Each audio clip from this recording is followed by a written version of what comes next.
So yeah. Good afternoon, and welcome to the first.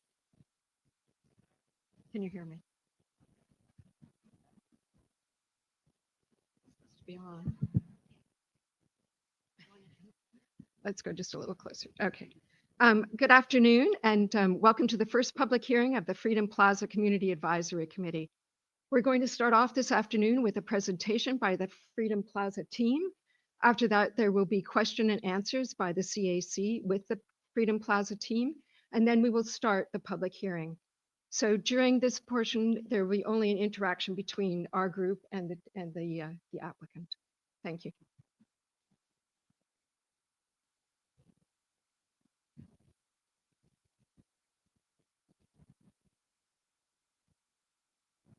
Shall we? Good afternoon. Thank you all for coming. Thank you to the CAC members and to the coordinator from the State Gaming Commission for helping with the logistics. My name is Michael Hirschman. I'm the CEO of the Soloviev Group. I apologize to all of you for not bringing to the table Hollywood celebrities to support our project, but that's not us. We're just neighborhood folks. The Soloviev family has lived in the neighborhood on the east side there's three generations actually of the family that's lived there. And the origin of the family is Eastern Europe, came to the States 60 some odd years ago. And it's kind of the American dream, the story of the family coming from Europe with nothing and building a real estate development company here in New York. But we're not just about real estate development. We own agricultural and ranching properties. In fact, Stefan Soloviev, the chairman of our company, at this moment is on a tractor in Kansas getting ready for harvesting corn. He's a farmer at heart. Uh, yes, he is wealthy, but he's not like most of the wealthy people we see on TV or read about in novels. He drives a Chevy. He doesn't know the meaning of the word chauffeur, flies commercial, and is most comfortable getting his boots muddy out west. But he does send his regards today, and is hoping he can be here for the next hearing. Um, we are not only a company, but we also are a foundation. And many of you may know that we have for years now been contributing to local causes in the community, whether it's Henry Street or Jacob Rees, the Hope Program, St. Martin's Park, Beretta Bay. We believe strongly in giving back to the community. We're not Las Vegas. As I said, we're not Hollywood. Because we have children and grandchildren that live in the neighborhood, we want what's best for the neighborhood as well. And I'm happy today to be here with some of our colleagues who are going to present on issues that I know of importance to you, whether it be housing or traffic. Sitting next to me on my left is Ray Penault, the president of Mohegan. Our partners, also very community minded, and also humble. Ray took a train here today from Connecticut and walked from Grand Central Station. He doesn't need a chauffeur, uh, nor does he need a private plane. So I'm going to turn it over to Ray to talk a little bit about the Mohegan family.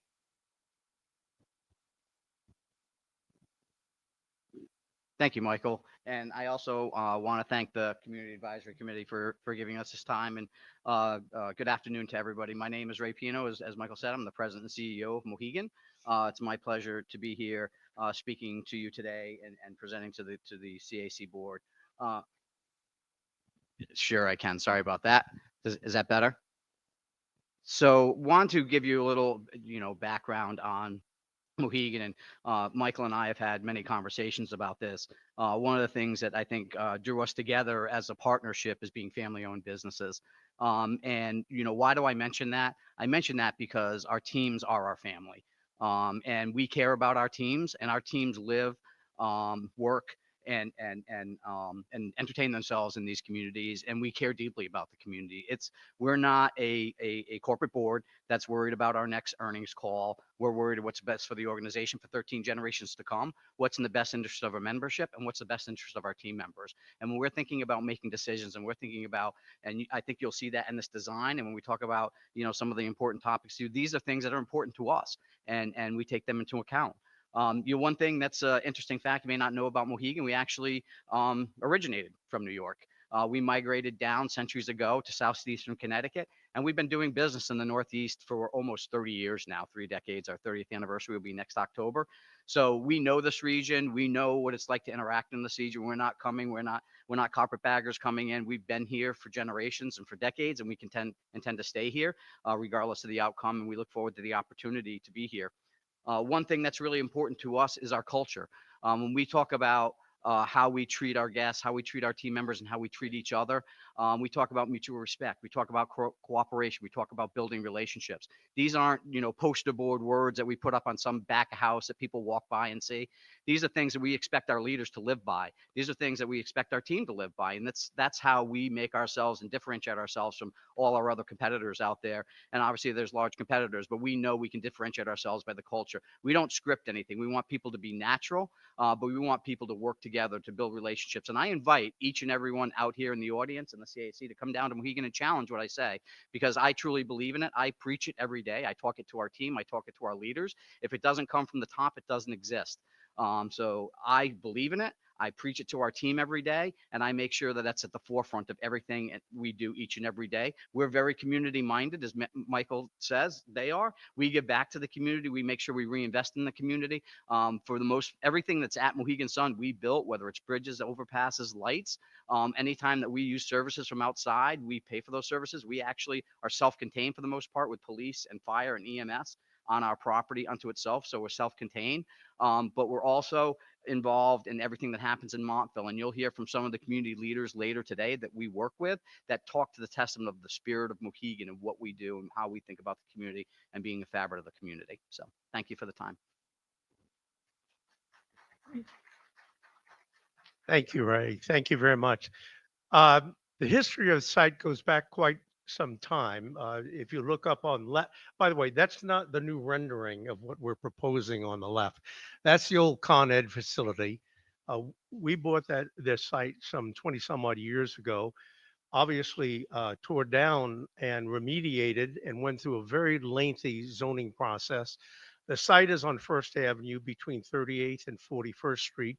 It consists of about 6.7 acres undeveloped, which makes it probably the largest piece of undeveloped property in Manhattan. We took a step back after receiving our zoning some years ago. We did build on part of the site. It's a building called 685 First Avenue, but the rest of the site has been left primarily undeveloped, except for a few of our art exhibits that you may have seen recently. One was Field of Lights, and now Path to Liberty. And by the way, these exhibits over the course of the last year and a half attracted over 80,000 people. These are exhibits that were funded by our foundation. And let me just say that 80,000 people visited. There was no traffic issues nor any crime issues. What we're proposing is about a 2.8 million square feet integrated resort. The casino itself is less than 10% of that. It's unobtrusive, it's underground. You won't even be able to see it from First Avenue, but it's going to provide a lot of amenities to the community that we wouldn't have been able to provide if we proceeded with the prior zoning, including a 5-acre park. We'll talk more about that. We'll talk more about daycare facilities. We'll talk more about affordable housing. And I'll pass now on to uh, who's next? Oh, I'm next. So, so I can talk a little bit about housing. So we intend on building 2 residential towers, about 1,039 units, 513, almost 50% of those will be affordable housing. Uh, in terms of job creation, with the construction jobs, we expect to create more than 17,000 union jobs, good paying jobs. After construction is complete, we'll have 8,000 full-time employees, again, all union jobs. There'll be significant open public space. And when I say public space, we will own the park, we will maintain the park, but the community will run the park. We will set up a community advisory board so that you all in the community can decide what sort of events you want to hold on the park and also what sort of design you would like to see on the park, from children's playgrounds to sports fields or whatever events you would like. We also are going to have sizable investments into the community. We're dedicated to providing the community 2% of our net profits, probably to the tune of about $250 million over the next 20 years. But we'll start with that community investment fund, which will be run by a community 501c without any strings attached. We're going to start contributing to that the day we get the license, $5 million a year until the facility is built, and then 2% of the net profits. We also, as you may have heard, are setting aside in a preferred fashion equity for community members being residents of New York City, as well as New York City pension funds. Nelson? Thank you, Michael. My name is Nelson Parker. I'm Chief Strategy Officer for Mohegan. Pleasure to be here today presenting before you. So I think Michael mentioned a lot of our attributes for this project. I just wanted to summarize very quickly. I think probably many of you know this is represents over $11 billion investment in one single phase of development. This is the largest bid, if you will, for all the applicants for a downstate gaming license. It will result in literally billions of dollars a year, I think over $3 billion a year in economic benefits to the state, to the city, to the local area, through jobs, through taxes, through many other things. In terms of the architecture and design, we work with Bjarke Ingels Group, exceptional architect. We've tried to, create a design that's world class. And this is intended to really compete on a global stage with the very best resorts across the world. This is also going to be very sustainable and very resilient. We're very aware of the river and other elements of the sites. We've tried to take that into consideration. This will be LEED Gold with a goal of being LEED Platinum. So if we're able to achieve that, this will be actually one of the most sustainable resorts of its nature in the United States and throughout the world. Michael mentioned the 5-acre park. Just to put that in perspective, that's very similar in size to Bryant Park. Be very well maintained, landscaped, secure, lit, privately funded. We'll do all of that. It's also going to be activated year-round, seasonally, very much like Bryant Park. And I think Michael mentioned we're looking to establish a board that will oversee those activities in coordination with the local community. Housing, of course, is important. We're going to speak to that in more length. We have 1,049 housing units that we're developing on sites. This is very much mixed use development. Of those, almost 50% will be permanently affordable housing, 513. Other community elements that we've incorporated into design as well. So over the last 2.5 years, we've had literally hundreds of meetings with different people throughout the community, and we've tried to listen. And so we've looked to incorporate various elements like a local grocery store, daycare, which would be on site for employees in the local community, medical offices. We're also looking to have a substation with the NYPD on site, a lot of retail and other elements that would be facing the community in and around the residential area as well. Um, Museum, arts, culture, many other aspects of the park itself is very important. We have a museum that's designed for freedom and democracy that's supposed to carry the theme of, the UN and being our next door neighbor. But this will also be dual space as a community center as well. The new dining district that we're bringing with the resort. So we're looking at 30 food and beverage venues of all price points. We've had resounding interest from people all over the world with new to market concepts, and then talking to a lot of the really great restaurateurs here locally as well that we're looking to incorporate. As Michael mentioned, of course, jobs. So a project like this will sustain about 40,000 jobs throughout the economy. 17,000 of which will be direct. That's through construction and then directly through operations. These are 100% union jobs, well paid. Then the community reinvestment fund that Michael had mentioned, and then the equity ownership option there that we want to make, you New Yorkers, pension funds, a real partner, a real truly aligned in terms of our interests. Just to reorient you real quick, in terms of the site. So this is 2 full acres, as Michael had mentioned, bookend between 38th and 41st, the FDR and First Avenue. You have the residential buildings at the far south side of the site along 38th and First Avenue. You have the 2 luxury hotels on the opposite side of the site at First Avenue and 41st. You have the circular structure there in the center, which is obviously the museum there as well. The big park, which you would access along First Avenue.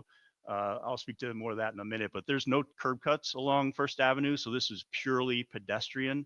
So you would access it, you would actually ascend up into the park, and there'd be incredible views over the FDR along the East River, and many other green rooms and zones that we've programmed for activation throughout the course of the year. So with that, I'm going to hand this over to Jamie Smar, CEO of NYC Housing Partnership. Thank you. I'll do that for you. All right.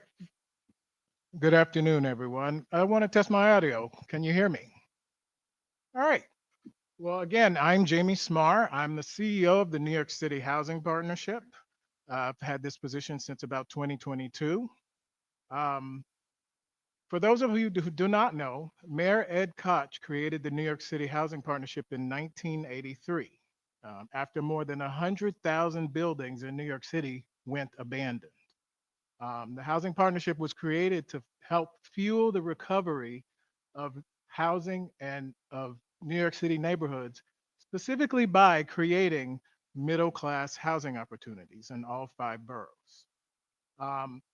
I have a 30-year track record of community development in New York City, and I'm very familiar with the city's various housing programs, including the inclusionary housing program, which we'll talk about today, because when I worked at HPD from 1997 until 2002, I ran the inclusionary housing program.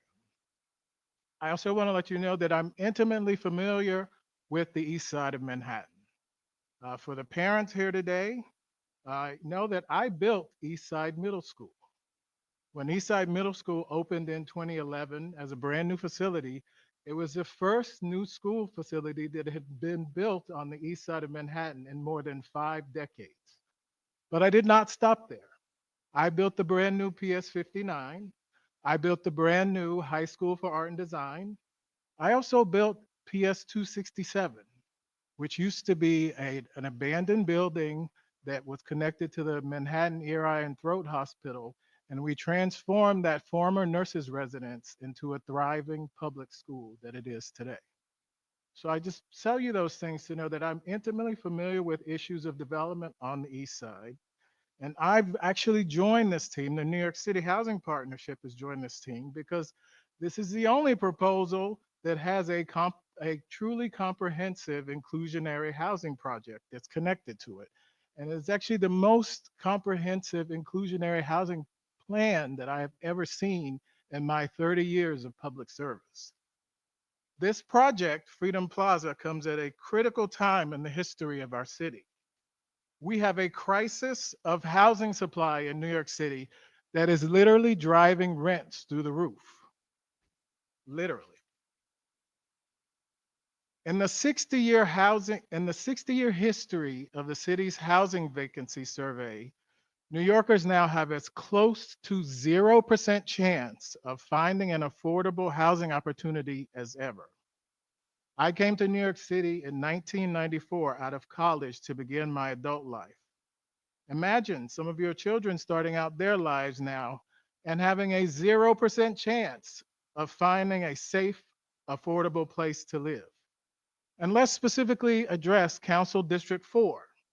Council District 4, where we sit right now, has one of the lowest rates of affordable housing production across New York City.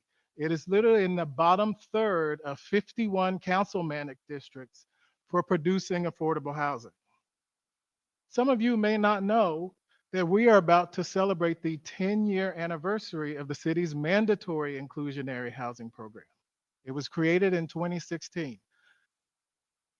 Since that time, Community Board 6 has produced 0 units of inclusionary housing. In a decade, it has produced 0 units of inclusionary housing. So I'm here today because we have this tremendous opportunity in the form of Freedom Plaza. So we have 2 residential towers that contain both rental and home ownership opportunities to purchase at an affordable purchase price. 513 safe, modern, and permanently affordable rental homeownership units that will directly address the city's housing production crisis. Now, I understand that there are probably 8 gaming proposals right now that are under various stages of consideration. And what truly astonishes me is Freedom Plaza is the only one with a significant amount of housing. How incredulous is that? In a city where we have a verified housing crisis, this is the only proposal that is directly addressing it. I understand out of 8 gaming proposals. I think I heard of another one that was promising to do housing offsite, maybe another one that was going to do promising to do housing over the next 20 years. We do not need more housing over the next 20 years. We need housing right now. We need housing right now. So just to continue, I wanted to address some more of the specifics of the residential towers. Actually, before we go to that, we're going to talk about the overall urban planning of the site, and then we're going to delve back into the specifics of the inclusionary housing. Yeah, thanks, Jamie.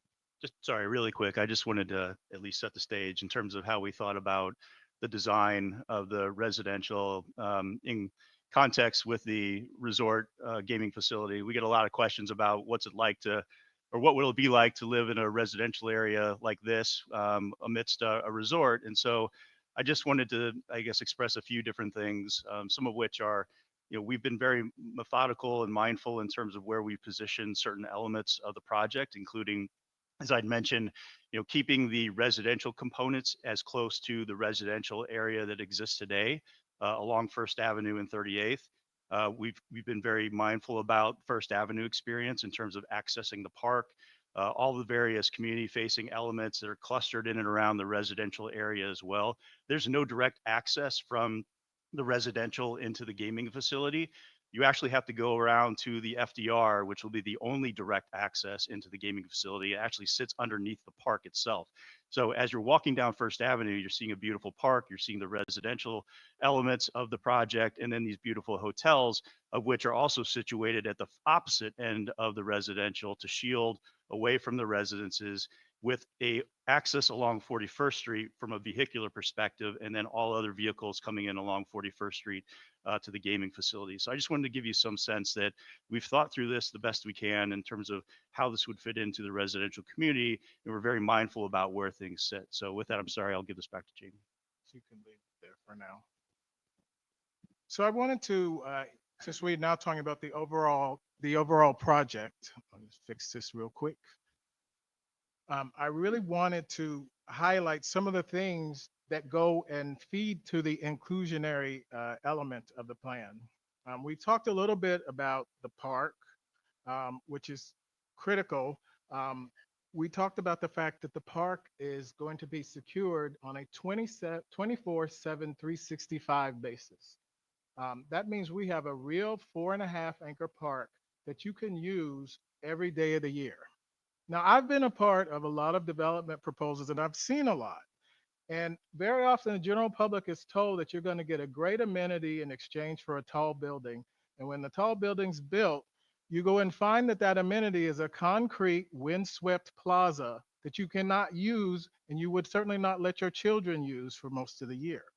So Freedom Plaza is not going to be one of those projects. We have a commitment to have a fully secured park that you can use on a 24/7, 365 basis.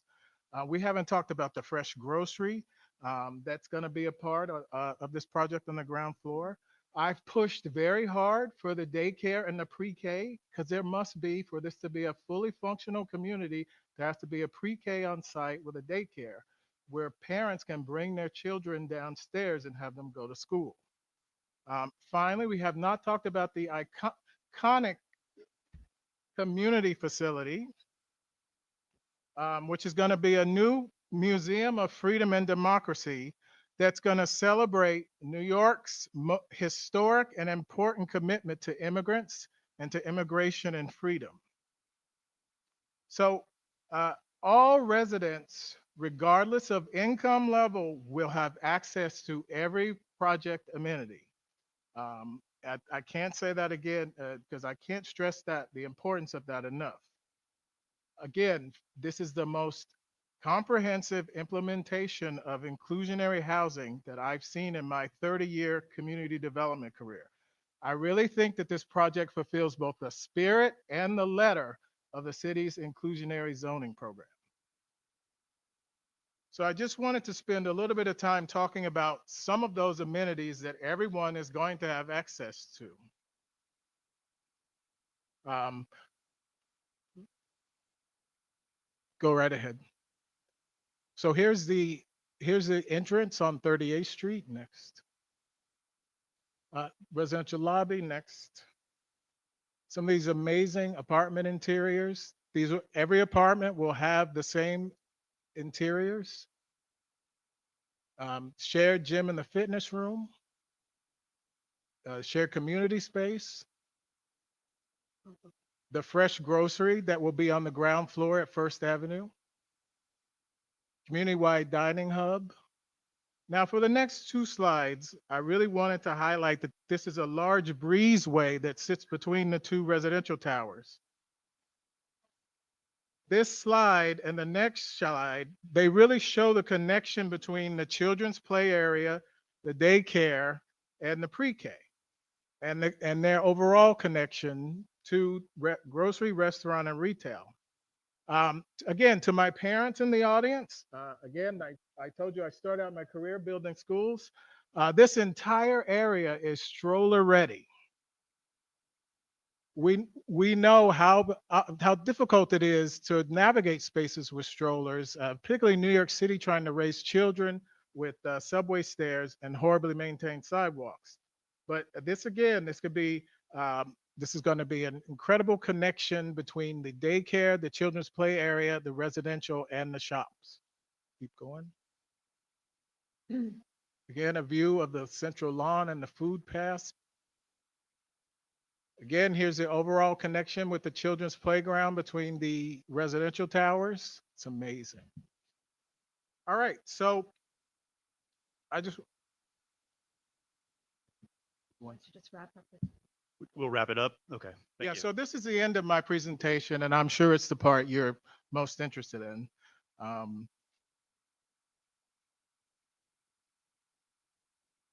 So again, focusing on the fact that our goal is to provide housing for all New Yorkers. We have housing options here for retail workers all the way up to New York City school teachers. It really used to astonish me when I built some previous housing projects that school teachers would not be able to qualify to live in them because they were told they made too much money. And I didn't know any school teachers that thought they made too much money. But that will not be the case with Freedom Plaza. So we have housing options for retail workers all the way up to school teachers and nurses and union trades. We are truly housing all New York families. Final slide. So we will leave it here. You could see that this conforms with the city's inclusionary housing program. And here's the current projected rents for 2025. And again, I want to stress we have housing options for all New Yorkers up to and including affordable home ownership. I came here today to talk about housing for New Yorkers, and I thank you very much for listening.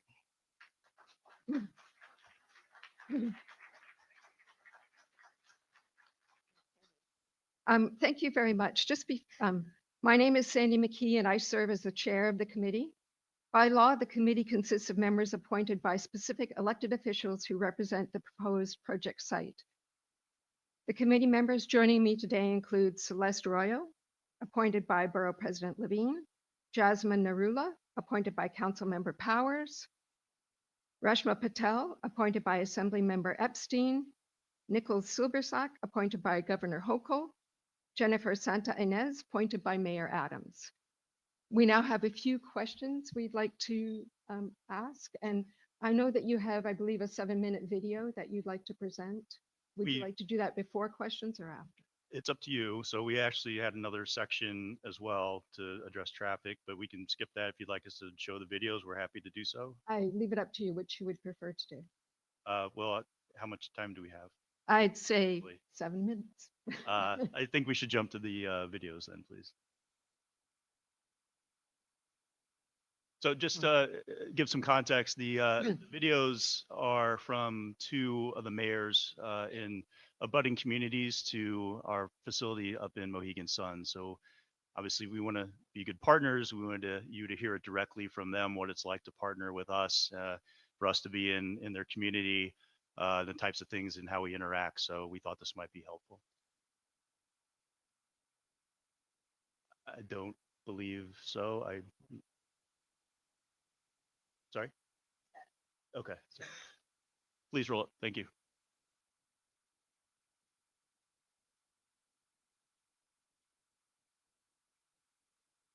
My name is Lenny Bunnell, and I'm the mayor of Montville, Connecticut. May not be voice either. I'm speaking to you today to express my strong confidence in the Mohegan tribe, the way they govern their businesses, and their longstanding dedication to working cooperatively with their partners. The Mohegan tribe is a sovereign nation within the town of Montville.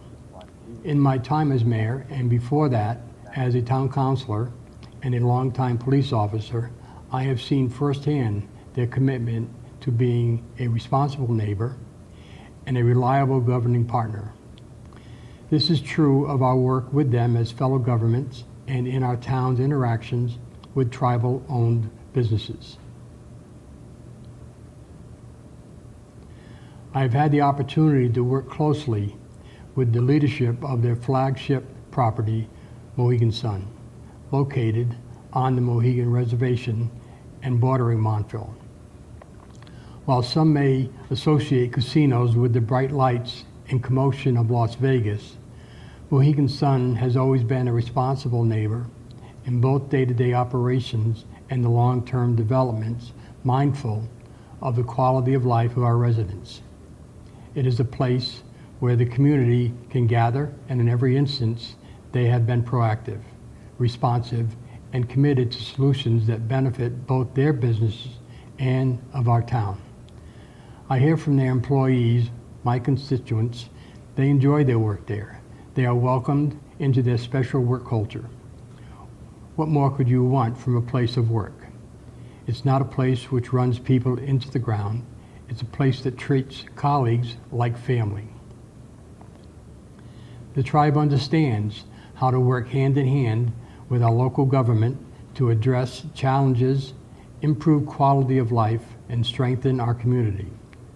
Most recently, the tribe and town took a major step in modernizing a compact between our two governments, which enhances local services, infrastructure, and community spaces for Montville residents. Even in key negotiations, the Mohegan tribe demonstrates a spirit of cooperation and prioritizes continued investment through direct support for our local programs and services.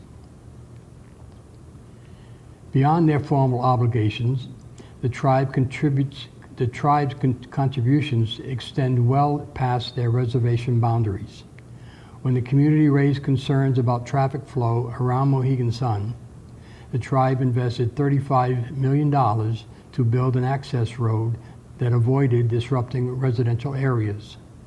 When Montville needed to modernize our wastewater treatment plant to safeguard clean drinking water for the region, they made an $11 million investment to make it happen.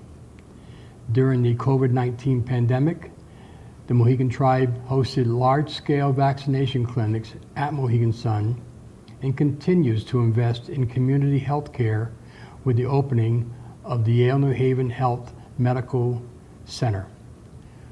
When our local VFW needed improvements, they contributed $20,000 towards critical infrastructure upgrades to ensure our veterans had a place worthy of their service. And just this spring, they opened their doors to our firefighters, hosting them at a Dropkick Murphy concert to honor our public servants, using their property to help our community and our essential frontline emergency workers. Not to mention the assistance given to youth programs and senior social services. Regardless of the need, the Mohegan Tribe draws on deep expertise to address community concerns with thoughtful, effective solutions. They are always willing and prepared to make the investments necessary to support the broader region they operate in, a commitment rooted in their tribal governing philosophy that guides every aspect of their corporate practice. Equally important is their ongoing commitment to public safety. The Mohegan Tribe provides essential fire, EMS, and hazmat services not only for their property, but for the entire town, responding to thousands of calls each year, and often being the first on the scene. This is the hallmark of the Mohegan approach. They recognize the impact of their operations and take deliberate steps to ensure those impacts benefit the community. They work collaboratively, anticipate needs, and follow through. These traits have made them an indispensable partner to Montville and a trusted operator capable of delivering results anywhere. I have no doubt that they would bring the same spirit of partnership, investment, and responsibility to New York. Thank you.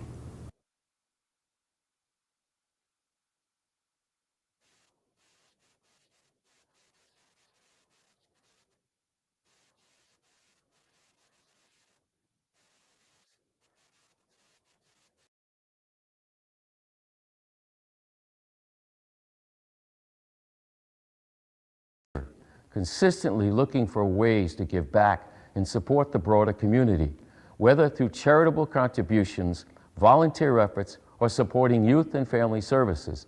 The Mohegan Tribe consistently leads with a spirit of collaboration and goodwill. I've seen firsthand how seriously they take their role as a regional partner, always striving to do what's right for the people who live and work here. One of the things I value most is how seamlessly the Mohegan Tribe works with the City of Norwich. Whether it's coordinating public safety operations, supporting community events, or assisting during emergencies, they're always just one phone call away. Their responsiveness has made them a trusted partner in addressing both immediate needs and long-term priorities. Their willingness to collaborate goes beyond formal partnerships, as it's part of how they operate every day. From sharing resources and expertise to offering a helping hand without being asked, the Mohegan Tribe has shown time and again they understand the importance of working together for the good of our residents. That kind of reliability builds confidence, strengthens relationships, and makes our entire region stronger. Their engagement is proactive, thoughtful, and focused on long-term impact. I believe their proposal for Freedom Plaza reflects the same approach, grounded in responsibility, respect for place, and a deep understanding of how to create shared value. I fully support the Mohegan Tribe's vision and know they will bring their strengths to this new chapter. Thank you so much for allowing me to share my thoughts on this important matter of Freedom Plaza. Thank you.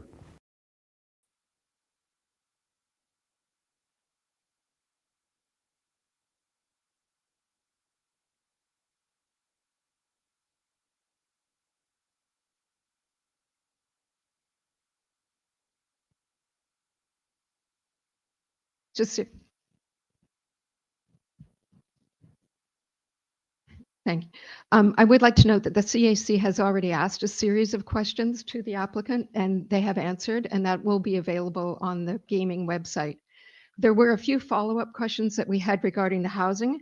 So we'll start the public hearing at 4:55.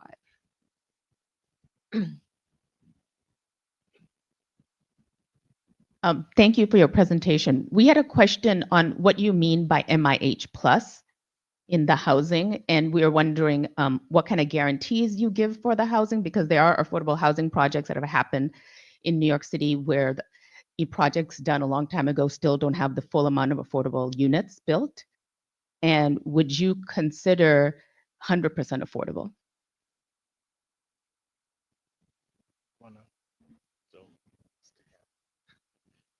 So, so I'll take half of that and I'll hand the rest over to Jamie.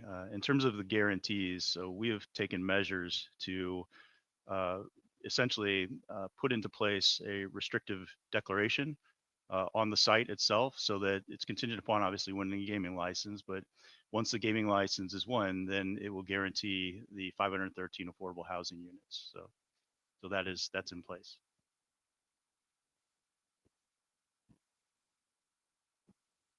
So our baseline and fundamental commitment is to deliver a project that's approximately 50% affordable. We want to recall that in the 2008 zoning approval, that was 100% market rate condos. So we have gone from 100% market rate condos to a 50% affordable project.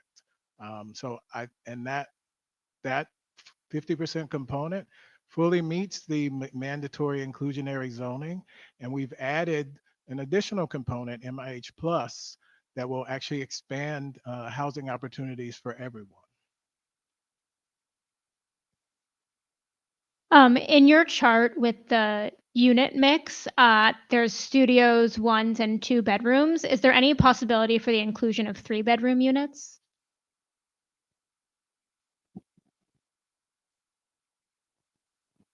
We're certainly happy to consider that, and happy to come back at our next meeting and talk about that. Do we have any other questions? Okay, then we'll move on to the hearing. The CAC overview. The committee is statutorily charged with reviewing the Freedom Plaza application. To achieve this, each member of the committee has been reviewing the application, and today we are receiving public comments regarding the Freedom Plaza project. The Gaming Facility Location Board established September 30, 2025 as the date by which a vote must be conducted as to whether the project should be advanced to the Gaming Facility Location Board. The committee would like to extend our thanks to Scandinavia House for hosting this hearing and for their hospitality. Shop on the way in and on the way out. Hearing rules. Before we begin, we do have ground rules.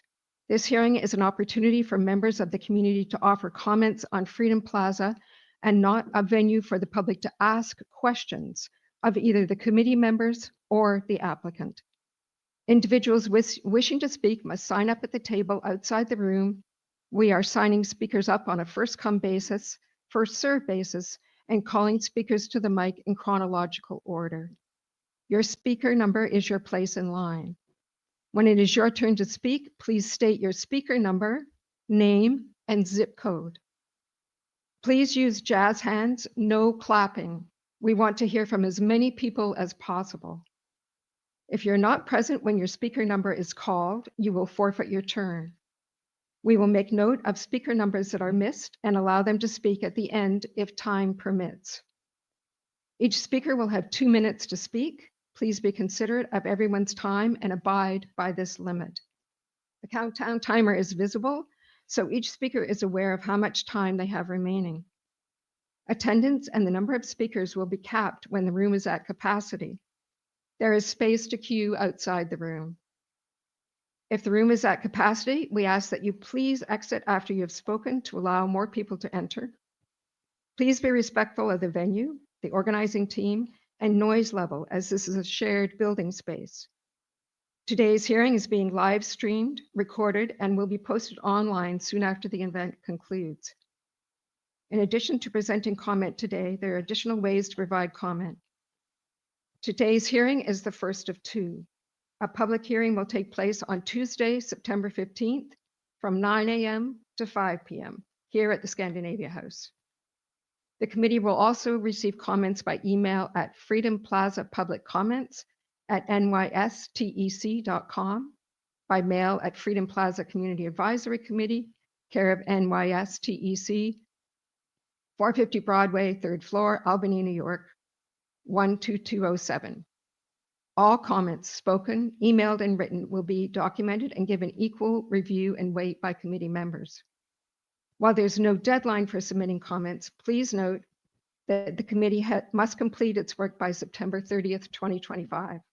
Those wishing to submit comments are advised to do so as quickly as possible. Finally, attendees must remain respectful and courteous. Disruptions will not be tolerated. Anyone using offensive, threatening, or obscene language or behavior may be asked to leave at the discretion of any committee member. Public comments. All right, with that, the committee looks forward to your important participation and your comments as part of this process. Speakers, please remember to state your speaker number, name, and zip code. Thank you, Sandy. I'd like to reiterate what Sandy said. Please abide by the 2-minute speaking time limit. I think we can all hear that there's a lot of interest for people to be heard. We ask that once you've spoken, if you could please exit the room so we can allow people to enter and take your space. And again, please remain respectful. The acoustics in this room allow for a lot of things to be heard. So we ask that please silence your cell phones and stop the murmuring and the commenting so everyone can be heard. And with that, I'd like to call speaker numbers 1 to 5 to the mic, which is right in the middle of the stage.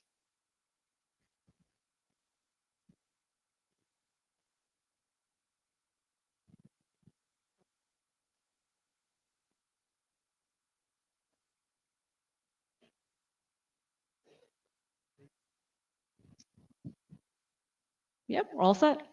Hi. Hello. Hi, my name is Bo Deedle. I'm a lifelong New Yorker. I was a New York City detective, a homicide detective in the 70s and 80s when I had to retire from the police department. I opened up a private security firm, and we've been doing private security for the last 40 years. I also was appointed by 2 governors for the New York State Security Advisory for the security guards, putting all the legislation together for security guards. In the last 40 years, again, we've handled every type of event, any kind of security. I've been involved with the Freedom Project over here from the beginning. We have security there now for all the different events. And personally, I believe in this project as far as the security goes. I have an interest also. I live on the east side here. My daughter, my grandson, I'm very, very, very responsible for the security and safety of people around me. And this project, I'm very happy that I brought in, and all I can guarantee you that we will run the most safe security you could have. I had meetings already with the First Deputy Mayor Kaz Daughtry, and the mayor about opening up a satellite precinct. If in fact we get this casino, instead of going to the 17th precinct on 52nd Street and Lexington Avenue, we'll have a satellite precinct right here. All I'm concerned about is that this project has the best security around it. Again, this is something that my life has been given up about. I believe New York City, the most important thing, everybody in this city, everybody talks about everything, but security to me is the most important thing for my grandchildren, my children, and you. And the community residents around this project, and you see what this project is, it's one of the greatest projects that I've seen, and I'm happy to be involved. I will guarantee you one thing. I will give my 40 years of experience plus my 15 years on the police department to make sure this is the most secure. Thank you very much. Thank you. Please refrain from clapping. It only extends our time. Thank you. Number 2, Daryl Perry, 10001. I have some notes here. I'm Daryl Perry, and I live at Herald Towers on 34th and Broadway, so I don't live in the heart of the neighborhood that Freedom Plaza is planned for. However, I'm here in support of Freedom Tower. I support it because it'll be a welcome and appropriate addition to the city's landscape with its innovative architectural design, the family-friendly public areas, and the museum. The upscale food and gaming options would be a fantastic destination for locals and domestic and international visitors. Far too many New Yorkers are resistant to change and fearful of forces that seem beyond their control. and changes to the environment and the landscape. Living in the heart of New York for the past 34 years, I've learned to embrace change and adapt and seek opportunity within it. I look forward to the Freedom Plaza and its development of a now, in my view, underdeveloped area. Thank you. And please hold your applause. Thank you.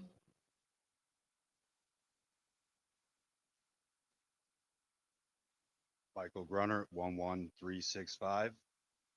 I'm here as a proud local 3. I'm here as a proud local 3 IBEW member to support to voice my support for the Freedom Plaza project. Through construction and permanent roles on the property, this project creates 17,000 high-paying quality union jobs.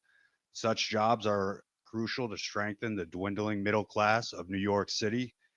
They also provide workers and their family members access to things like healthcare, dental plans, and vision plans, and provide parents the ability to afford things like college tuition and other enriching activities such as dance, music, sports, and more for their children.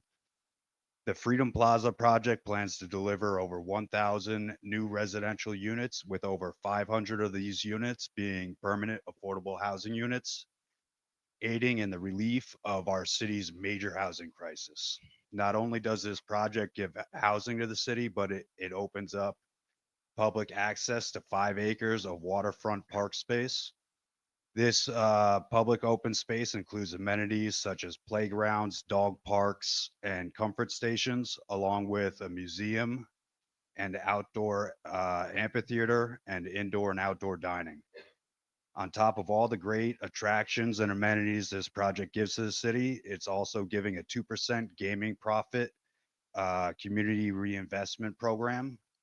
Um, this new source of investment into the community is going to be used for things like youth programs, the arts, workforce development, housing, and other local priorities.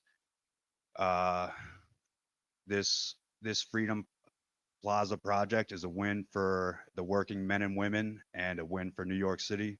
Thank you for your time, and please vote in support.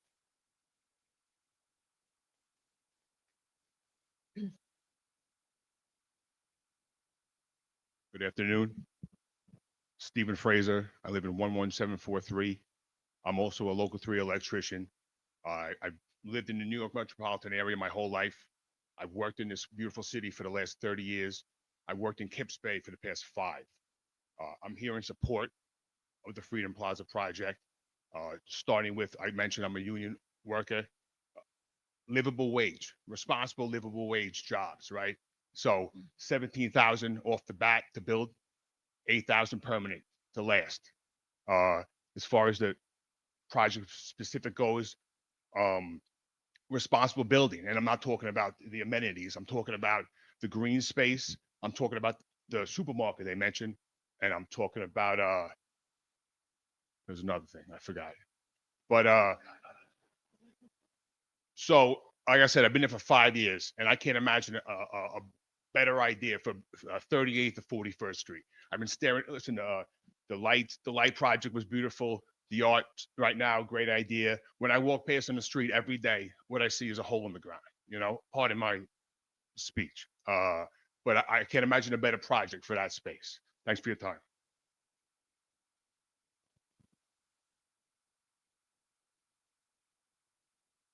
Good afternoon, Joanne Police 10009.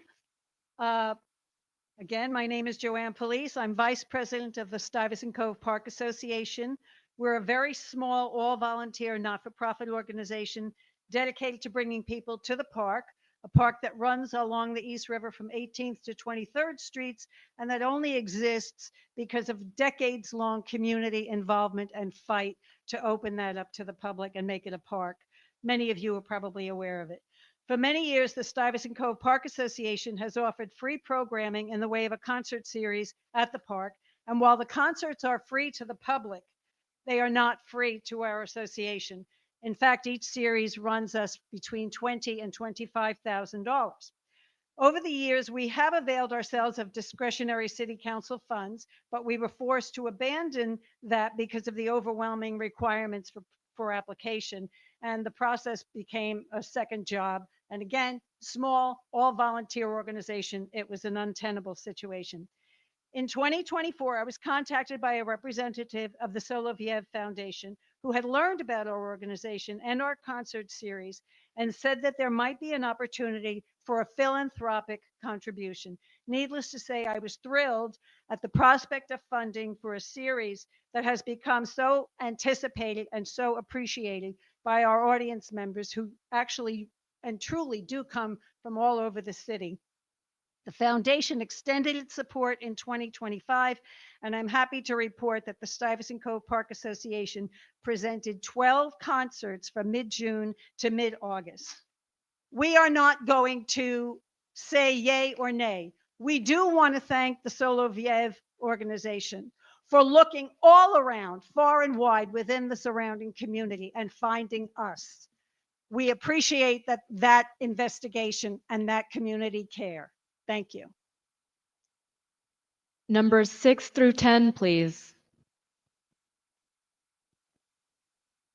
Again, reminder to please keep it quiet.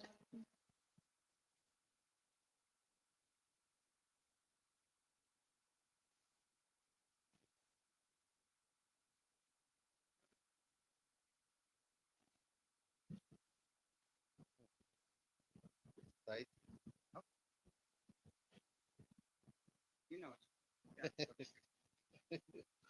Looks like. Yeah, ready? Hi, my name is Jose Escobar, and I am. Oh, can you hear me now? Now, Okay, my name is Jose Escobar, and I am a general contractor here in New York City, and I run a company called Global Fire Safety, and I am here to support a project at Freedom Plaza, and also I'm very uh, friendly with affordable housing. And I think affordable housing is a great opportunity for many people in the neighborhood. And also, I am a father of 5 kids, and I wish them tomorrow have the opportunity to come and to school in New York City. And also for those local workers that work on near hospitals or schools, it would be a great opportunity also to have affordable house and they can afford to live in the neighborhood. When it comes to ground floor, also, I believe that it will be nice to have fresh and healthy food for many people that work around the neighborhood and our community. And I am also part for that. I really appreciate. Thank you for your time.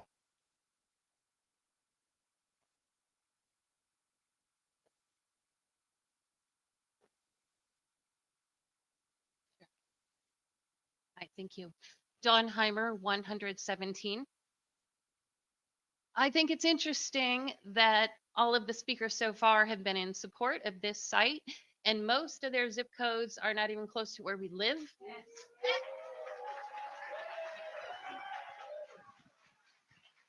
It would have been nice to see some representation of our neighborhood in the early numbers. This just seems like an extension of the applicant. I also find it very interesting that they're proposing a museum of democracy, but when I walked in here today, I was not allowed to use my sign and I was told to put it away. Let's be more honest, everyone.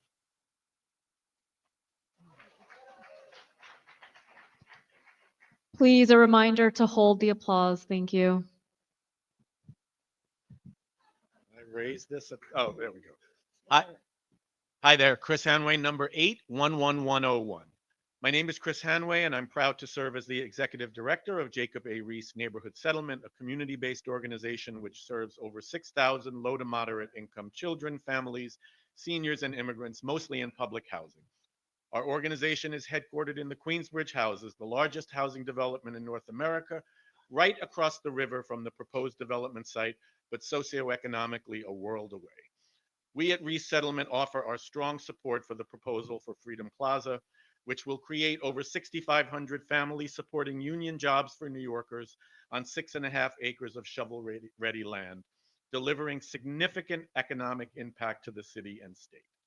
This vision of living wage job creation, investment, new affordable housing, and meaningful economic activity closely aligns with the vision of community development and empowerment that is at the heart of our ethos. In addition to Solofiev, we are honored to collaborate with the federally recognized Mohegan tribe and are impressed with their values and employee and community-centered approach. As part of that vision, we are thrilled that our organization will partner with the Freedom Plaza team to provide critical workforce recruitment and development programming, ensuring that quality union jobs are targeted to the communities that need them most. We work with public housing residents just 1 mile from the proposed site who were traditionally promised much but receive very little. And we are very impressed with the Freedom Plaza team's proposed process for ensuring opportunities for meaningful living wage opportunities for communities. From educating local residents about the project, to recruiting potential Freedom Plaza employees, to offering soft skills training and workforce development, to wraparound services like case management, we are excited about the opportunity to offer ladders and lattices to socioeconomic success for our participants and community members. I urge you to support this proposal.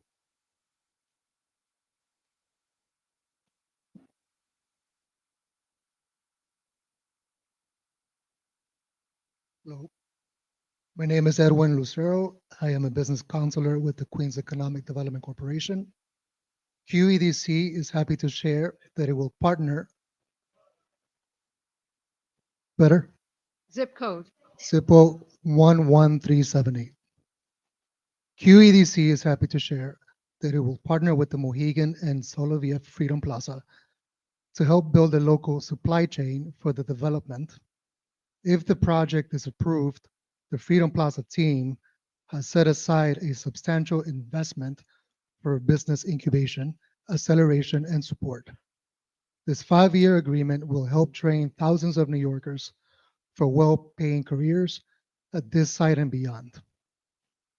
Each year, QEDC already helps over 3,000 New Yorkers achieve their American dreams through entrepreneur assistance, business counseling, tourism, marketing, and even a food business incubator.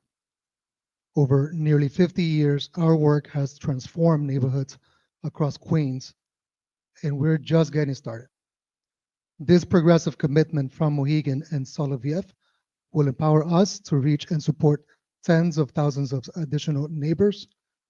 Beyond this partnership, as home to the city's 2 airports, more than 100 subway, rail, and ferry stops, and major automotive and logistical infrastructure, Queens uniquely stands to benefit from this proposal and its related economic activity. We are grateful for this team's forward-thinking approach, and we are proud to support the Freedom Plaza proposal. Thanks. Cell phones, please.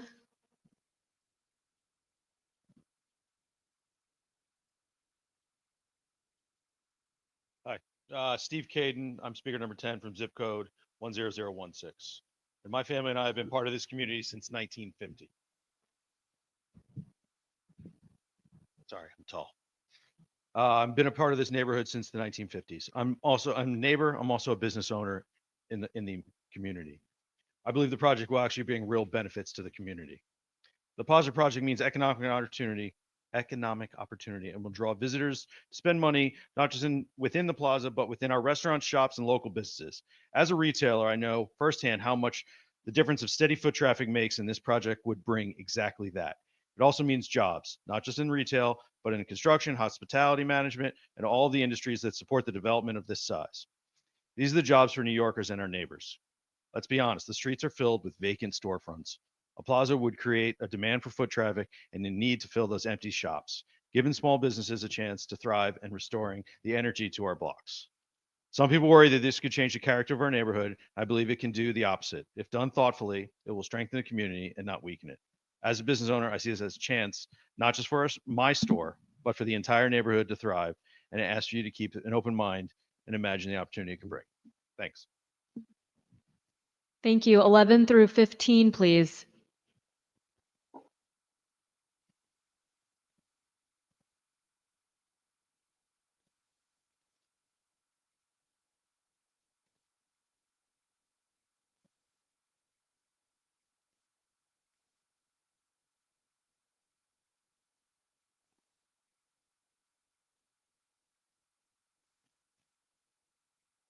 10016, Anthony S.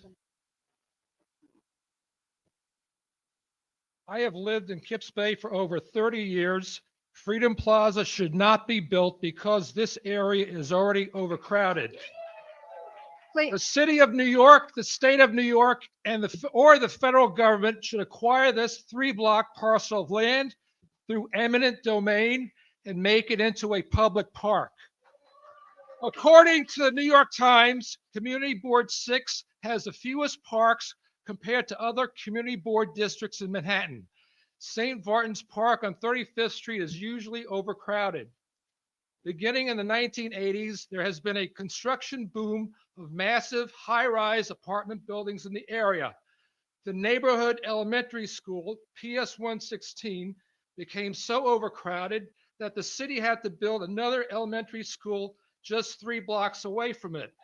Freedom Plaza's 310,000 square foot casino would make it the 4th largest casino in the country and the 5th largest casino in the world. It would also have 4 towers up to 60 stories in height, which includes 2 hotels, a 104,050 car garage, museum, conference center, and an amphitheater. Within 1 block of the proposed Freedom Plaza site, 350 apartments were recently built.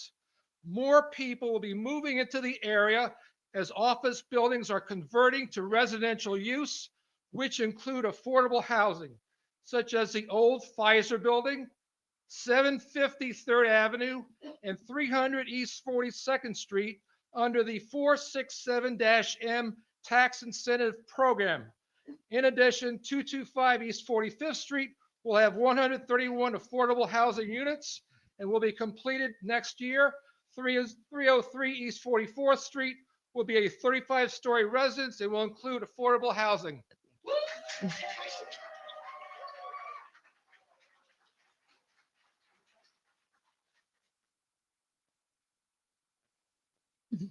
I don't know what side of the bed he woke up on, but I don't think it was the right one. My name's Jason Bin. I am the founder and creator of the largest local media company in America called Niche Media and Du Jour. I live in the walking area, 10010, and I've spent over 500 hours getting to know this project.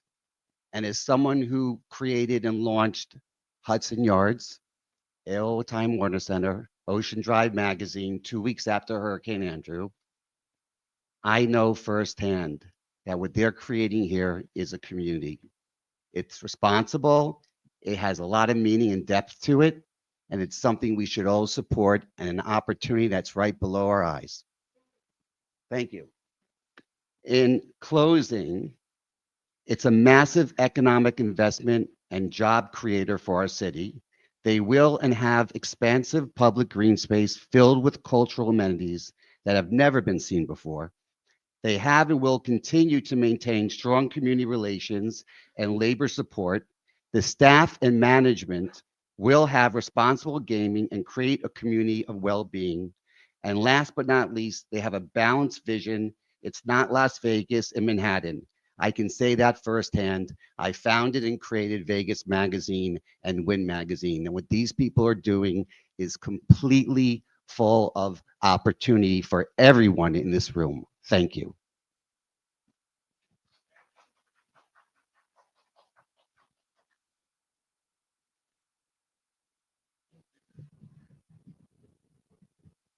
Hey everyone, my name is John Harari. I'm lucky number 13, and I live in the 10016 zip code. So my name is John Harari, and I live in Murray Hill, previously at View 34 on 34th and 1st, and now at the Copper on 36th and 1st. I've lived just blocks away from Freedom Plaza for 20 years, but I only knew about the site just a couple years ago because it's been a dead zone for decades. I also rarely see any traffic on First Avenue as I overlook it at all hours of the day from my apartment. I live and work, and my office is in my apartment. I also love Murray Hill as I'm the president of the Murray Hill Neighborhood Association, which is in charge of many things, including Green and Clean, Historic District, community events, the art sculptures, street festival, holiday tree, and menorah lighting right here on Park Avenue, where everyone came in today. People here have different views, so I'm just here to speak on behalf of myself, not on the association. And they're my personal thoughts, including when I see a lot of fear and anger which comes to people when they hear about a casino. But I've also seen lots of curiosity and excitement when people understand the full vision: affordable housing, world-class amenities, opportunities for business, and more. The casino is the most debated part, but it's underground, high-end, and designed to respect our residential surroundings while being luxurious and exclusive. The new park would double our green space. Just north of this spot, the United Nations preaches to bring in the world's people together. But what it actually does, it fends itself off from its local community and doesn't invite us into its park. I fully believe that more community and neighborhood connections will take place at Freedom Plaza than does today at the UN. Safety is my biggest concern. With crime and quality of life issues, the project commits to real resources which could be used to fund community and beautification projects to protect our families, children, and seniors. In this room, you can see why New York is the best city in the world, because of its diversity, people, cultures, and ideas. We never all agree, and that's the point. Remember, just like you might not agree with Freedom Plaza also doesn't agree with you. So instead of sticking to confrontation, let's stick to collaboration, as that's the key that makes our city unique, and the people why people want to come and visit and work with us. Thank you very much this time. Excuse me, we'd like to make stating the zip code optional. When people signed up, when Excuse me, can we please afford the same respect to every speaker and allow the process to continue so everyone has the same and just- opportunity? I want to clarify that when you signed up, everyone put in their zip code. So the CAC will receive that information. It is optional. We need to have respect for everyone.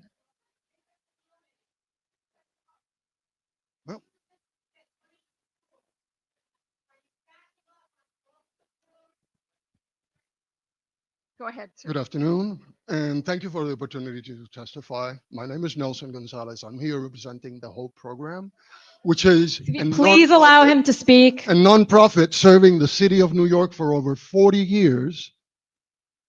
That has helped New Yorkers overcome barriers of employment, connecting thousands to living wage careers in industries from hospitality to the green infrastructure.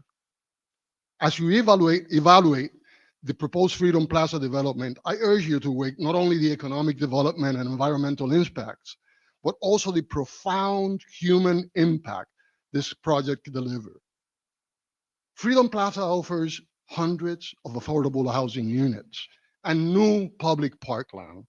Most importantly, it promises more than 17,000 union jobs, 8,000 of which are permanent, and others in construction. For New Yorkers in historically underserved communities, this represents a once-in-a-generation opportunity and a chance to secure career pathways that lead to stability, mobility, and generational work. Meeting this workforce demand requires strong partnerships, and that's where we come in. Organizations like HOPE, we train place job seekers in building management, facilities maintenance, operations, and other field essentials to this project's long-term process. Should Soloviev and Mohegan receive a casino license, we have committed to partnering with HOPE to prioritize access to these high-quality jobs to the communities we serve. This project is about more than land use. It's about human capital and potential. Freedom can provide opportunity for a better future for thousands of New Yorkers, and I urge you to approve it. Thank you. Please, no clapping.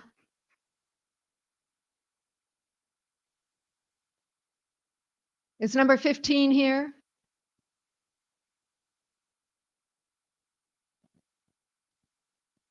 Hello, yes, my name is Daniel Taylor.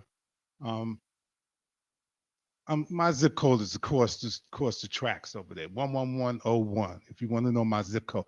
But I feel like I'm across the other side of the track because I'm never included in them projects like this that goes on all around my whole entire community. I live in that oldest housing development in the nation, and I lived there for 69 years. I've never seen a project like this that actually reached out to this community and offered employment or even the opportunity. And in this time right now that we're living in, with this whole attack, on diversity and immigration and all of that, and my community has a high population of immigration, and they just totally kidnapping these people and taking it. I mean, I'm for, like, making people legal. Some people are going sending back to countries they don't even live in, and then countries they may even be killed in. And so I have a whole lot of compassion for this project because it's trying to reach out to this community that's kind of uplifted. It's trying to build opportunities where I could support the family instead of being attacked. I won't even have insurance according to this new political climate that's going on. They're taking people's Medicaid, they're taking food stamps, and they even threaten our housing, taking away our ability to live in a safe community. So this project I'm totally for, and I implore you, I really implore you to continue to reach out to the people that actually need it. Thank you.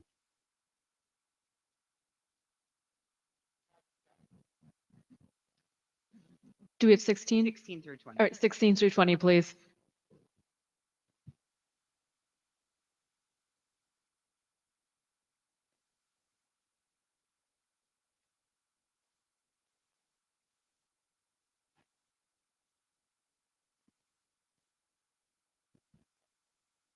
Well, 16. Number 16, is number 16 here? Yes. Yes. Just remember to speak bravely. Okay, Gotta be- can you hear me? Yep. Great. My name's Marlena Steiner, and I've been a resident of zip code 10022. I've been a resident of the Mid-East neighborhood for 50 years, even though I'm only 29. First, I lived on 53rd Street, and now I live on 60th Street and First Avenue across from Trader Joe. I raised my two kids, Anderson and Grace, who I love so much. They are now in their third year of college. I'm a real estate broker for 33 years. I have no professional or financial interest in this development. And I'm so excited to support this project for many reasons that will improve and add to our neighborhood. The renderings are so beautiful and will come with many incredible advantages to improve and add value to the neighborhood. The beautiful park that will be available for everyone, 5 acres of green space. We need more parks. I go to Sutton Place Park almost daily. It's wonderful, but it's really small and it doesn't have a lot going on. This new park will be so interesting with a museum, a theater, a gym, all brand new and stunningly designed. How great is that? The second thing that is really amazing is that developers are committing to giving a good amount of money to the neighborhood every year for improvements. I think it's $250 million for the first 20 years. They are forward thinking and they really care. They don't leave once the project is finished. I haven't heard of any other projects that continue to support the neighborhood in this manner when they are done. The third thing is that there will be many jobs generated during and after. Oh, okay. Thank you. We're at time. Thank you.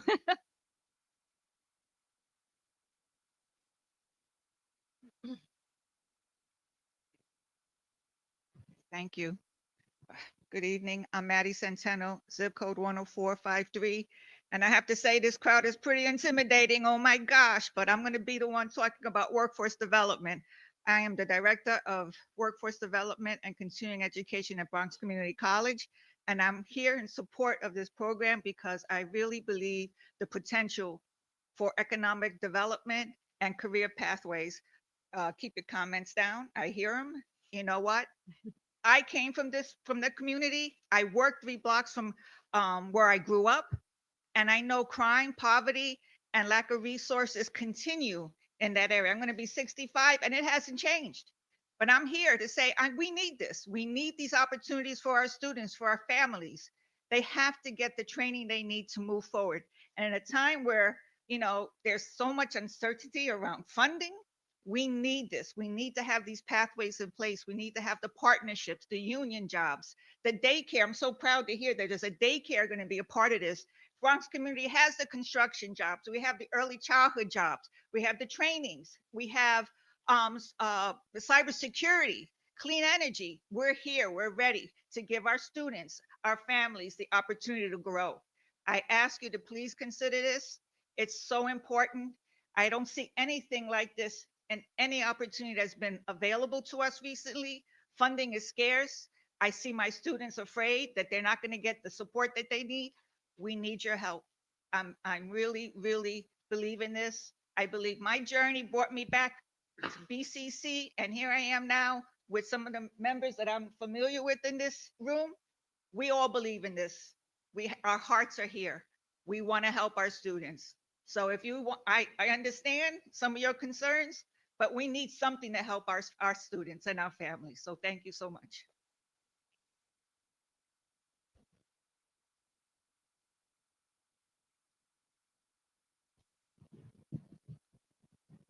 Hi, my name is Chris Chen, 10016, an over 35-year-old resident, 35-year resident, and a board member in one of the condominiums in the neighborhood that wants to be vocal to state that we are against this casino development.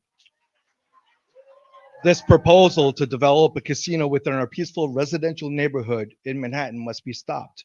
While touting economic benefits for the Freedom Plaza, the reality is it's a casino that would bring a host of negative consequences outweighing any short-term gains, especially in a dense, peaceful, and residential neighborhood of families in a community that already includes the United Nations and its annual General Assembly with all the traffic, security, and congestion that it already brings.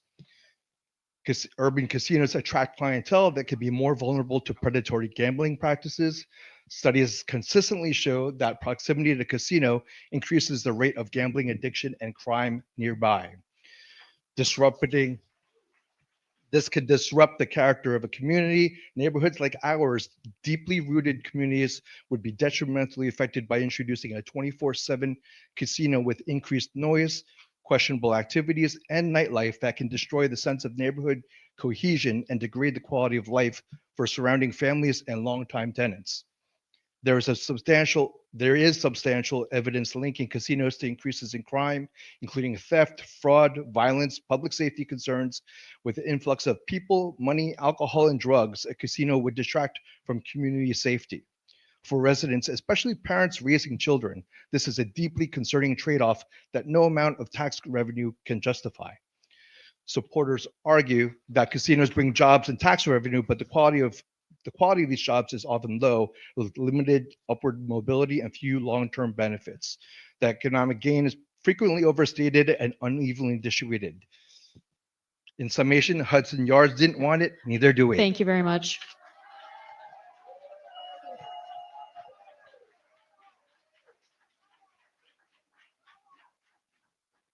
Okay, thank you. Thank you very much. My name is Deborah Shine and I live in 10016. What I'm pardon? Okay. What I'm surprised at is that the focus has not been on the casino. And I want to thank the previous speaker for focusing on the casino because I believe this casino will be to the detriment of the quality of life of the people living directly in the neighborhood. And I live on 38th Street. A casino will bring in it's not, this is not about, I'm for development and I would like to see the lot developed, but the lot developed without a casino. There is no guarantee. If the lot is developed, it will bring in the jobs and all the other benefits that everybody is discussing, but not the casino. Furthermore, the benefits are dependent on the revenue of the casino. There's no guarantees that casinos make that much money, and it will be. And well, and and it will be Thank you for that. There's no guarantee that this revenue will be coming in, and and it will bring in other factors that are not going to improve the quality of life. The entrance is on the FDR Drive. The FDR Drive comes to a standstill at those hours. How can the FDR Drive, you avoided traffic when you discussed things. How can you say that the traffic won't be impacted negatively when the FDR Drive comes to a standstill normally? We've had marginal improvement with the congestion pricing, and I'd like to see that improve further, and the amount of cars and traffic brought into this neighborhood would be further to the detriment of the quality of life. Thank you very much.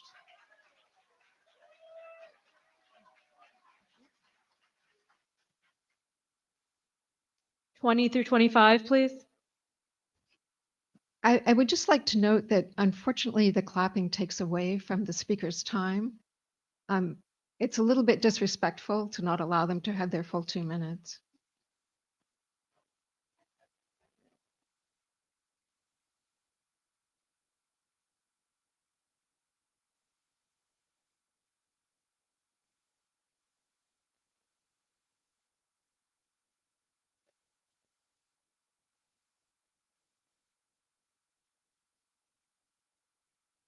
Is number 20 here? No, number 20? Okay, 21 it is. I'm Susan Steinberg. I'm a resident of Stuyvesant Town 10009 and a resident of Community Board 6. Because I am concerned about the negative economic and quality of life impacts of a casino on our community, I would like to cite some sources to back up my concerns. National Association of Realtors. The impact of casinos on local property values is unambiguously negative. The people who most often visit the casino do not wander out to visit other shops and businesses. A casino does not release its customers until they have exhausted their money. CNN. The math is remorseless. The longer you play, the more you lose. A player can expect to lose 10 to 15% of his or her stake at every session. The industry targets precisely those who can least afford to lose. The Institute for American Values. Casinos aggravate income inequality by their negative impact on family stability. No longer for the affluent, low-income workers and retirees provide most of the customers for the modern casino industry and contribute to increasingly dividing America into the haves and the have-nots in the areas of education, marriage, and work. National Council on Problem Gambling. About 5 million Americans are compulsive gamblers. 2 million are severely addicted, and 6 million have mild to moderate gambling problems. Young adults, particularly college students, are also at higher risk, with about 6% of college students gambling. Thank you. I know my time is up.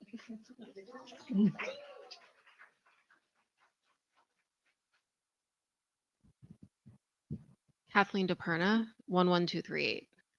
Good evening, and thank you to the Freedom Plaza Community Advisory Committee for the opportunity to testify today in support as a proud partner of the Mohegan Sun Soloviev proposal. My name is Kathleen DePerna, and I'm the Director of Strategy at Hot Bread Kitchen, a New York-based nonprofit that creates economic opportunity through culinary job skills training, food entrepreneurship, and an ecosystem of support for individuals who face barriers to meaningful careers.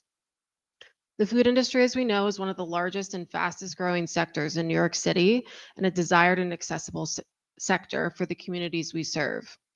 Over the past 17 years, Hot Bread Kitchen has enrolled over 2,000 program participants, whom we call members, into our programs to help them launch careers in the food industry, start and grow their small businesses, and access the resources they need to succeed at work and in the world.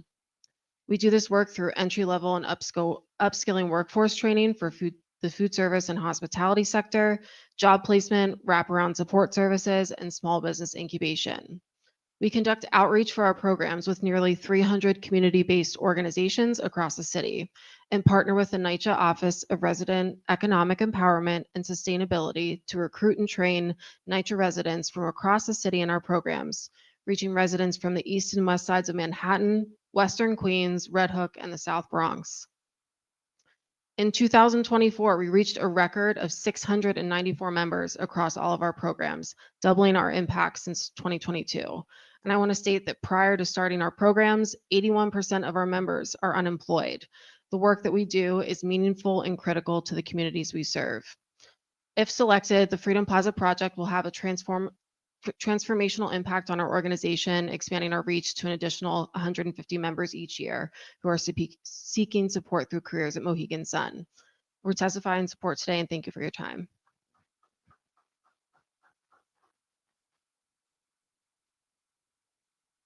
Let me know when you're ready. All right. Okay.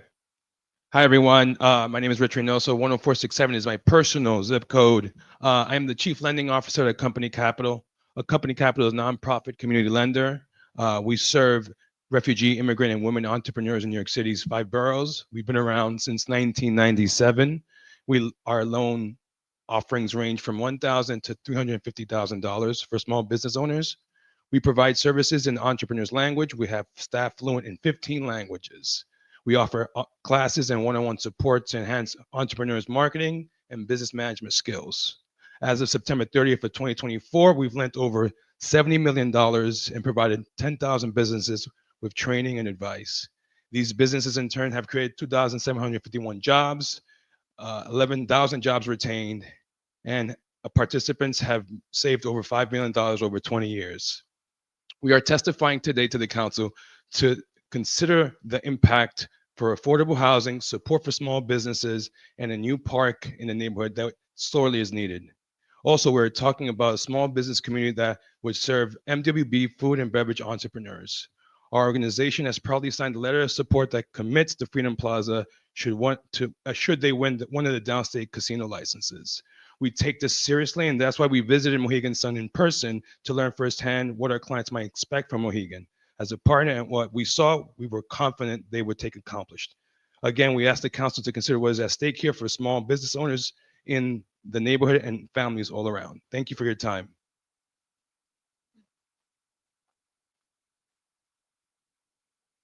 Good afternoon. My name is Alex Estes. I'm a real estate investor and a real estate attorney who grew up on 48th and First, and then later spent many years of my life on 38th and First.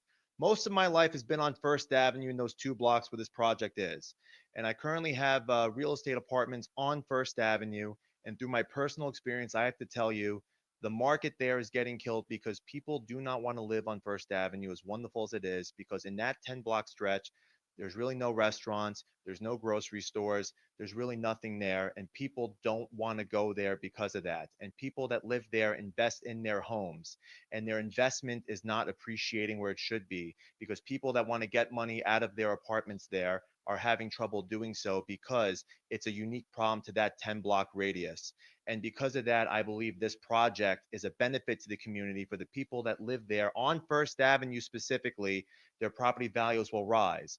Now, on top of that, I think everybody in this room will agree with me that the worst week to be in Manhattan is United Nations General Assembly week, with the congestion and everything.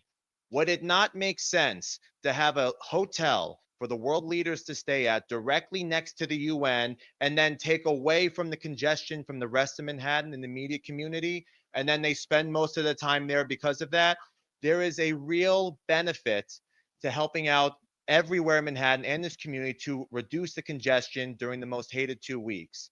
I think this project will be good for the community, for the people that live there, that have been raised there and have invested in there, for the community at large.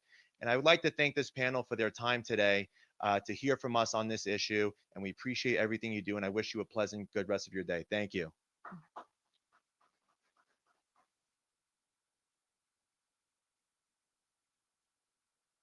Can you hear me? Yep.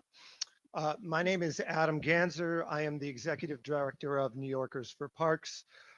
We are a 100-year-old, fully independent, not-for-profit focusing on New York City's parks and open spaces. I'd like to thank you for the opportunity to talk today. I speak from the perspective of Parks and Open Space from New York City.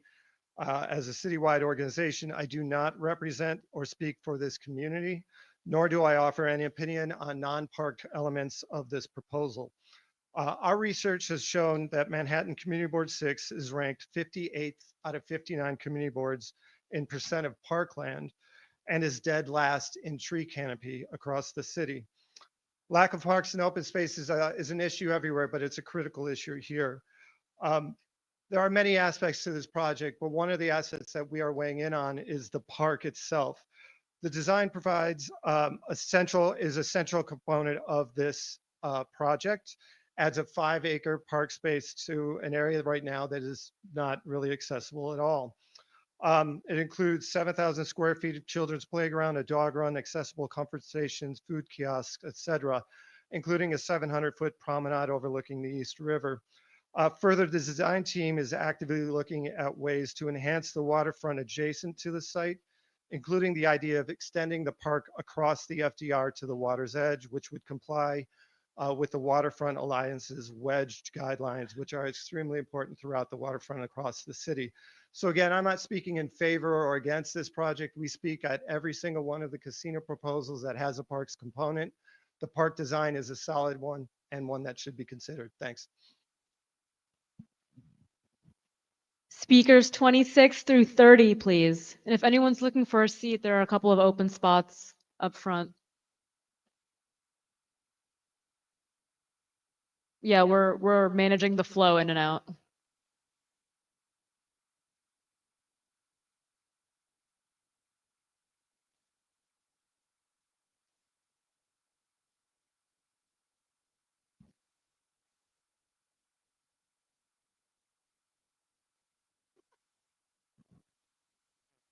Speak right into it.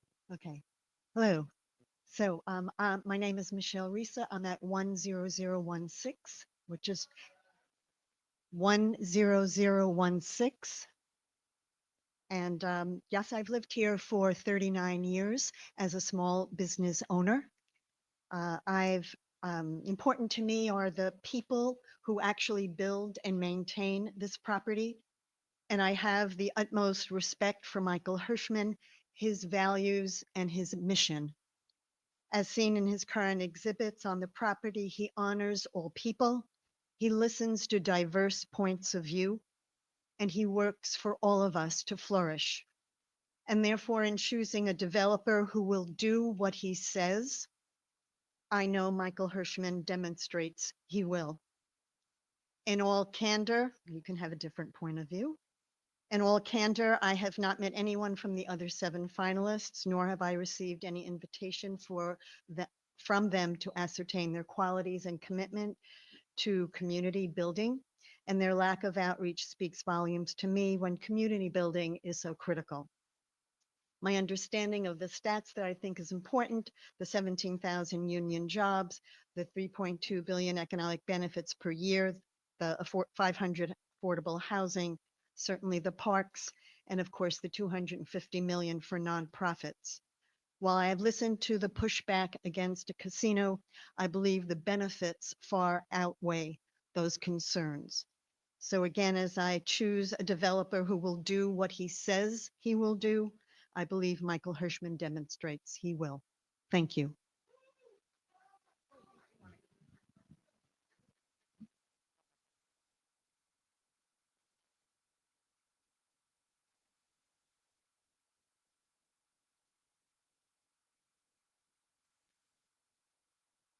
Zip code 10039.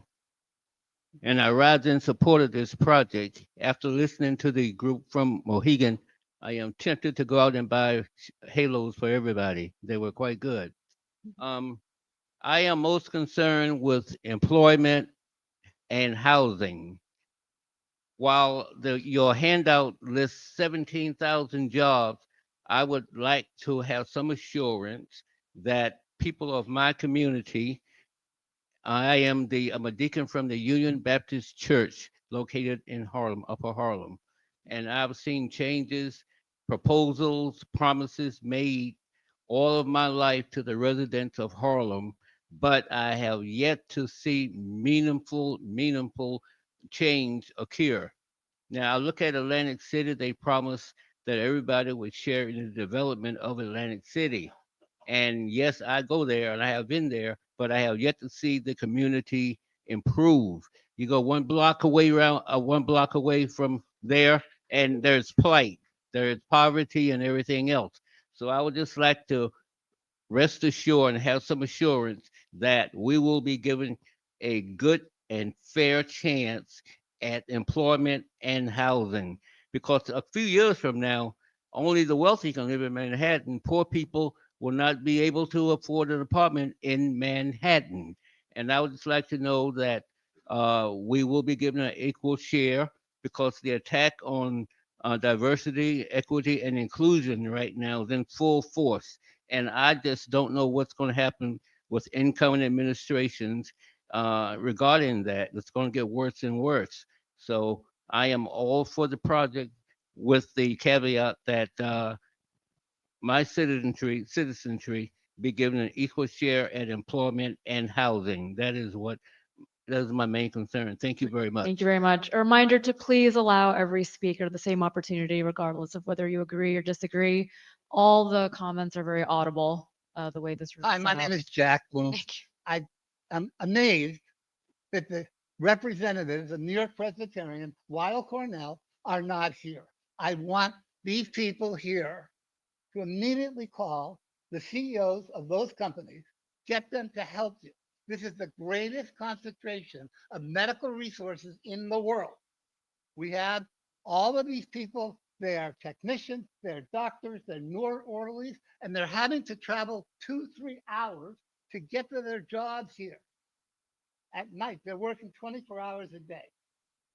And by the way, if you need anybody to help you reach out to these doctors and what do you call hospitals, I'd be glad to do it. I am a potential resident. I have diabetic foot. I've had 3 operations on it in the last few months. Fortunately, doctors saved my foot, and I do have a voucher right here. So if you'd like to take my voucher, I'd be happy to give it to you. I do not need a lottery. So I would like to suggest a little change to what you're doing to bring in this vast medical community to support your project.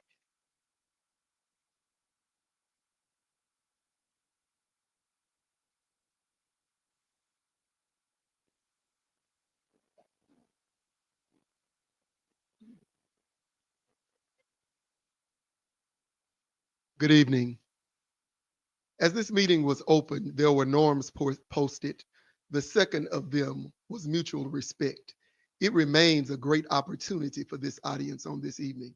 I have come in support of the Freedom Plaza on the grounds of what its partnership has already demonstrated. Michael Hirschman has gone beyond the bounds and made sure that he has spoken to community leaders, faith leaders across the breadth of this city, especially Manhattan. So I have come from zip code 10039 in support of this initiative for its partnership, but also for its possibilities for housing, its possibilities for jobs, and those possibilities changing the trajectory of families of diverse backgrounds. I had the fortune of coming of age in a place where casinos or the gaming industry was being introduced. The gaming industry will come, I'm sure, but will it come in partnership and will it come with the possibilities to embrace all individuals across the landscape of New York City? And will it bring possibilities to those who heretofore have been shut out of possibilities? I stand in support of the project.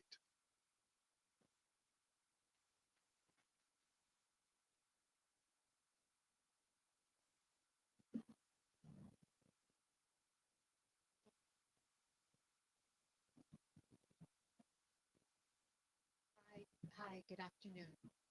Hi, thank you. My name is Nazila Jarahian, and I'm currently at zip code 165. But prior to that, I was living at 122 zip code for over 14 years. And I'm here today in support of Freedom Plaza, and I believe it will bring a lot of value um, into this community. Thank you. Speakers 31 through 36, please.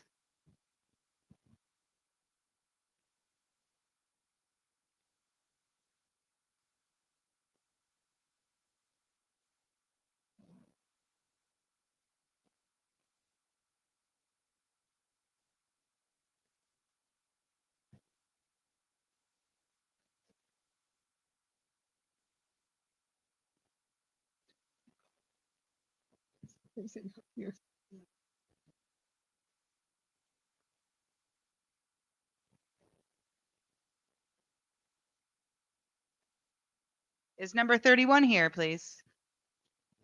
If not, we'll take 32 to the microphone.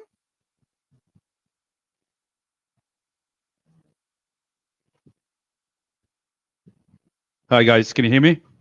Yep. All right. Money talks, right? All right. So zip code 10016. There's a reason why it's called Sin City, because it is Sin City. It's earned that terminology. And first of all, I want to actually thank the developers for their magnanimous proposal of parks, affordable housing, beautiful stuff that we should all enjoy, but not even putting casino as a footnote. But yes, it's there, like leaving it aside. 310,000 square feet of casino space will bring in 6 to 9 million visitors to that space. Easily. Do the math. Think about 9 million visitors coming in. Think about 1 week of UN times 52. What's going to happen? I think the biggest difference, and I really think it's a very easily solvable solution. Let's get affordable housing. Let's get the park. Let's get more residential units. Let's give a nice food hall. We'll get all of that together and let the casino be somewhere else. We get both. Right? It's a simple solution. It's so easy to do that. A simple solution. And I think there's nothing in that, because if it's so magnanimous, let's do it. You can do it. You love to give us parks. You love to give us affordable housing. Affordable housing folks will be so happy. And we want all of that together. I urge each council person represented here to talk to the people who live in this neighborhood. Talk to them. Talk to 100. Talk to 1,000. Talk to 20. You will get a sample set more important than people who are brought here to talk about what they should do for the casino versus the people living here. That's what we need.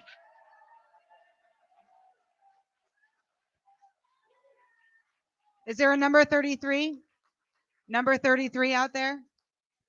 Take 34. She is here. Okay, thanks. Hard act to follow, right? Can everyone hear me? Yeah. Can you hear me? Hi. Louder? Sorry. Good evening, everyone. And I just want to let you know that there are lots of community members who are waiting outside while we have a lot of empty seats here. So it would be great if you could let them in. Thank you. So in the immediate vicinity of this casino is the UN.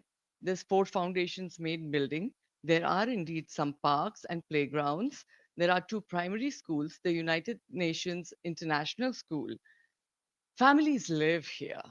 We live in high rises, in mid rises, in walk ups, in heritage townhouses, in carriage houses. We are pretty diverse. There are also some mansions.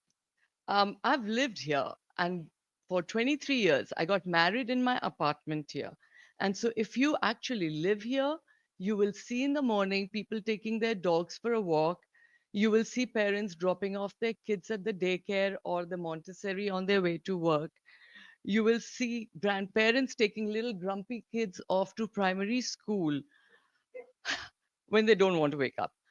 Office goers who will stop by a car, run by an Afghan or another immigrant. to get their coffee and bagel on their way to work. We have high-end restaurants already, like Zuma and several Japanese restaurants that are so fine dining. But we also have a $1.20 pizzeria if you want to eat a slice in the middle of the night after, whatever, night out. We have mom and pop bodegas, etc., etc. All this will disappear if you put a casino here. People like me will leave this community, and that will happen en masse. And then you can make it a ghost town and Sin City and whatever you will.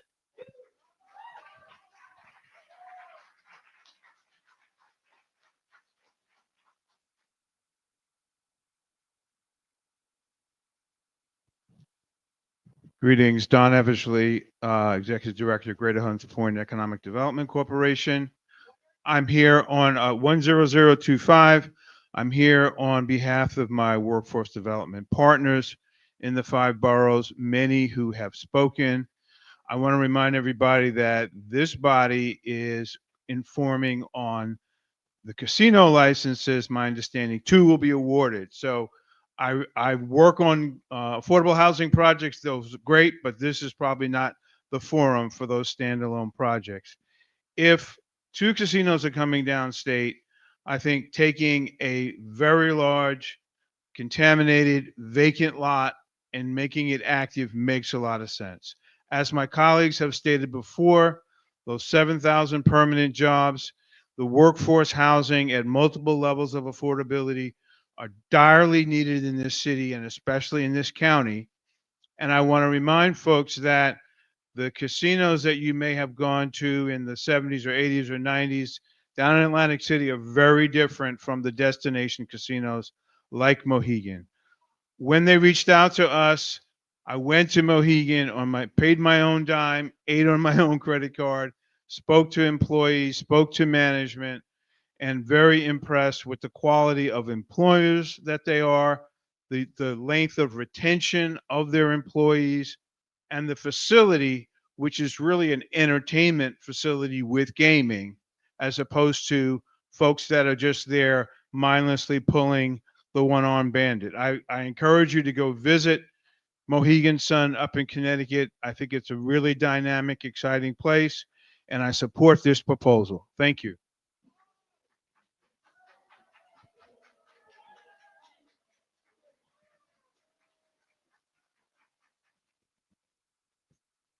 Okay. Good evening, everyone. Can you hear me? Yes. My name is Tanya Arias, and I am the chairman of the board of the Tudor City President's Council. We represent over 5,000 residents of Tudor City. And unlike Mao, my zip code is 10017. And unlike many of the people that have spoken in favor of this casino, we literally live across the street. We literally live across the street from this casino. We are all in for housing. We are all in for parks. We are all in for jobs. All of that can be delivered with the approved plan that has been approved for this lot since 2008. Without the casino, all of a sudden this casino comes out of nowhere, and then our entire neighborhood has to be subjected to an additional 2 million square feet, because let's not forget, it's not just the casino. We also have hotels. It's a total of 2 million additional square feet of 24/7 of non-residential. This is people that will come in and out of our neighborhood. They claim that the entrance to this casino will be through the FDR Drive. Can you even imagine what that's going to be like? And furthermore, if you know Tudor City, most people think that they can get away from the 42nd Street traffic by going up 41st Street. Guess what? That's Tudor City Place. There's no exit. We're going to be having that traffic there in and out. I urge the commission to consider that affordable housing is the greatest need in our city. It is essential that we concentrate ourselves on affordable housing. The last thing we need is a casino. We need housing. Thank you very much.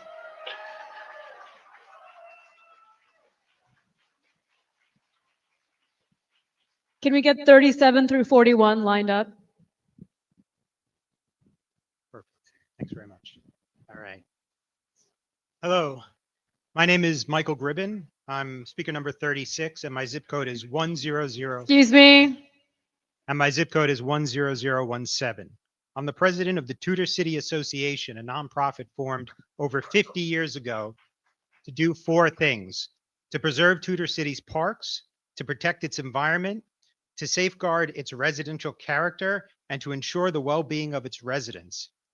A casino next door to our historic community runs counter to every one of these purposes. That is why I'm here in opposition to the granting of this casino license. I hear people talk about the jobs created, the green space, and the affordable housing. These are great for the community, but we're not talking about those things. We're talking about a casino license. We can have all of those benefits without the casino.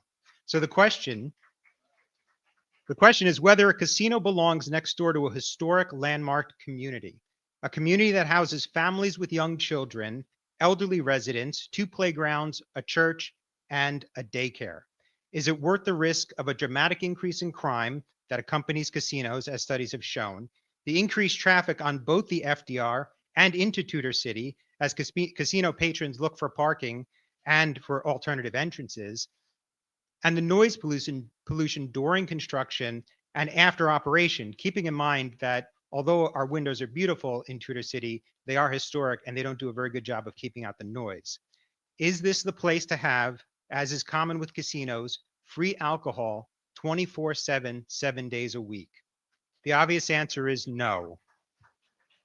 Rejecting this license still allows housing, green space, and retail development, but without the harms of a casino. On behalf of the Tudor City Association, I respectfully urge the committee to vote no. Thank you.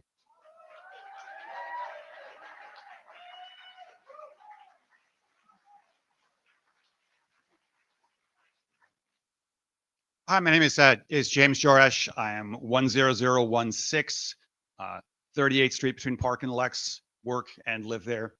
My perspective today is about the casino primarily. I have experience working in a casino Tropicana in Las Vegas many years ago.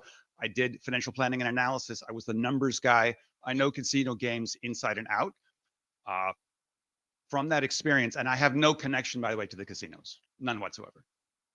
So I've looked at all of these proposals, especially the three in Manhattan. I've dug deeply. This proposal has a spectacularly large casino, 300,000 square feet, 5,700 slot machines, all of the gaming that they've got there. It is monstrous. The revenues that they're proposing, on a gross scale, I don't know the nets, but for year 5, for example, the revenue proposal from a low to a high estimate go from 5 billion for the year to 3.6 billion. We're talking about some very big numbers, and I want to talk about big numbers. And I don't want to represent 10016. I want to represent New Yorkers. When we're talking about numbers that big, approving one casino or two or three, and where those are matters a lot. And you can see some really big swings in these numbers. I expect more than that. I do think, though, that the team that they have put together is pretty impressive. Mohegan Sun has an excellent reputation in the industry. The Banyan Hotel as well, the marketing plans they put together, the details of the casino description were mind-boggling. I have a lot of understanding of casinos and the casino business. That was spectacular. They have a real plan for making this happen. If anyone can make that 5 billion happen, it's them. But I urge you, think about out to the future, how many billions of dollars need to flow in. That's a lot of people, and that's a big swing. If it's a miss, what happens? And how do you prepare for that now?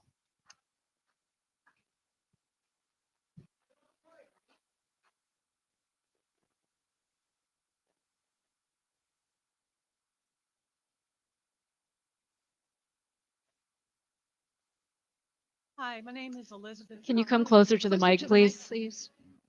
My name is Elizabeth Cohen. My zip code is 10003. I'm part of the neighborhood. And I want to say this is a family neighborhood. It's a diverse neighborhood and primarily middle and working class families living here. I've lived here for my entire life. I've sent my kids to school here. There are some speakers here today with vested interests. in the casino, but they don't live here in this neighborhood. This school district, District 2, public elementary through high school, has the largest number of public school students in Manhattan, with over 54,000 students, in addition to thousands of private and parochial students. Every day, the sidewalks, the buses, and trains are crowded with students traveling to and from their schools. A casino in their midst is not in their best interest.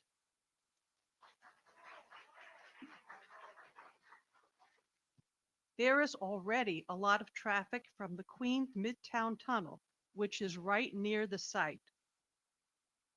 The two hospitals, Bellevue and NYU Langone, which are also near the site, due to the recent closing of several hospitals in the area and downtown, including most recently Beth Israel Hospital, have made those two hospitals essential. They are now the main hospitals for this area and for all of downtown. An increase in traffic will cost lives. It will delay people getting the medical care they need. It is not in the best interest of the people who live here to have a casino here. I am not. Thank you very much.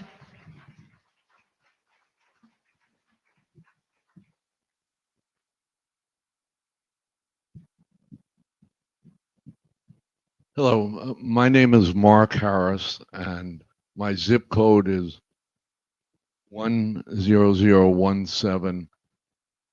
I've lived in Tudor City for 50 years. As a young man, one of my first jobs was working for the Department of City Planning here in New York City, and subsequently I became an administrative law judge for the state of New York for over 30 years. And as a Tudor City resident for 50 years, I've watched the community change greatly. I love the area. It's a beautiful neighborhood. It's become extremely inviting to families as well as individuals and single people. It's a diverse neighborhood. It's a lovely neighborhood. The surrounding area is lovely.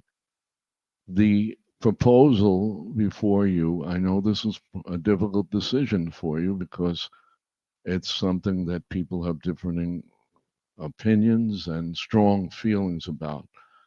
But I urge you, if you have a home and you think of your home wherever you live, whether it's in New York City or someplace far from New York City, can you imagine the idea that you would improve your life by having a casino put across the street from your house or your apartment? But what if they told you, but I know you need daycare, and I know you have friends who want to move into the neighborhood and there's not enough houses in the neighborhood. And even though you have children, there are schools nearby, but we'll give you daycare and we'll do all these goody things for you. And then just forget about the fact that we'll put in a casino too. That's what we're being asked to put up Thank you with. very much for your time. Thank you. Thank you very much for your time.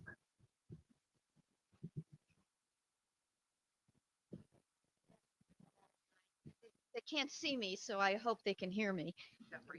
Can everyone hear me? Yes. Okay. Ellen Sandals, zip code 10003.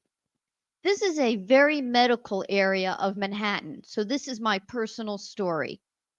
In February 2024, on a Friday night at 8 p.m., after having an MRI done at the NYU Radiology Center on 38th Street and First Avenue, the radiologist stated that he had called my doctor and they both wanted me in the emergency room immediately. The staff, not wanting me to wait for an ambulance, put me in a wheelchair and wheeled me down First Avenue to the Ronald Perlman Emergency Room on 1st and 33rd Street. At 3:30 in the morning, I was checked into the Kimmel Pavilion Hospital on 1st and 34th, where I spent the next 9 days and underwent serious neurosurgery. Follow-up visits with the neurosurgeon were at the NYU Tisch Hospital on 1st and 31st. Since my surgery, there has been 17 months of therapies, which led me to rehabilitation at NYU Rusk on 240 East 38th Street at 2nd Avenue, as well as NYU Orthopedic Center at 333 East 38th Street at 1st Avenue.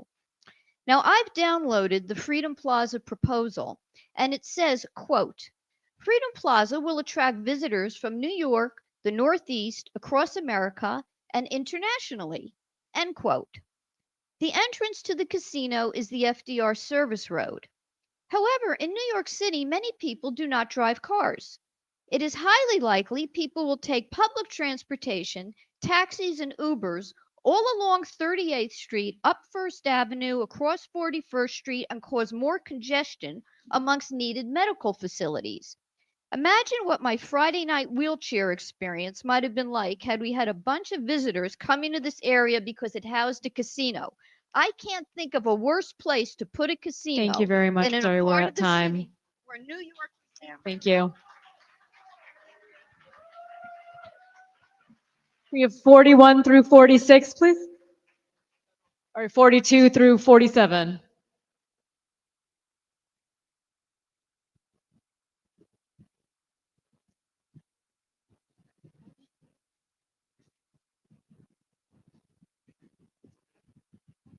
No, don't do it. No, don't. I'm sure.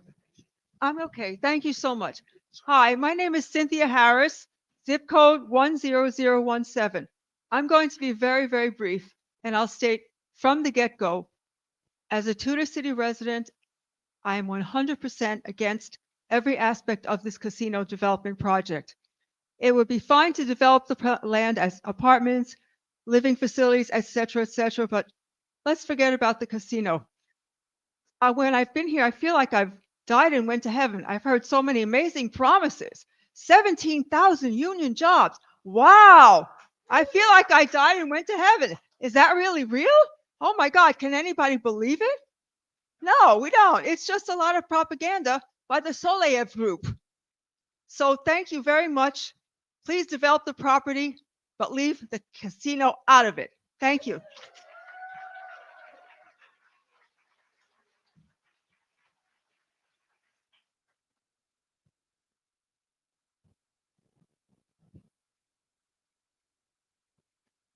Hi, my name is Sam Cuckley.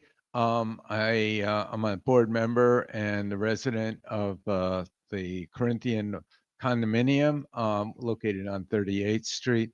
Been a resident there for 23 years and an owner for the same time. My whole career has been in real estate. I'm an appraiser, real estate consultant, and a fellow in the Royal Institution of Charter Surveyors. I have designations from each. I'm well regarded in New York. Spent the last 22 years retiring at 77 in risk management at Nuveen, TIAA Nuveen, $1 trillion pension fund in which I worked in one of the funds with $36 billion fund. The one thing that I want to address is the EIS.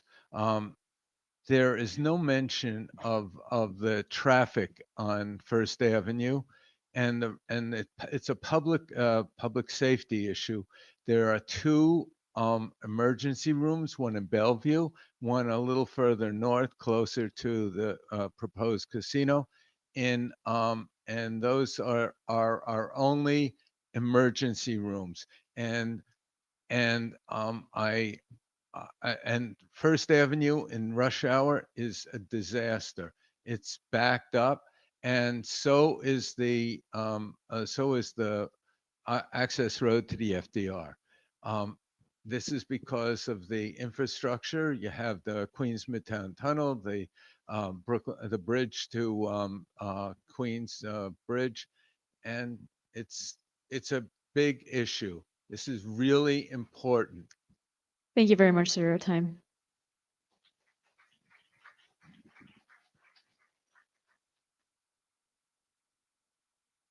Hi, my name is Stacy Roush, zip code 10016. I live just down the street, 37 years. That area, we need housing. The idea that the whole thing boasts, oh, it's 1,000 apartments, half of which will be affordable, define affordable, but we're building 1,400 parking spaces and 1,200 hotel rooms. I'm sorry, what's the big deal about the housing? You're going to inundate us with traffic, people, and sleaze. Casinos suck.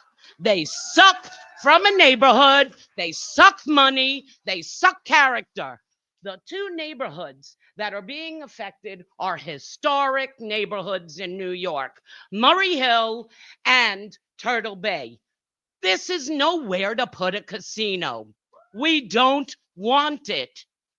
It is next to a terrorism target. It adds to the UN. Putting a casino with open space is like, come, send me a drone with a bomb.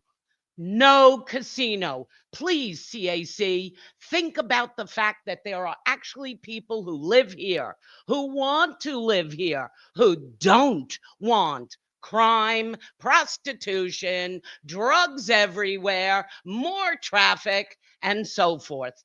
Vote no.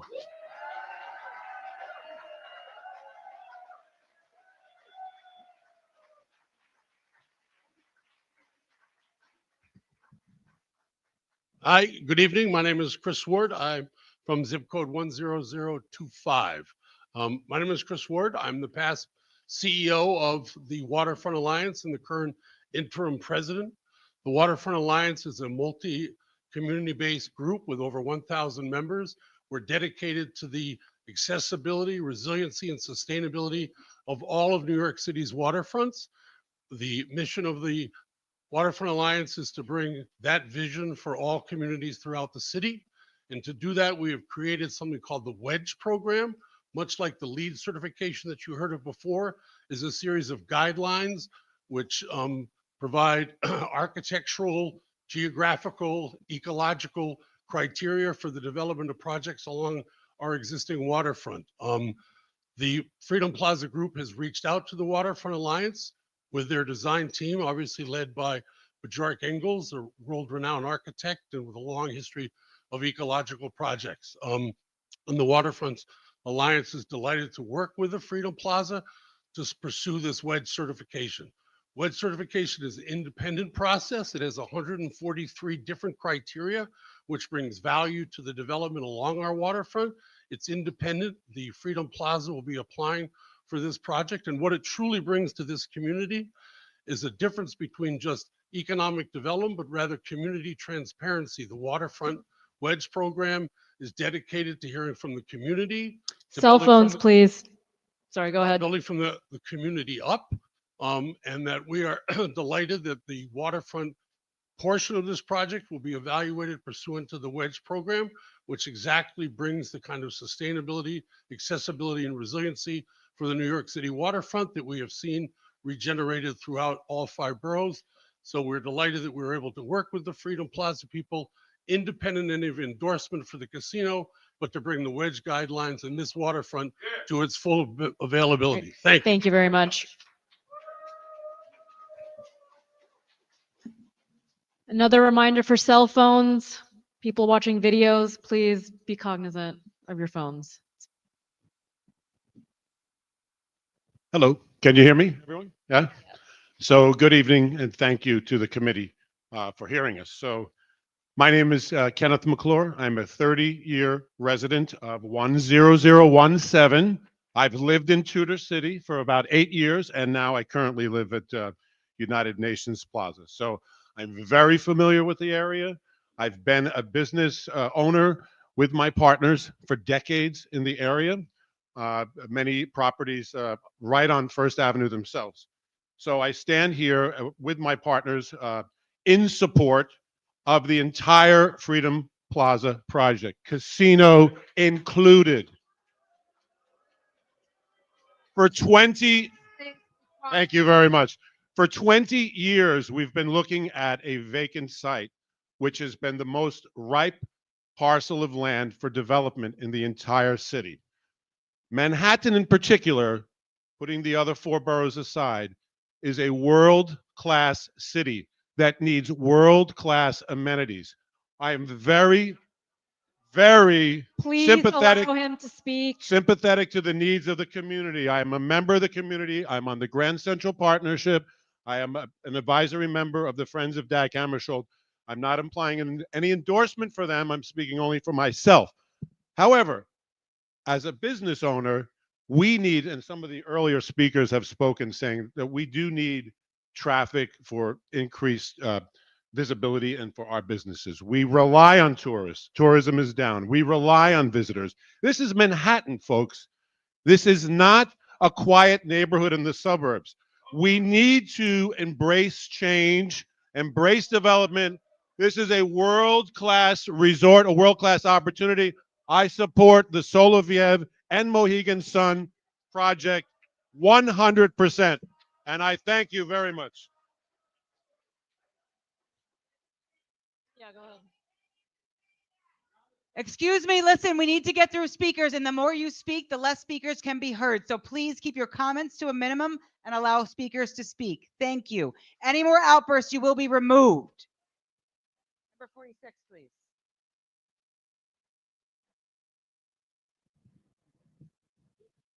Good evening. My name is Mike Balboni, 11596. I come here as the former Homeland Security Advisor for the state of New York. And during that period of time, I was in charge of overseeing $250 million of resources from the federal government to protect this city. I love this city. It is such an incredibly important part, not just of New York, but of the entire country and nation.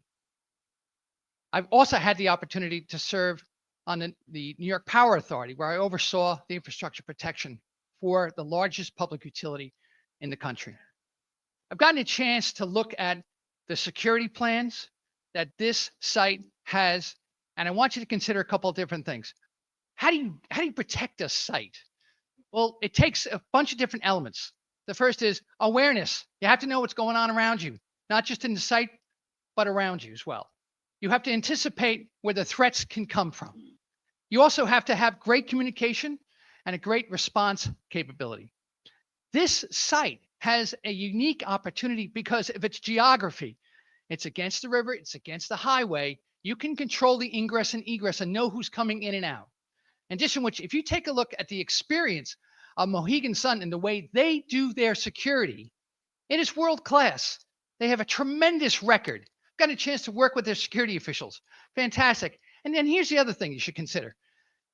The UN, Secret Service, UN protection, New York City Police Department, substation, state police. There's a great confluence of folks that can provide for that deterrence and detection and protection. Thank you very much. Speakers 47 through 52, please. 47 through 52.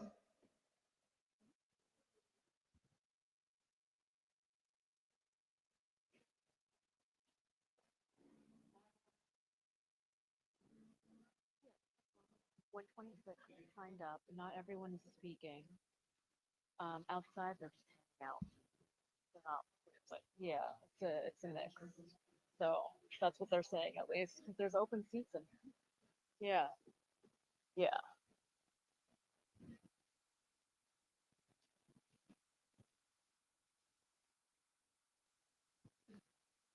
Yeah. Is number 47 here? If not, I'll take 48. Thank you so much. Number 48. I think number 47 got scared. My name is Dominic. I've lived in zip code 10016 for about 34 years now. My main reason for coming here tonight is I've seen a lot of development in New York City. West Side Highway, Little Island, Highline, Hudson Rail Yard, but I've always looked at an empty lot. Um, I'm not a gambler. I'm a medical doctor. I don't know anything about casinos, but I do know that something has to be built there. And that is the reason why I'm here tonight. I like what I've heard of the presentation. I think everybody should be given a chance to state their position on the issue. And the booing and shouting and yelling and all of that is really unbecoming. People should really respect everyone's opinion, even when we disagree. Very, very important that people get to express their opinion. I have no other thing to say except I'm strongly in favor of building something in that empty lot. And I have nothing against casinos. Thank you very much.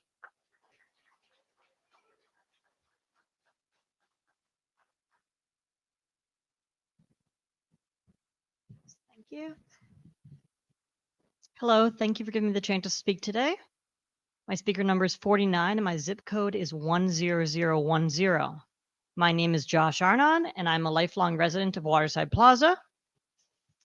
I am a member of the Waterside Tennis Association and on the executive committee of Eleanor Roosevelt Independent Democrats, both of which have voiced strong opposition to the plan. I'm also a member of Open New York, which is a pro-housing and YIMBY, meaning yes in my backyard organization. And many of us are also opposed to this plan, even though we generally support development. I find it incredibly ironic that the plan includes a museum of democracy. And frankly, the entire project is an insult to the collaborative spirit of the United Nations. Democracy means through the will of the people. And the overwhelming community opposition to this plan is astounding.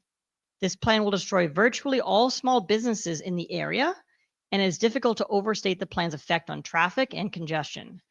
Also, the latest report from our state comptroller's office found that New York State's casinos have consistently failed to meet their initial revenue and tax projections. I don't believe the words casino or gambling were even used at any point of the presentation. Some euphemisms were used instead, but this is not an abstract concept.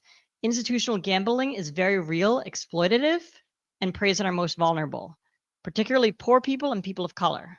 Gambling addiction is a national epidemic. One of my mom's best friends had a son who was born within a week of me. We were alike in many ways, but he had a gambling addiction.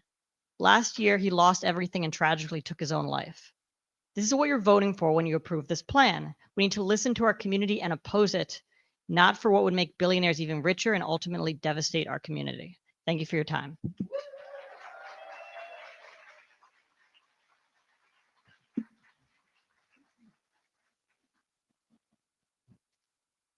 Martin Barrett, 10022, born in Can you Bethesda. move closer to the microphone, on East please? 17th Thank you. Street.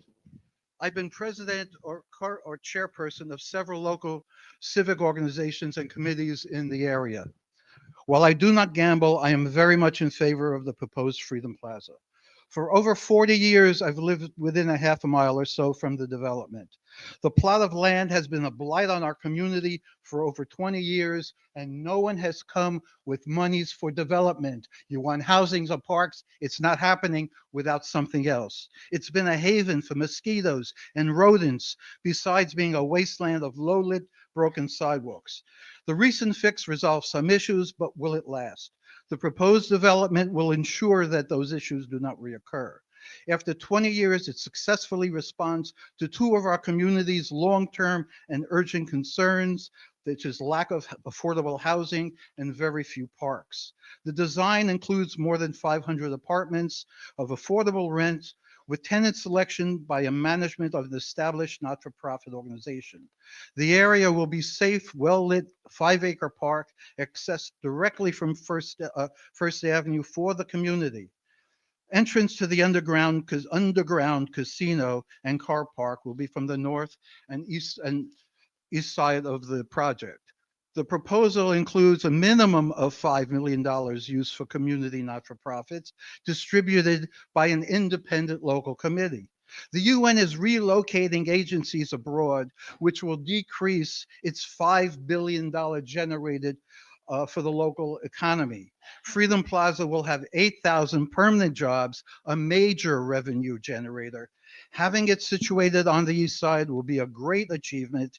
If it doesn't materialize, then we can look forward to another 20 years of an empty mosquito and rat-filled lot. Enjoy.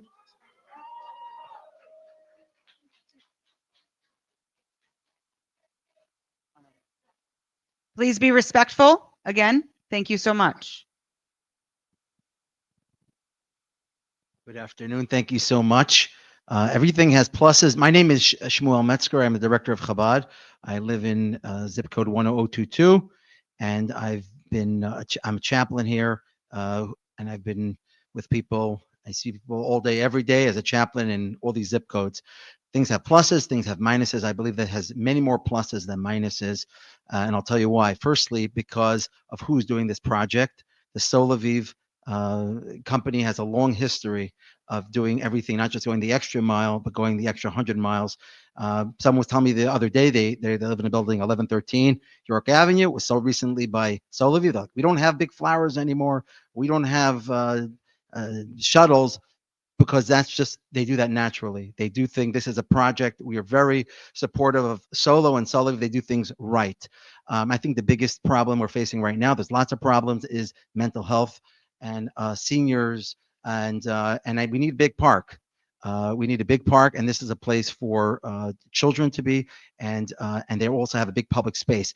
No one's mentioned yet, but they're also seniors. People, thank God, are living a lot longer than they used to. People are living longer, and this space will have a large public space. There is no such space that I'm aware of on this side of town, so I'm very for it. Also, the Museum of Democracy, I think, is very important.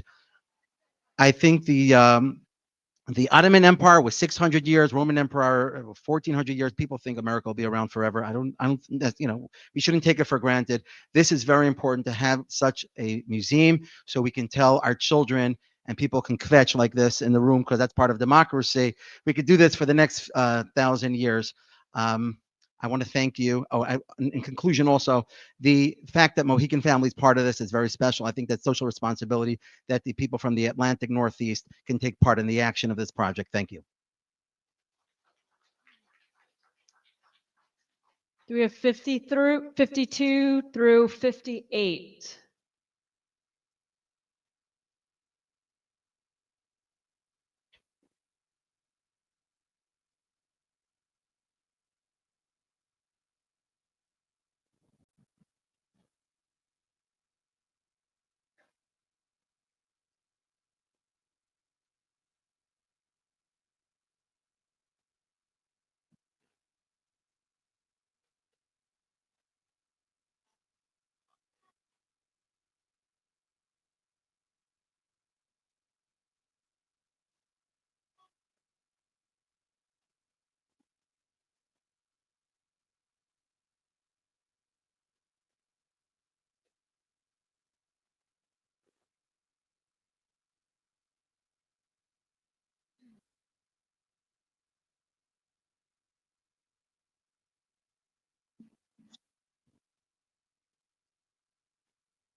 Is there no 52?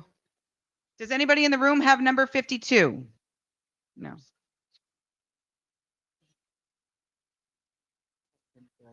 Okay, awesome. It's your turn. You don't either? Yeah, I'm not playing you. Okay. Go. Step right Okay. up to the So, microphone so they can hear you. okay. Everyone can hear me? So, no, I'm going to speak louder. I only have two voices, very low or very loud. So sorry.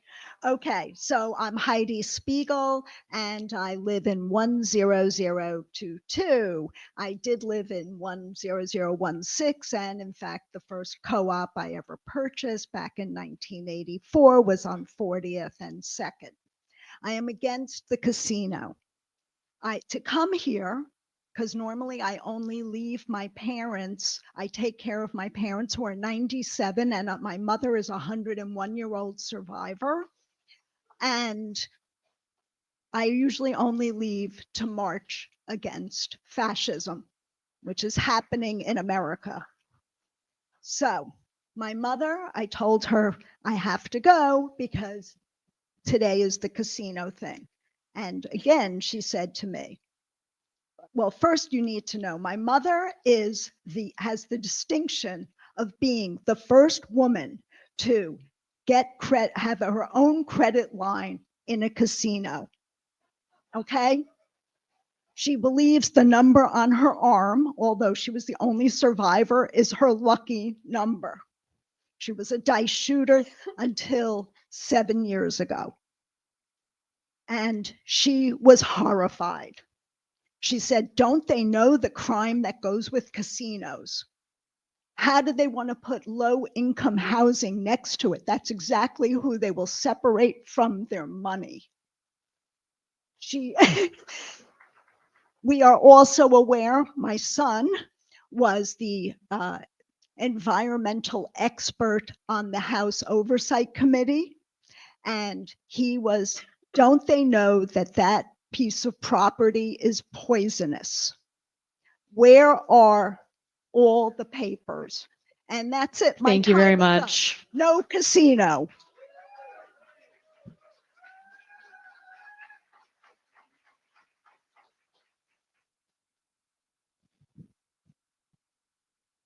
Okay, hi. My name is Judith Gross. I'm the president of the Eleanor Roosevelt Independent Democrats Club, which has the abbreviation ERID.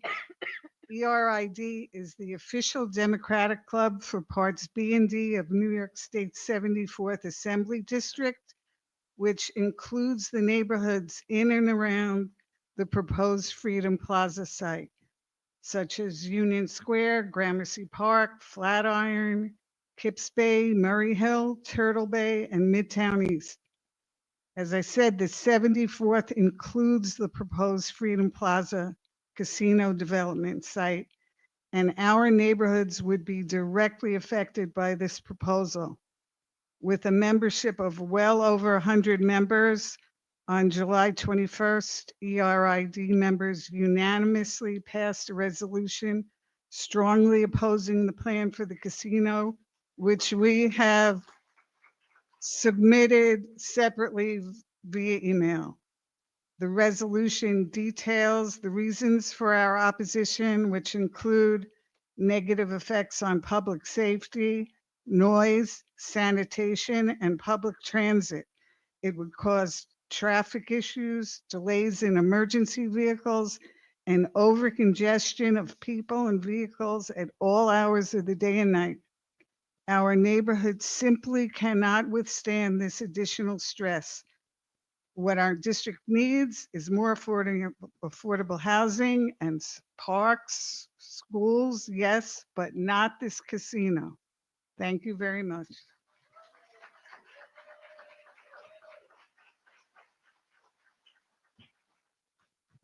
I am Michael Cohen. I'm a resident of 10003, and I've lived there for most of my life. The thing I would want to say is that I think casinos destroy communities, and where they put the casino, there's going to be a large increase in crime if they put it in that spot. It's in a residential neighborhood. There are a lot of high-rise residential buildings right nearby, and my main concern is that I think it's gonna have a negative effect on youth. Like I think a lot of younger people, or I think a lot of kids, think it'll be a negative influence to have gambling right there, right where they're living, and especially if the pre-K nearby. I know that in New York to have somewhere that serves alcohol, you have to have it in a certain distance from a school. Not around 500 feet. I wonder, someone else talked about schools earlier. Is this going to be more than that distance? And I think that also has a negative influence on communities because it brings crime to communities and it turns them into, rather than places people live, into just tourist destinations where people can rent a hotel room, gamble, and that's pretty much all they'll do when they stay there. And I think it also, I think that the last thing we want to do in a city with one of the lowest crime rates and violent crime rates in America is to increase crime in that neighborhood. And I think that's the wrong move.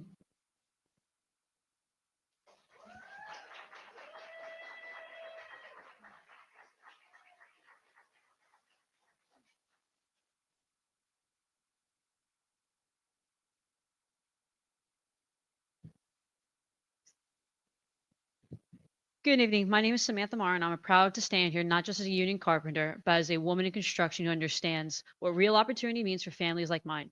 The Freedom Plaza Casino isn't just another development, it's a promise of 17,000 union jobs, including thousands in construction, where our skills and dedication will shape the future of Manhattan's East Side. This project is an investment in all of us. It brings affordable housing, green spaces, and daycare centers, things our communities need to thrive. And it's not only about jobs today, it's about long term careers, training, and stability. For women in the trades, this is a chance to be recognized, respected, and hired. We're not just building casino, we're building equity, inclusion, and a stronger New York. Let's make sure our voices are part of the foundation. Thank you.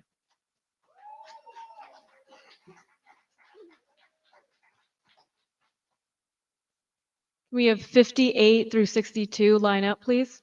Oh, 59 through 62.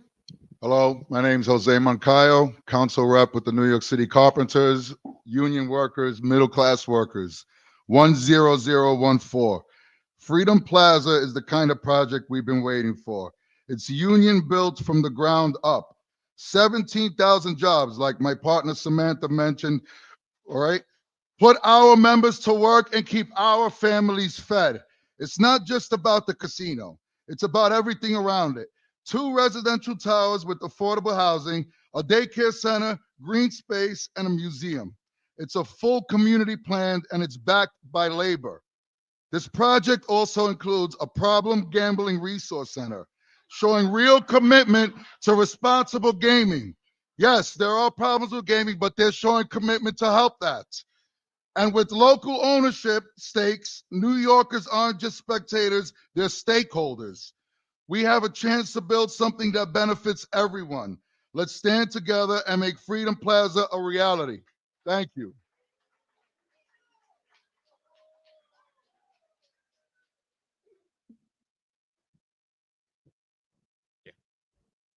Good afternoon, panel. My name is Sean Campbell. I'm a council representative in the New York City District Council of Carpenters, also a working man in this city. You can say, oh man, all you want. I've been in this city all my life. So, along with my 10014, 10014, you're welcome.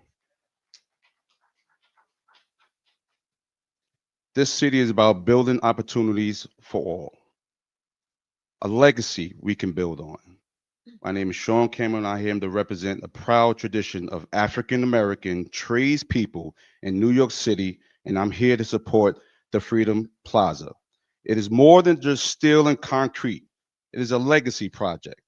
It is a chance to bring real investments into communities that have been overlooked for far too long. This development will create thousands of union jobs for New Yorkers and is backed by 26 labor organizations throughout New York City. This means I have the mic. Excuse me, please hold your Don't worry comments about it. and allow everyone the same time and opportunity to speak. If you would like to speak, there's a sign-up table outside. And we could take it outside after I'm finished too. This development will create thousands of New York jobs for New Yorkers, as I said before, and backed by 26 labor organizations. This means fair wages for New Yorkers, benefits for New Yorkers, and dignity for the workers in New York. Nothing, huh? Okay. But it also means investments, a $5 million annual investments into the community's programs, schools, arts, and housings. That's how you build generational wealth and change. You're not, I got the mic. No, he has extra time. Thank you. Thank you. Please, I'm sorry, panel. Real quick, we're not building just a casino. We are building a future for our kids. See us working with pride for our city, where our neighborhoods thrive, where our union stands strong. Let's make Freedom's Plaza reflect the diversity and strength of our city. Thank you very much. Have a good night.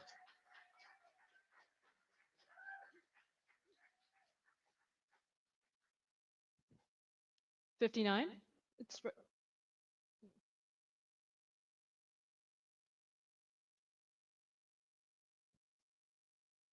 Good evening. Thank you. My name is Alice Kenny. I am in zip code 10017, a happy resident of Tudor City.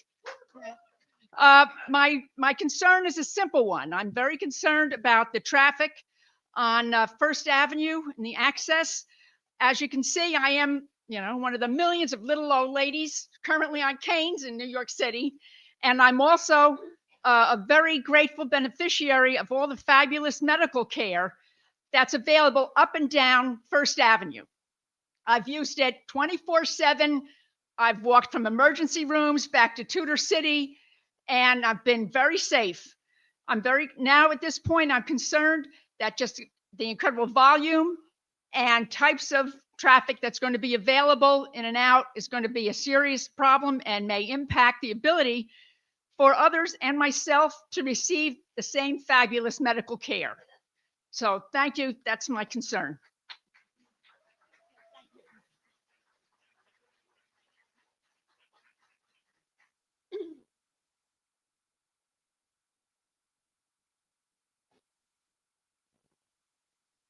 Thank you. My name is Reverend Robert Linden, 11208, and I represent a coalition of faith leaders tonight from all 5 boroughs. And we have already published a written statement of our support of Freedom Plaza in a city that is struggling with housing. We are in full support of the housing development. When I think about freedom and democracy, I think about responsibility. Freedom calls us to build a city where people can thrive. Democracy calls us to make decisions that lift up the many, not just up the few, not just a particular zip code. Tonight, I urge you to see this project more than a development. It is an opportunity to live out the best of our values, to create homes, to create jobs, and spaces where freedom and community can flourish side by side. Thank you for your respect, and thank you for this opportunity.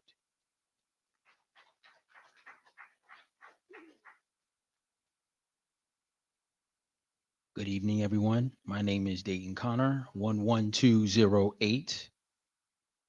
I come before you today as a young adult and a private citizen of this city. When I look at Freedom Plaza, I don't just see a new development. I see opportunity. Opportunity for people like me who are working hard, who want to build a future, and who want to be a part of something bigger than ourselves. This project is projected to create 17,000 new union jobs. For my generation, that means a pathway to careers that pay fair wages, provide stability, and open the door for advancement.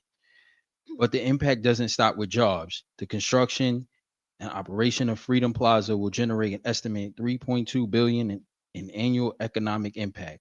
That kind of growth doesn't just stay on paper. It circulates through our neighborhoods, supports small businesses, strengthen families. And add to that nearly 1 billion in new tax revenue. We are talking about resources that can grow towards schools, parks, housing, and the service of our communities rely on every day.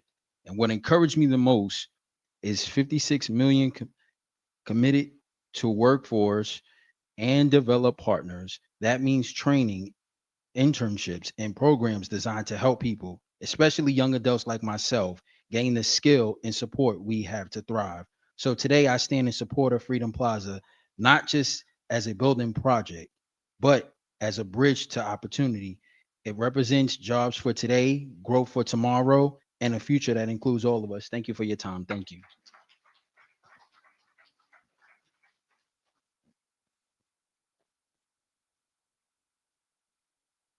Hi, I'm Marty Dolan. I'm a candidate for public advocate in the November election. The way I see it, I've listened to the proposal in Throgs Neck, the one in Queens, the one in Hudson Yards, and I know Yonkers is even looking at getting some of these licenses.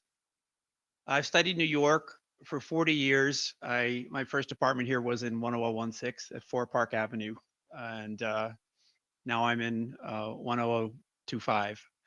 So you probably saw me when the elephants were coming through the Midtown Tunnel. So obviously it's a great area. It's a very thoughtful presentation. I think from the city's perspective, the two challenges right now are jobs and the quality of street life. And by that I mean the demise of street life, the demise of shopping, kind of people sitting at home, ordering stuff on the bike lanes. So what I'd like to see more of here is we need to make sure that we're looking at the congestion. I haven't heard enough yet to really be persuaded. It sounds like there's a lot of people coming in here, and especially during the UN General Assembly. I'd like to encourage the group here to ask more questions about that and get some more answers for the community. And then the second thing is whenever you build an open space in New York, you get Amazon trucks and Amazon bikes cutting through the park and kind of zooming in to send you to those emergency rooms that are nearby here. So we need to look more at that, and I look forward to learning more about this proposal and see what happens with it. Thanks, everybody. Thank you. 63 through 68, please. 63 through 68.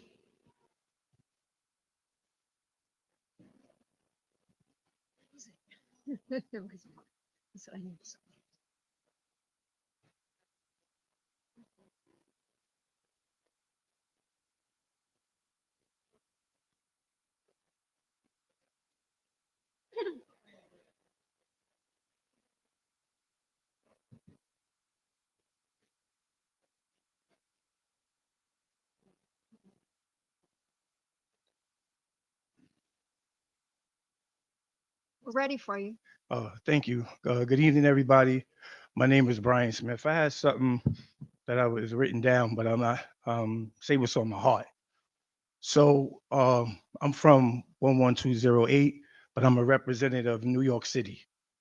Um, I understand everybody's concern and complaints about with the casino and how can it stop, like, everybody to talk about the medical things, street life.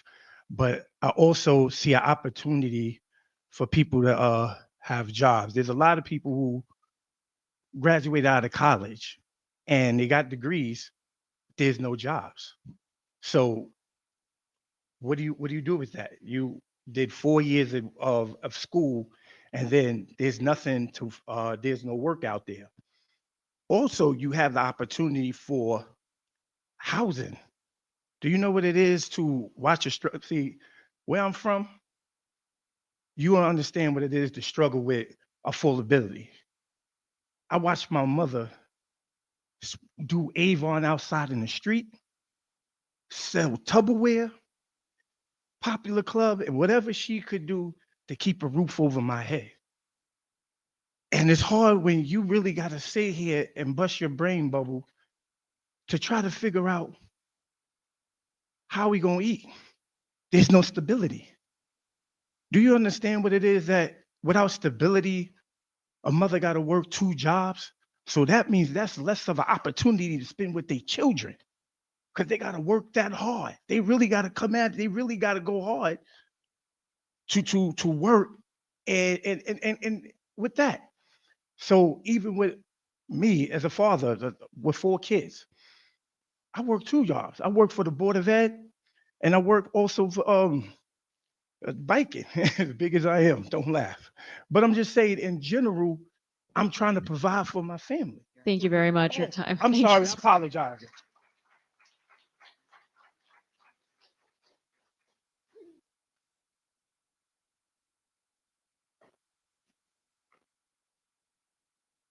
I am living in zip code 10019, and for more than 15 years, I had business consultancies in the 10017 zip code. My name is Ann Saxon Hirsch, and I am a founder and served as first president of the nonprofit Friends of Dag Hammarskjöld Plaza, the public park on East 47th Street, gateway to the United Nations and home of the Katharine Hepburn Garden. I currently serve as Director of Development and offer this testimony as an individual in the interests of public outdoor space and reinvestment in our community. When I first got word of the proposed casino with a Ferris wheel, I pictured Atlantic City with an amusement park. But as the proposal evolved into an underground casino with world-class public amenities, I attended all the information sessions, from traffic planning to a sustainable landscape. With a front row seat to the work of the world's finest landscape architecture firm, I witnessed the commitment of the Soliev Group to create something extraordinary that no other casino plan offers. Of course, it's the casino that makes 5 acres of public space with all sorts of amenities possible. And Mohegan is the best capitalized operator with a resource and a sense of community. Consider the alternatives. The largest undeveloped acreage in Manhattan will be sold off piecemeal and or developed as an exclusive enclave of luxury towers meeting minimal public land and affordable housing requirements. Thank you very much. You're at time. Is number 65 here? All right, we'll take 66 to the microphone, please. Thank you. Hi, good evening. I'm here on behalf of SEIU Local 32BJ. 32BJ is the largest union of property service workers in the country, representing over 175,000 members across 13 states, tens of thousands of commercial property service workers, security guards, residential, building staff in New York City. 32BJ supports responsible developers who invest in communities where they build. I'm happy to report that the developer of this proposed project on the housing front has made a credible commitment to prevailing wage jobs for workers who will permanently staff the residential portion of the project. We estimate that this development would allow for the creation of roughly a dozen property service jobs. Good jobs like these mean prevailing wage, meaningful benefits, and a pathway to the middle class for local community members who tend to feel the position.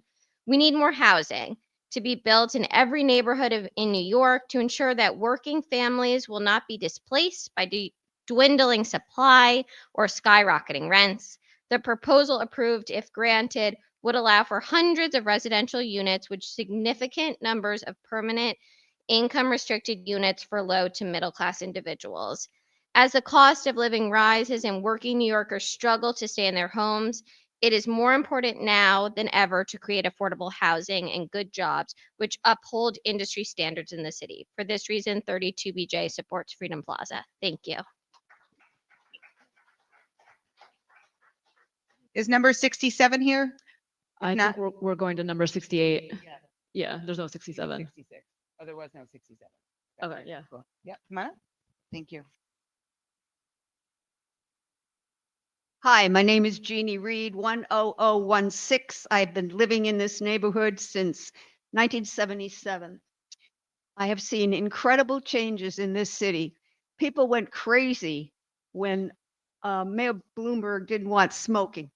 People went crazy when the 37th Street was going straight through to New Jersey. People went crazy when Bloomberg wanted little public parks so people could sit down, there'd be flowers. One. Two, casinos are not sleaze. I can call your attention to Monaco, black tie every night. Macau, black tie. I'm telling you, stop it. Western Connecticut. In the mid 90s, Electric Boat Company shut down their nuclear submarine plant in Groton, Connecticut. 13,000 people were thrown off their jobs. Who hired them? A casino in Western Connecticut.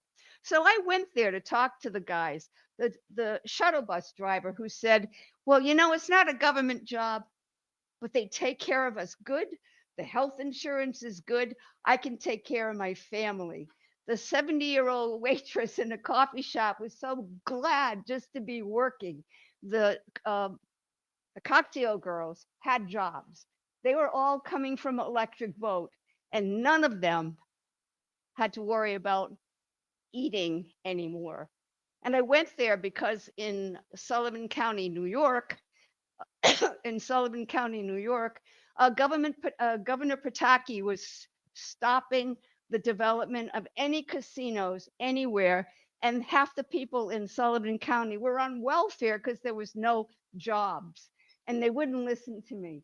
2 years later, I discovered that in the New York Post, Donald Trump had paid Albany $900,000 Thank you very much. You're at so they time. wouldn't do casinos. I love Thank this you. idea.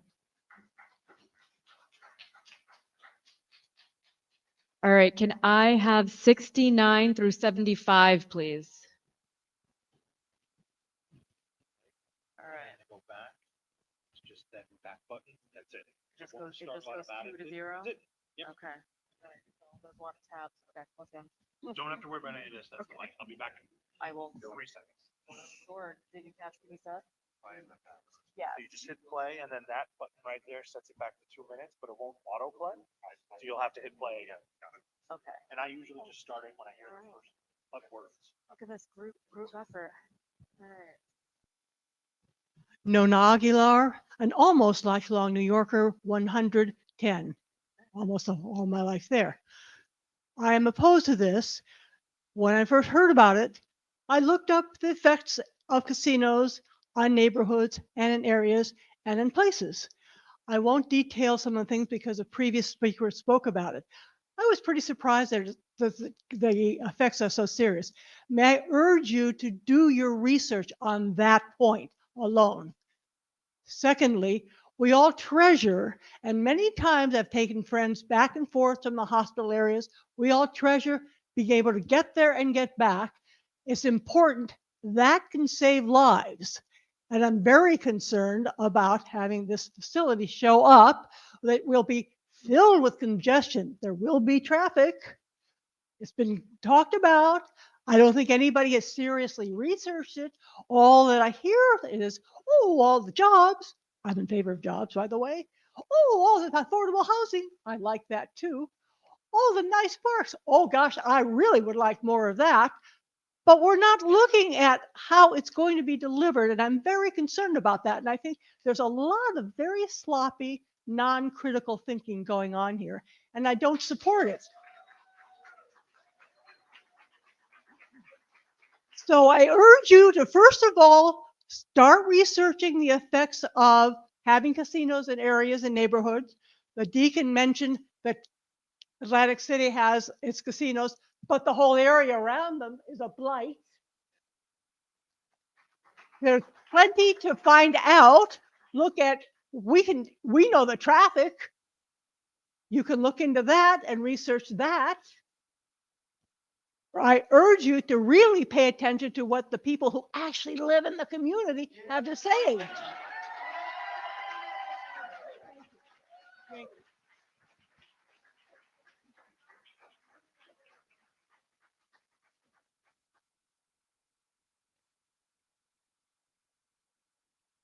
Hi, everyone. It's 10036. I grew up in New York City. I'm a New Yorker. My name is Carmen Sands. I'm a proud member of the Hotel Gammon Trade Council. I am here today to voice my support for the Freedom Plaza proposal. As a union member, I know the value of a union job goes far beyond high wages and good benefits. Union jobs are a lifeline for working New Yorkers and their families.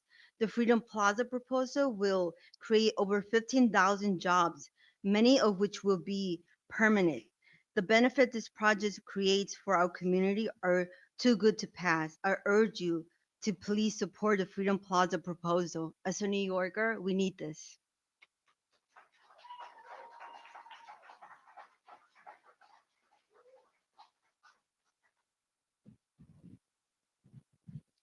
Zip code 10016. My name is Kyle Athiad. I am a born and raised East Sider, and I have lived down the street from this proposal for most of my life. When I was the chair of Manhattan Community Board 6, I met with the Soloviev Group, and I became the first person to oppose this project because it is a cynical repackaging of promises already broken, dressed up in marketing buzzwords like green space, affordable housing, and prosperity. We passed resolutions in opposition to this casino because behind their fancy spin is a truth that we all know. This project is wrong for our neighborhood, wrong for our families, and wrong for the future of East Midtown. Here's the harsh reality. The Soloviev Group has owned this parcel of land for nearly 30 years with previous promises of affordable housing, and they have yet to deliver a single unit despite building luxury apartments across the street.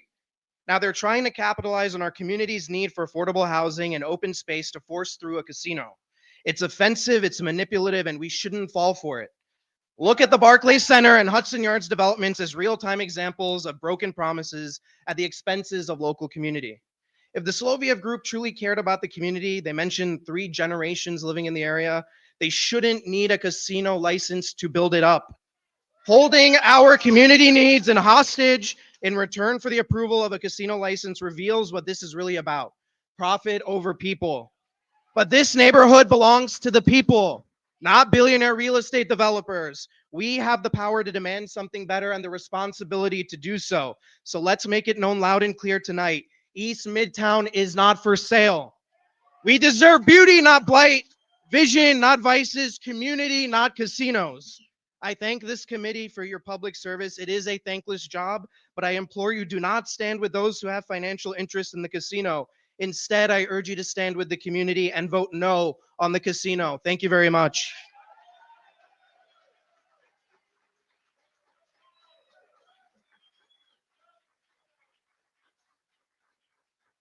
Hello. Can you hear me back there? Oh, good? All right. Hello, ladies and gentlemen. Today, I'm here to talk about a project that New York City is facing today. And it's something that can take us on a very interesting course. I think that this city has changed a lot from the pandemic. We've seen it from crime rate to the cost of rent, to the cost of opening a business, or even living in the city. This project, these points are written, the things that you've spoken about, it's a very large package deal. We're talking about homes, unions. We're also talking about a casino a lot of people aren't happy about. We're talking about developing a piece of land that has been there for a very long time. Now, there are a couple hearings that will determine what we will do with this piece of land. And entirely, it is a decision that should be heard by the community, by the people of New York. And by the way, I am from 10016. I do have a business in Murray Hill, and it's family owned and operated for 35 years. We are very, thank you. We take pride in Murray Hill. I remember being an infant and running up and down the streets. And I still do that. Maybe just a little bit taller, but now I see younger kids and families doing that. We may not agree on exactly how this program or this project should be ruled out or rolled out. If we should have a park, if we should have all these jobs, if we should have 2 luxury apartments or a casino. But it's something we need to figure out. And we cannot do nothing. We cannot leave it untouched. This city is dying. In the last 5 years, the shit that we have been through, a lot of other cities in New York have not, a lot of other cities across America have not seen that. From the increases of cost, we need help wherever we can. This funding will go somewhere else. It will go to another community and other people will get these jobs. So we have to find a middle ground. We can find a middle ground and find something that works for everyone, the people in the community, for the city, for the people that live in the Thank you city. very much Thank for you your very time. much. Thank you. Thank you, everybody.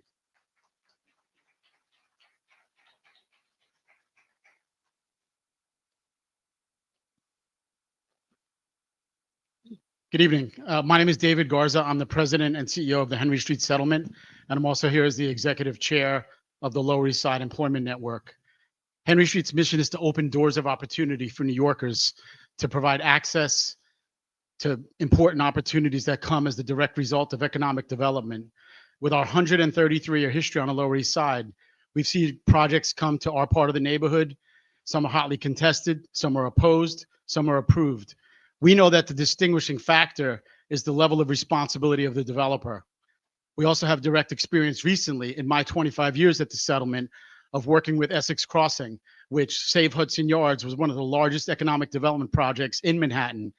Our commitment there was to make sure that the project launched responsibly and to create a mechanism in the Lower East Side Employment Network that created 8 organizations working together to create a single point of access so that any access to the local jobs could be had by the lowest income, most vulnerable New Yorkers who are also the direct result of disinvestment, lack of opportunity, and oppression. We're grateful that we have a partnership evolving with Mohegan to invest in our community, to invest in our job seekers, to provide training, placement opportunities, thought partnership, collaboration, and access to these jobs. That partnership has already begun. We have visited them on their site. Through our lens of experience, we know a responsible employer when we see one. We understand the culture there, we understand the opportunity there, and we understand what that represents for the job seekers that we work with, which number over 50,000 people a year, every year, for the last 133 years. So we're grateful to be in a collaborative partnership with Mohegan. We do believe they're a responsible developer. We do think, and they have committed to invest in our work so that we can create doors of opportunity, open them, and make something good happen on the other side for job seekers in New York City. Thank you.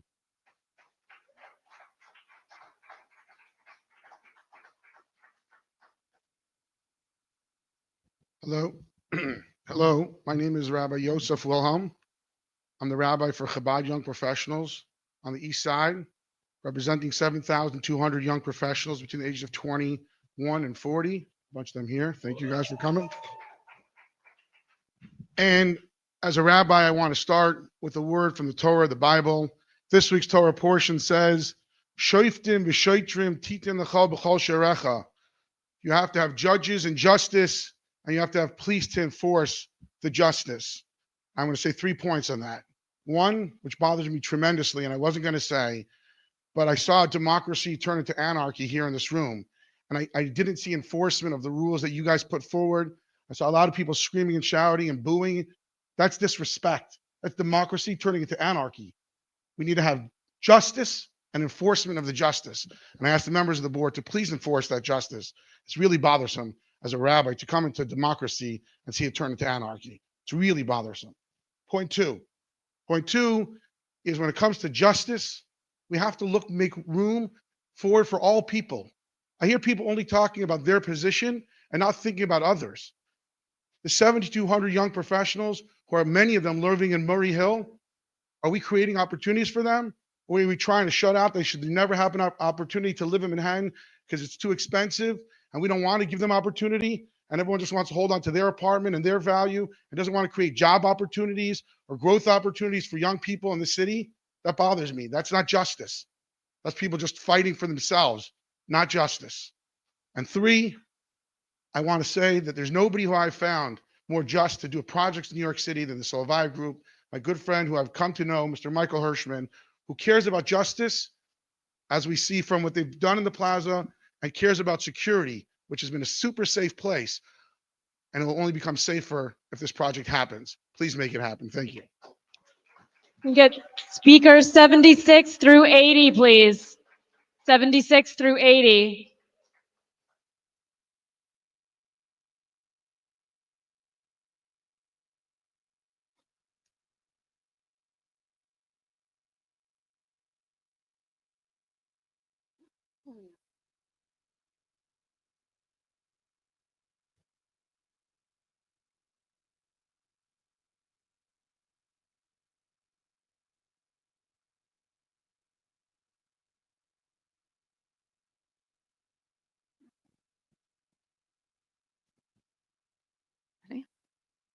Hi, my name is Blima Aaron Choi, and I am the founder and CEO of the Designers Group.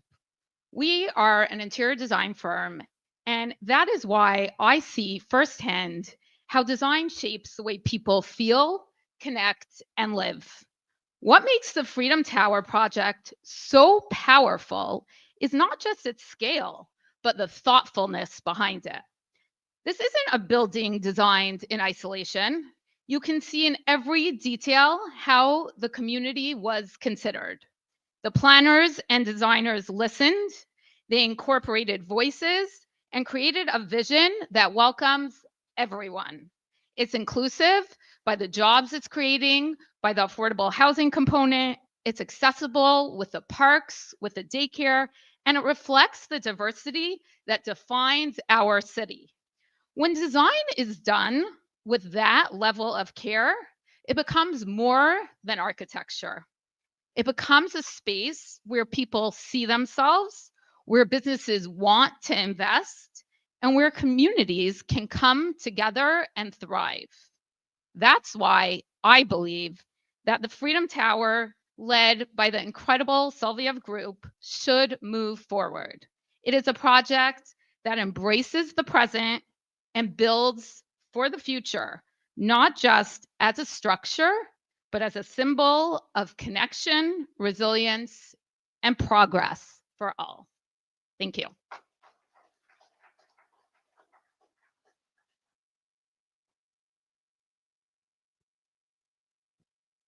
My name is Michael Piccirillo. I'm proud to speak today as the Area Standards Director of the New York City District Council of Carpenters. We're the ones that built the high-rise buildings in Murray Hill. We built the condos, we built the apartments, we built the hospitals, we even built the UN.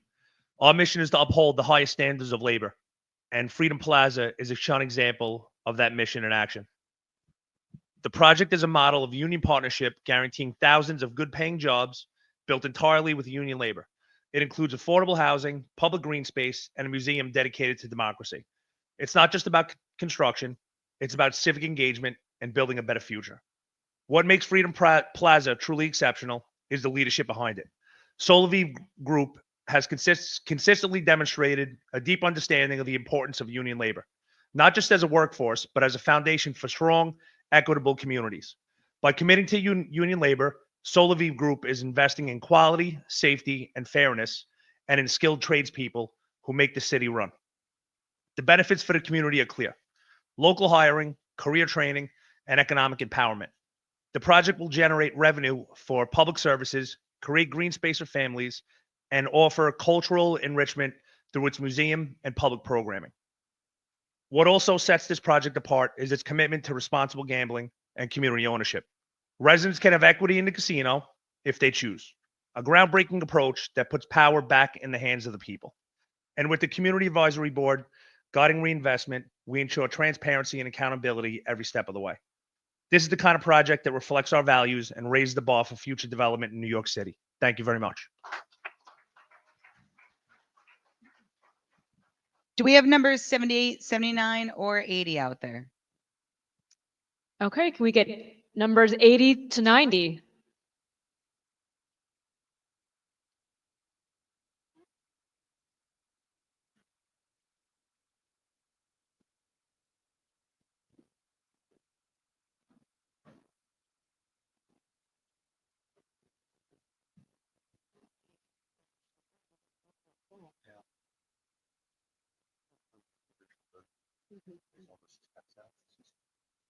Oh, yeah, I can, well, we used to have a privacy screen, but then I kept, no, it kept on falling out. This is, I mean, this would be helpful for you guys to all see too. Oh, I mean, I'm just gonna send those to you. Some of them you can't tell though. They get started talking and, wait a minute.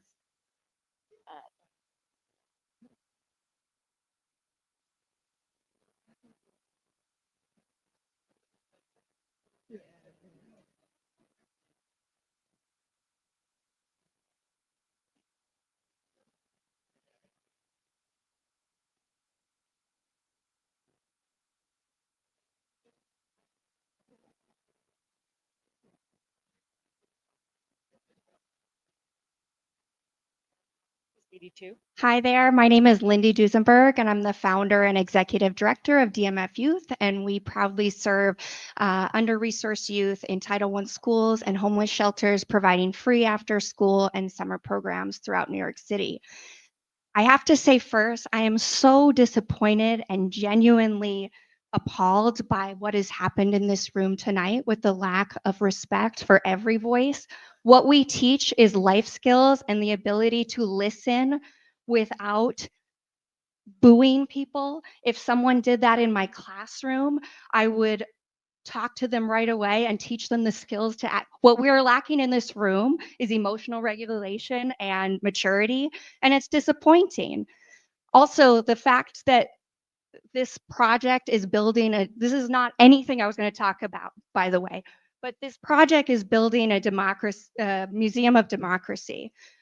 What is happening in this room can only happen because of democracy, including the boos, including the dissent.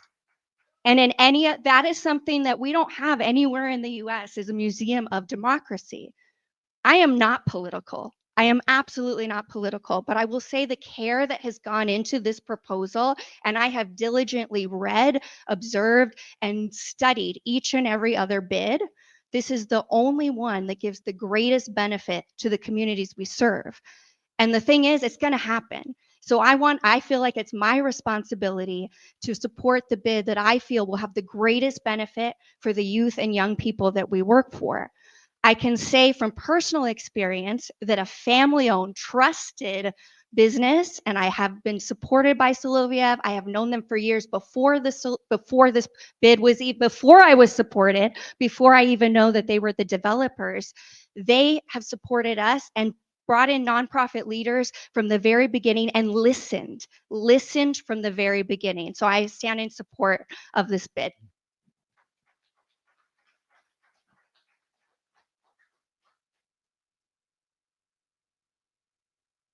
Good evening, everyone. My name is Virginia Hill, 110. I'm against this proposal. I'm for affordable housing, and they could have a lot of affordable housing, more than 513 units, if they made that their objective. I'm against gambling, encouraging that addiction, and I know it from firsthand because my father was addicted to gambling, and it was terrible growing up with that kind of addiction surrounding us. And I don't know why anyone would support something that is encouraging. We want jobs. Do we want jobs that are going to ruin families? Are people going to be safe going to a medical facility where people are desperate after they lost all their income gambling? I don't think so. I think this proposal is dangerous. It's not wanted. I'm for change for the better, not change for the worse. Thank you.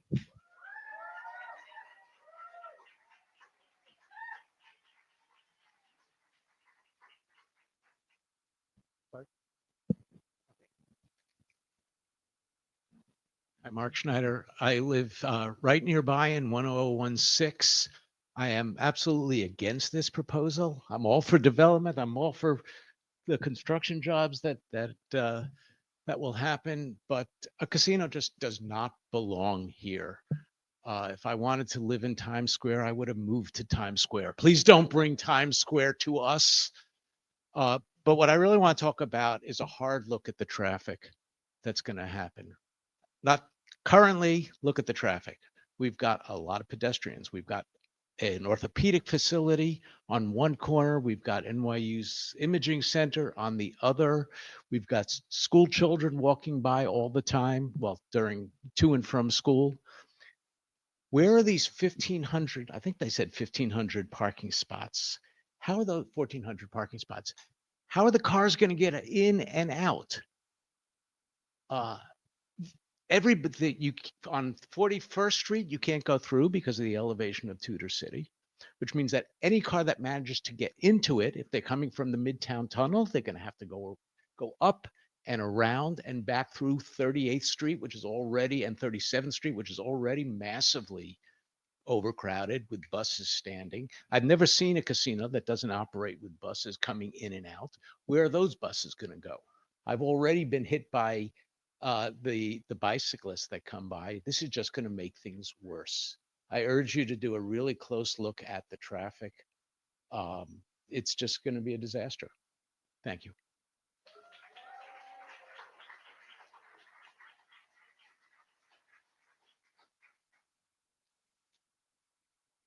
Hi, my name is Tom. I've lived in 1016 since for 25 years. I've been in Midtown East since the mid 90s.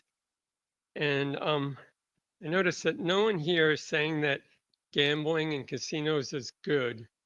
So why do we want I've visited Atlantic City, and once you get off the boardwalk, there's more poverty. As it looked as bad to me as anything I've ever seen in New York, including East New York and some of the worst parts of the town. I've been to Las Vegas, and the strip is very shiny and nice. But when you go out into the neighborhoods, it's not the same thing. And all these promises we're hearing are based on all the profits they're going to make from the, people giving up their money voluntarily at the casino. But have they looked this year in the great big bill? Republicans have made gambling a losing proposition, even for the best gamblers. Right now, if you make $1 million and then if you lose $1 million and then you make $1 million, you have to pay taxes on the $1 million instead of just on the net. This is going to make gambling less and less profitable. In addition, more and more people are gambling online. Why would they bother to come to Midtown if they can go to a casino on their couch or at their desk? What's the future of in real life casinos? Is all this money that they're promising to support the community really even exist? It's all based on gambling. Then there's the FDR. We all know it. We all hate it. Do we really want to make it worse? Thank you.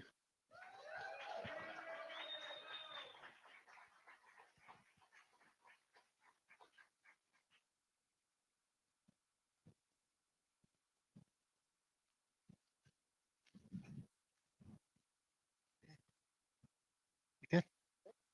Yeah. Good evening. My name is Michael Harris. I live on the east side overlooking the FDR Drive, and I'm here this evening to support the Freedom Plaza project in full. The fact is that the affordable housing that everybody here has asked for can only be paid for through the revenue generated by the casino, which, quite frankly, I was skeptical of too, until I spent an hour sitting at the Soloviev Group's office, battering them with questions about traffic, about pollution, and listening to what they had to say, and listening to them be grilled for an hour and tell me and explain how the First Avenue bus will not be overloaded, how they're going to run shuttles from Grand Central to avoid overloads on the FDR. The fact is, this was a really, really, really well thought out proposal. Of all of them, it's the best one I've seen. I have been a journalist, I've been a state official, and a community activist for over 20 years. And this is the first time I've ever come out to testify at one of these because of how well this one was put together, how solidly they were able to take criticism, and how they responded. Look at their environmental impact study. If you look at it, you'll clearly see they've taken into consideration the traffic patterns that several people have spoken about. If you reject the casino, you're also rejecting affordable housing. You're also rejecting many of the jobs. This will turn into probably luxury condos and a much smaller development. So please, if you want the jobs, if you want the affordable housing, approve the whole project. Thank you for your time, and I'll submit more in writing.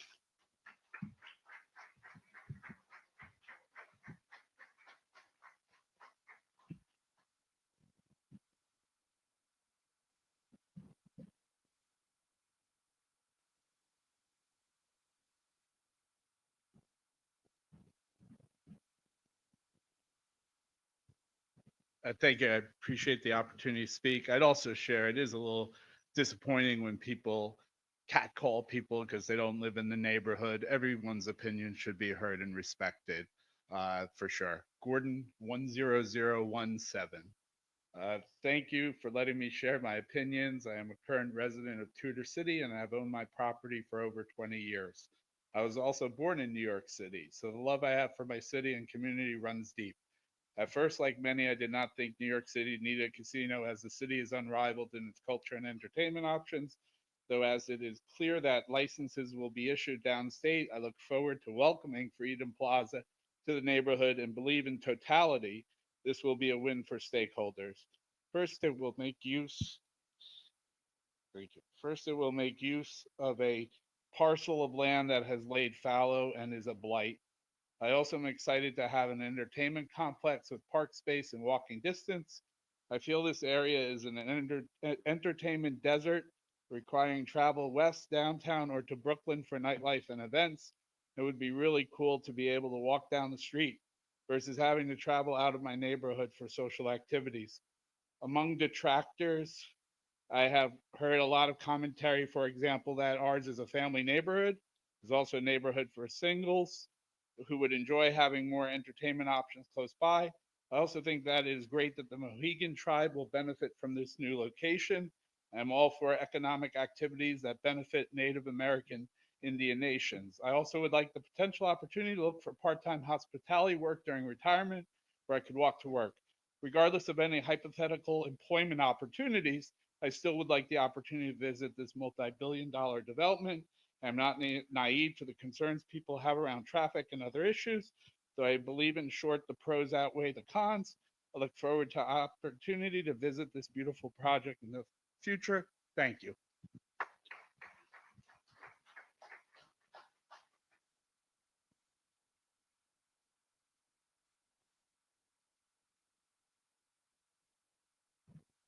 Hey, how are you?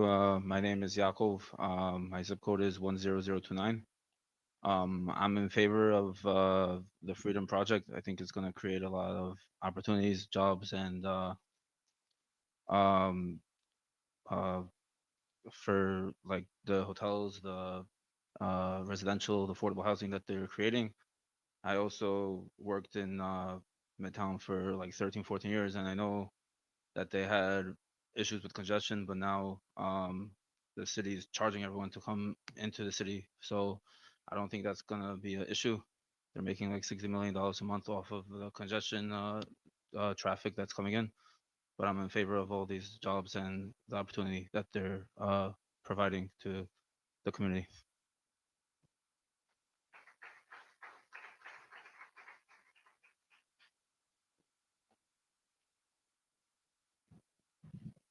Okay, hello everyone. My name is Emma Wolf. I moved here from Iowa at age 15 with nothing but a modeling contract and a dream of being more. I've lived in Harlem, Newark, Queens, Longfellow Avenue, Bronx, Wall Street, Times Square, and now I live down the street from the proposed project. Let's actually examine Solaviv. They invest in New Yorkers, not fake promises, real cash flow. You may not realize it, but every single week they provide dinner to hundreds of food insecure young professionals. Those who boo the loudest likely do the least. We allow JP Morgan to build the snazziest new building when they are ripping off Americans and sending the jobs to India. This will provide not only public space, but affordable housing and a daycare. I grew up in the bottom 1%, and the saddest fact is that rich white people love to pretend that poor people are incapable of personal choice. Let's give jobs to blue collar individuals without bowing to rich whites pretending to care for those who they disenfranchise in the guise of protecting their neighborhoods. Sorry, I'm allowed to say it, but it's always the rich white folk giggling disrespectfully during people of color speeches and people of poverty speeches who they claim to defend. If you think that this city is not for the people building it, you are sick and selfish. I support the Freedom Plaza, I support the American Dream, and I support this bid. Thank you.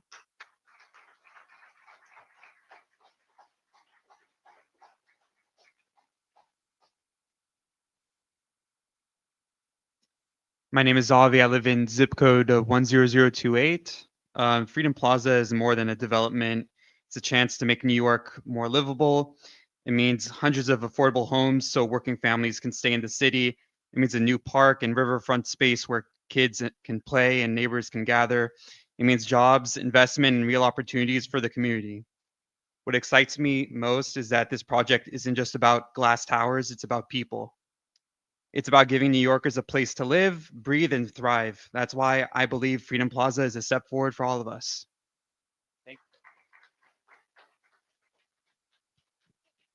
91 through 100, please.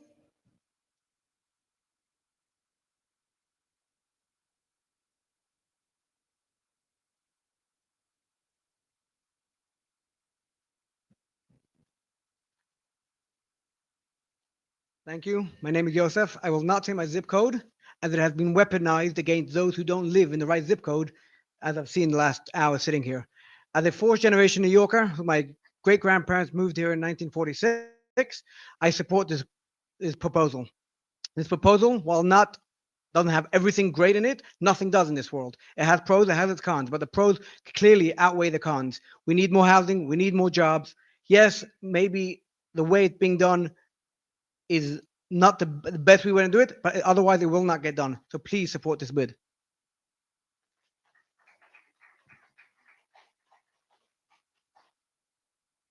Thank you for this opportunity. I'm Reverend Ambassador Susan Johnson Cook. I'm also on the Faith Advisory Committee for this Freedom Project. When I heard about freedom, I was the U.S. Ambassador for International Religious Freedom, so I was first attracted to the Freedom Museum. But then I had a chance to sit with Mohegan, and I had a chance to sit with Michael Hirschman and Soloviev, and I began to look at the project in depth. I live in 10027, but I was the first female chaplain for the New York City Police Department. And so I have served all the communities and the zip codes that have been represented here. I also was a union member, so I know the importance of union members having opportunities to serve.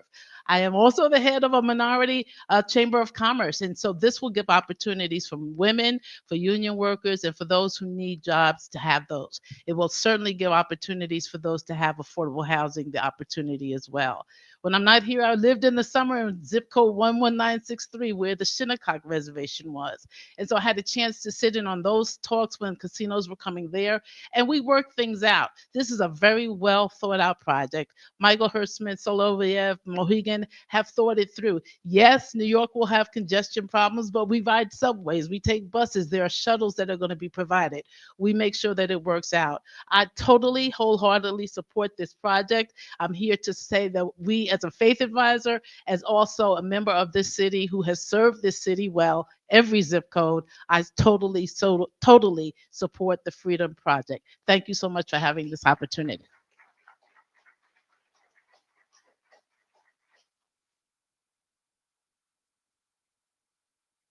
Hi, my name is Morel Friedman. I live on the Upper East Side. I'm here to support the project.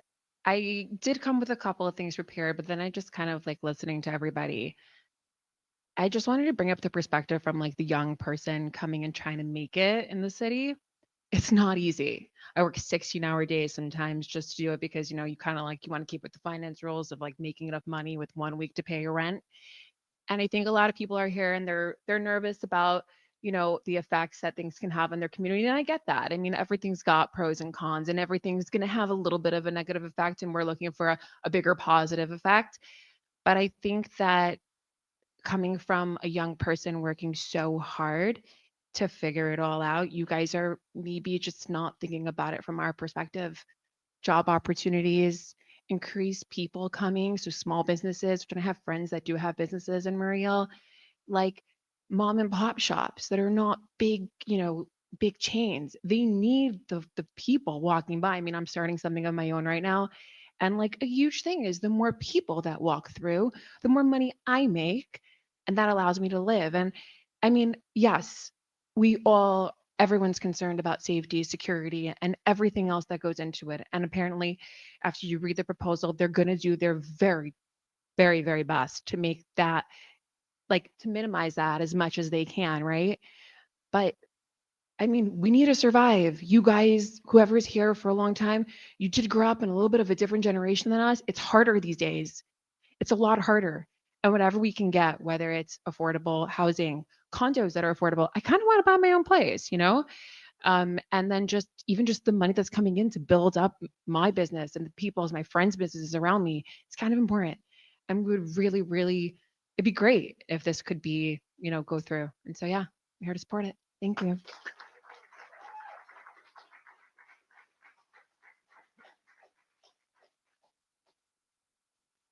Good evening. My name is Helen Rumpf. I've lived in 10016 for 24 years, which I think makes me a newcomer. And I'm one person, but I share the concerns of the hundreds of people that were lined up outside but never made it into this room and never got their voices heard. I live less than a block from the East River proposed site, a neighborhood that is already busy with the UN hospitals and the tunnel, a neighborhood where I see flocks of school children walking to school every morning, a neighborhood where there is gridlock in every block on every intersection twice a day, and a neighborhood where there are far too many traffic accidents already and people getting killed. Our concerns are shared. The crime related to casinos, the volume of traffic causing safety issues, noise pollution, air pollution, crowding, all of which will negatively impact property values in the neighborhood. People who live in this neighborhood did not move here because we wanted to live in the dead zone next to the Las Vegas Strip. I and my neighbors oppose the casino, and we will remember your votes in November. Thank you.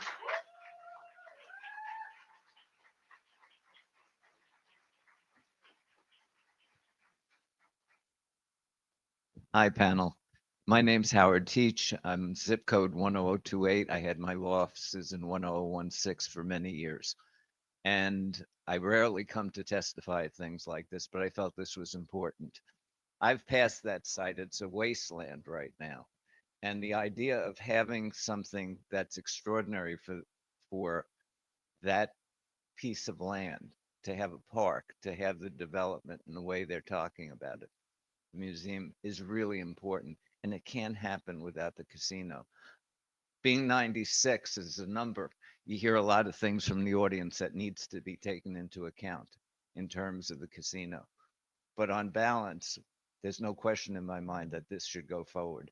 But the one thing that was brought up by somebody who was against it that came up, and I want to talk to that, is the word trust, the people involved.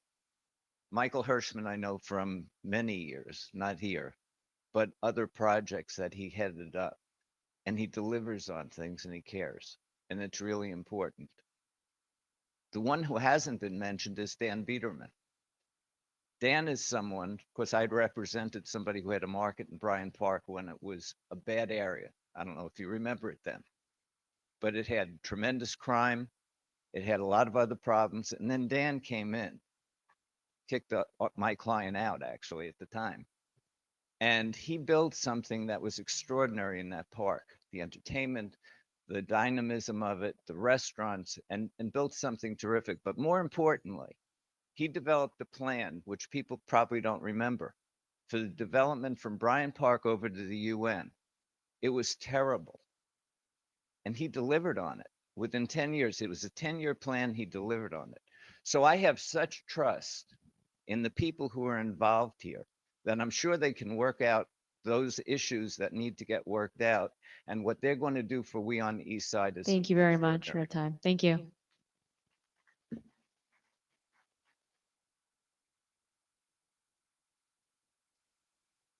Hi, my name is Alice Schneider. I am a born and raised Tudor Cityite and moved back several years ago because it is such a special neighborhood.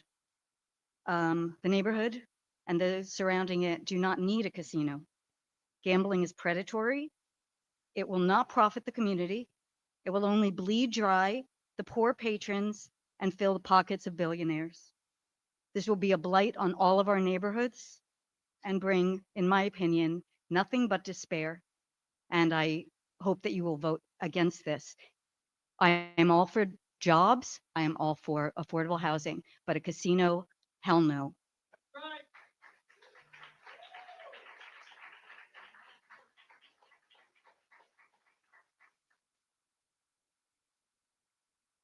I'm very happy to address this committee. I'm a practicing architect, a long-term resident of Tudor City. I was involved in the landmarking of Tudor City, where the whole entire community came together, and we preserved this wonderful, wonderful community from the destruction that was being planned by the man that owned, the developer that owned all of Tudor City, Harry Hemsley. When we made our presentations and Tudor City became a landmark district, the whole community came together and we've changed everything. The reason I'm so happy to address all of you, I just want to state the points that have not been heard tonight, because all we hear is people that have been bussed in to speak about how much money they'll make being bussed in to do the work. Having a casino in this location would be totally detrimental to the community, to the neighborhood, and to the 2 existing hospitals in the area. Traffic is already terrible along the First Avenue corridor, and this would make it worse. The Tudor City Park would be cast into shadows resulting from the proposed towers. This developer's proposals to have 4 stories of underground parking on a site with contaminated soil. Remember, the soil is contaminated. It's a brown site, and basically to decontaminate this will take forever. It's unrealistic and also irresponsible in an area that has been subject to serious flooding in the past, as in Hurricane Sandy. When we had the hearing last year, they said, okay, we're going to have 4 levels of parking underneath. You remember what happened during Sandy? Imagine those 4 levels of cars and people being totally flooded. For those who lived in the area, who fought very hard to obtain historic preservation for Tudor City and its beautiful parks, placing a casino in this area would be a criminal blow to one of Manhattan's most cherished neighborhoods. Please consider that. Thank you.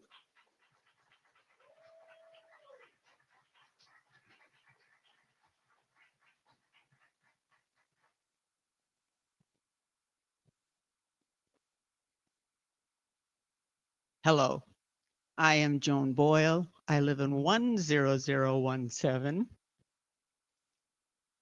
And I've been here since I could get in. It was hard, but I've been here now for 3 hours. And I must say, it's deja vu all over again. When I first moved here in the late 80s, and I've lived in Tudor City since then, I'm an owner for the last 20 years. There were hearing after hearing because of Solo, and they were going to build this wonderful project.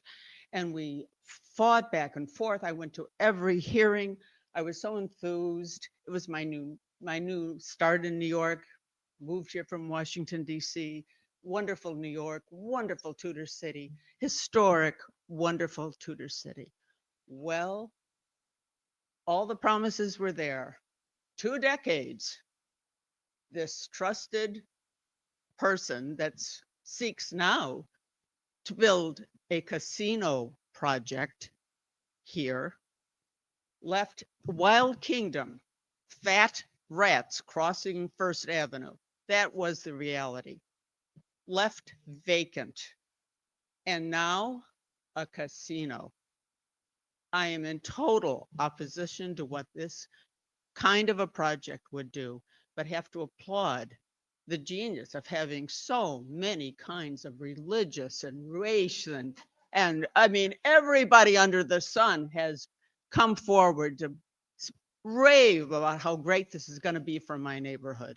I have to say, masterful design on the marketing on this.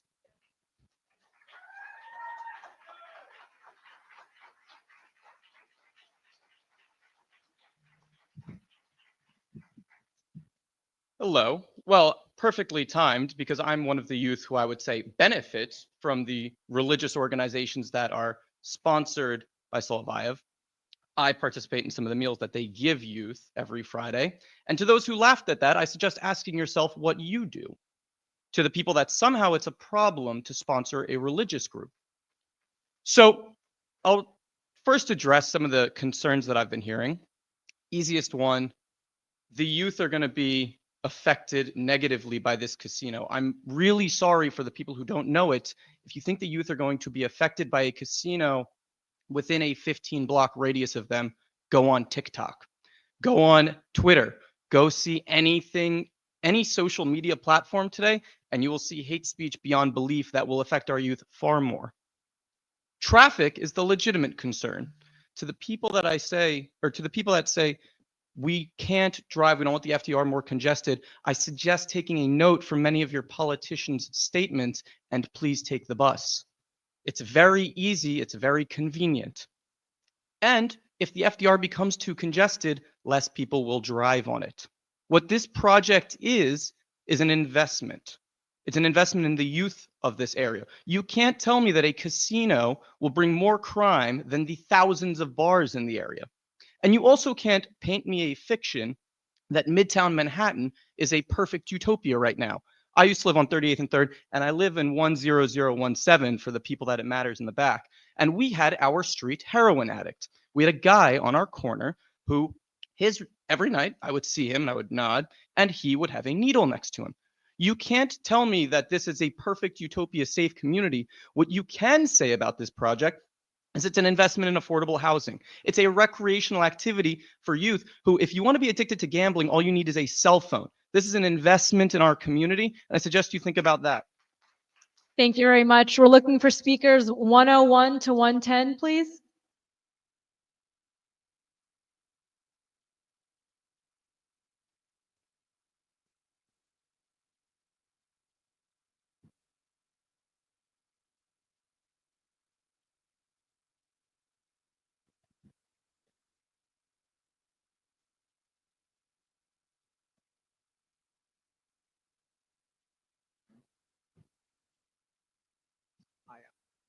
Good evening.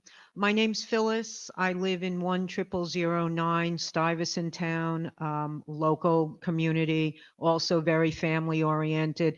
I really don't have anything that you probably haven't heard already to say. I support the project, and I just came to say that I too think that the pros outweigh the cons. Right now, we have an empty lot that's been there for 20 years. I've lived in Stuytown for 30 years. I have 4 children. I think that the proposal offers only positives. And I don't even agree with all the ridiculous stereotyping that I've heard about the casino itself. I love the Mohegan Sun. My husband and I go there frequently with friends. We go to Atlantic City, we go to Vegas. We enjoy going to casinos. We're not compulsive gamblers. We're not criminals. The fact is that everyone agrees, at least everyone in my circle agrees, that Mohegan Sun is the nicest of all of the casinos. And that's really what got me involved in this project to begin with. And I find it very telling that people have spoken in favor of it from the city of Norwich, which is where the Mohegan Sun Casino is located. And I think if the people in that community find that it's so positive and has had such a positive effect on the residents of their community that they're supporting this one, I feel that you, as members of people who will be passing judgment on this, should really take that into account, because I think it speaks volumes. And I think that it's, from my experience at the Mohegan Sun, it's safe, it's clean, and it's just fun and pure entertainment. And I think that that would be a welcome addition, especially given all of the other perks we're going to get in the area. Thank you very much. Is 102 out there? If not, 103, come on over to the microphone. Thank you. Good evening, ladies and gentlemen. My name is Jeffrey Sayage. I do not live in the district. I am a representative of Black Pearl Investment, one of the many financiers for this project. I come here today and I've honestly changed my entire speech, because after hearing all of you, 100 of you, my firm, after speaking with my senior partners, is ready and willing to commit and help with your concerns regarding traffic and congestion by committing here today, and you can hold me accountable for this, upwards to 10 billion US dollars in assisting and helping the state of New York by completing the 2nd Avenue subway station, by easing congestion and helping the people and the residents get from uptown to downtown.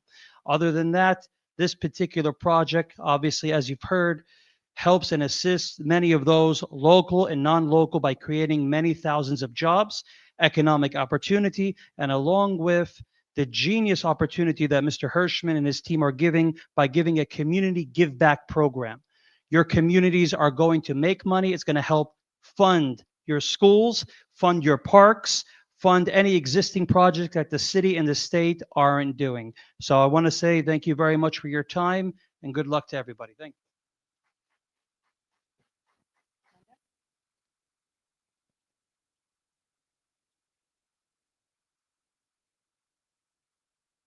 Thank you. My name is Eric Schwartz. I live in 10016 and have for the last 25 years.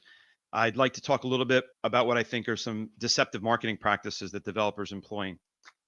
They're spending a lot of money being very, and coached carefully to promote the project in the most positive way. The thing that they're very quiet about while bombarding people with ads that they send to folks in the community and in our online brochure is that they rarely mention that the real engine of this whole project is a casino. They're so aware of the opposition to a casino that they sanitize it by referring to it as gaming. In fact, the word gaming is rarely mentioned. Why is that? Well, it's probably because their PR people have told them no one wants a casino in their neighborhood. So what do? They create a well-financed sales pitch and tout all the good things that no one would be opposed to. The jobs, the affordable housing, the cash contributions to the community, and the proposed green space. But they're all just Trojan horses to get the project approved. They even went so far as to conduct a poll asking the public how they felt about it. And then they put out a press release claiming that there was overwhelming support for this project from Manhattan East Side residents. I worked in media sales for 25 years and know well you can design a research survey to be built in to guarantee the results you want. So I read the survey and it did not pass the smell test. I sent it to an expert in research and gave him no other information and wanted his opinion on it. And this is what he sent back to me. I reviewed the survey in full and it is clearly designed to lean toward approving the project. The questions are biased. It lists all the benefits and none of the drawbacks. The questions framing make it obvious that the research firm's intent is to generate support for the plan and not a neutral opinion. All the people here talking about affordability and opportunity, and I appreciate that, don't see the irony that the developers are using their money and power to manipulate the public to get their way, and doing it with no regard for the folks in the neighborhood whose quality of life is going to be disrupted. Thank you.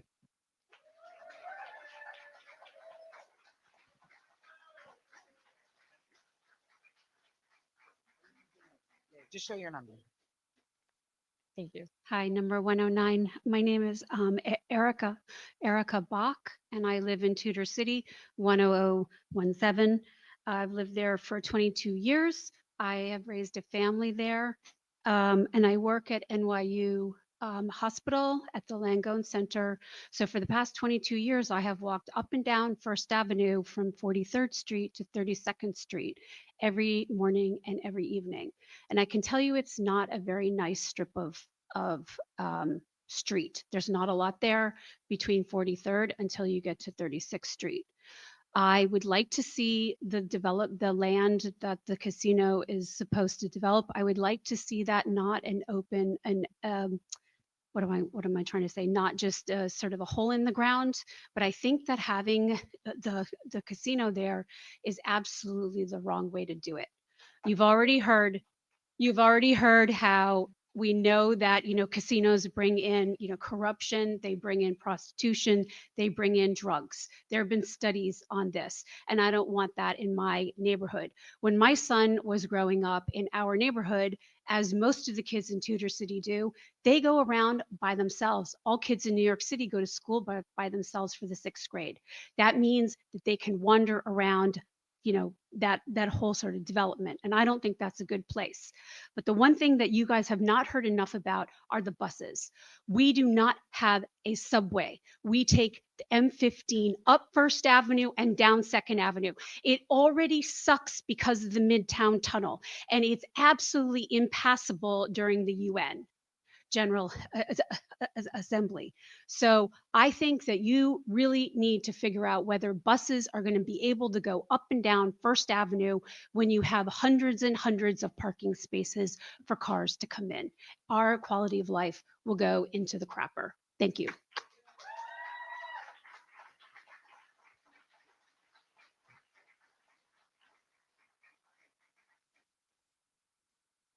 Good evening. My name is Carol King Salixon. I was born 75 years ago in 10028. I grew up in 10021, and now I live in 10017. I have seen development in this city more than almost anybody else in this room by virtue of my age. And I've studied development all over the country. I owned affordable housing. You don't need a casino to create jobs. There are jobs created all over the country and in the city without a casino. You don't need a casino to create affordable housing. There are affordable housing projects all over the country without casinos. You don't need a casino for any of the things that are promised, parks, etc., that this project is promising. You don't need a casino for any of that. We should be able to have all of that without the casino. Speakers 111 to 120, please. 111 to 120.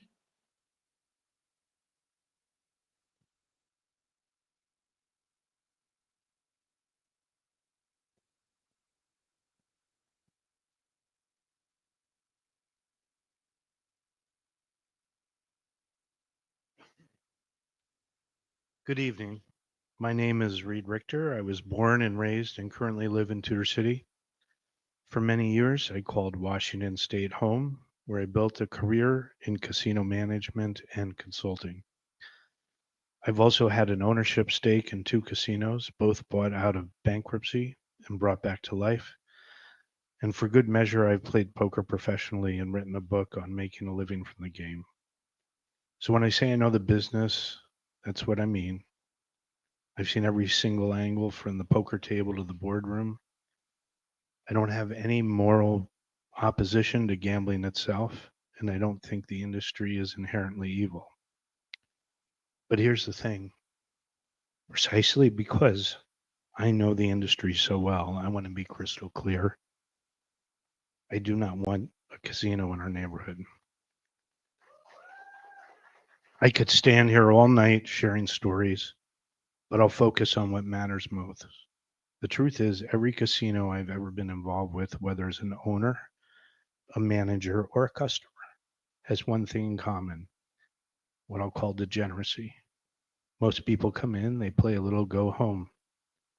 But it's a small minority who stick around, and they're not just there to gamble. They prey on the other customers via means of handouts, loans, prostitution, or theft. This isn't the stuff of organized crime movies. It's just what happens when you create a space with fast cash, human fragility, and gambling addiction collide. As a casino manager, I got used to reading the newspaper and seeing my customers' names pop up in courtroom stories. I got used to the local police stopping by my office with photos of the people they wanted to question, people I recognized and knew from the casino floor. These things don't disappear if you don't have a casino. Thank you very much. We're at time. Oh, well.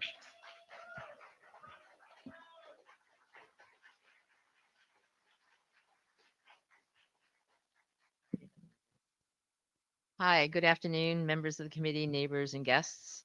My name is Jeannie Kisford. I live in 10016, just a couple blocks from here. I've been here since 1976. And I want to be clear, I'm not here to oppose development. Most of us would welcome thoughtful investment that revitalizes this neighborhood. What we oppose is the casino. This is a historic community, and let's be honest, the name Freedom Plaza is marketing, not meaning.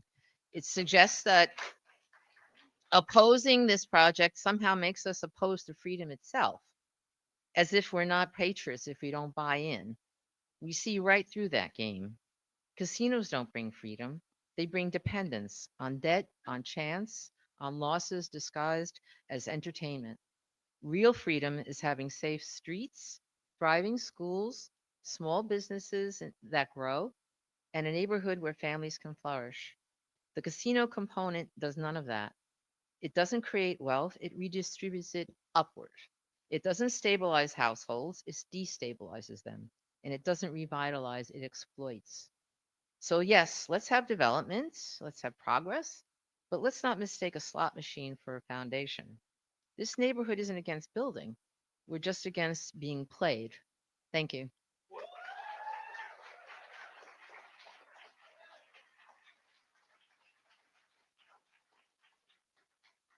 Hi, my name is Amy Robinson. I live in 10017. I am a big union supporter, and I would encourage the unions who came out in great force tonight to get with the Solviev group and discuss with them how to build parks affordable housing, uh, some sort of a museum. I'm not sure what a museum of democracy is in this day and age, but something there without the casino. It's all possible. The Soviets have controlled that site for many years, and the casino component has been voted down for many years. Their marketing has been uh, expansive, expensive, and brilliant.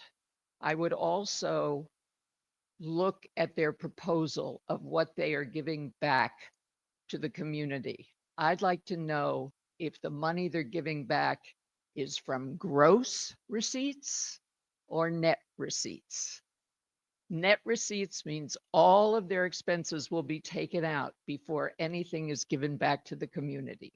So let's study those numbers because it's very, very important. The last thing I want to say is from what I understand, and I'm not an expert, the upstate casinos have been doing much more poorly than was expected.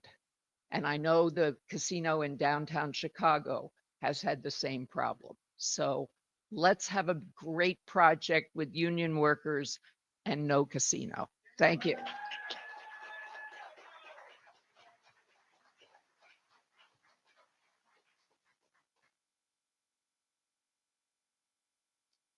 My name is Katie Homans. I live in 10017, and I also would like to sincerely oppose this project for all the reasons that many people have mentioned much more articulately than I can. But we really don't want a casino in this neighborhood.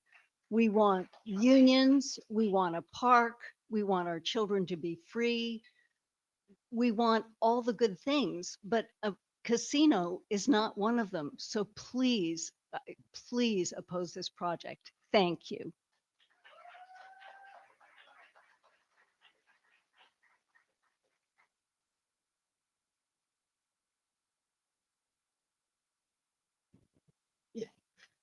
Hi, my name's Isla Eckhoff. I live in 10016.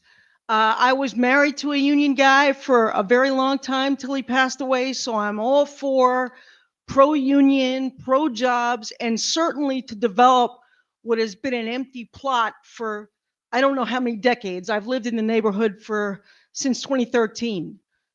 We all want all the positives that are in this project, but none of us who live in this neighborhood want a casino a block away from where we are. None of us. We're all for all the positive elements. It's just the casino that we take issue with. So please vote against this. And think about, would you want a casino a block away from where you live? Because I know I don't.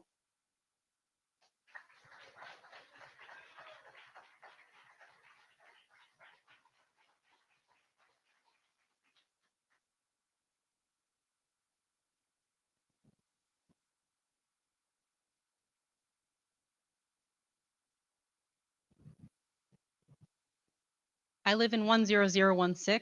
The casino in question is proposed for the end of an extremely quiet block that me and Isla live on.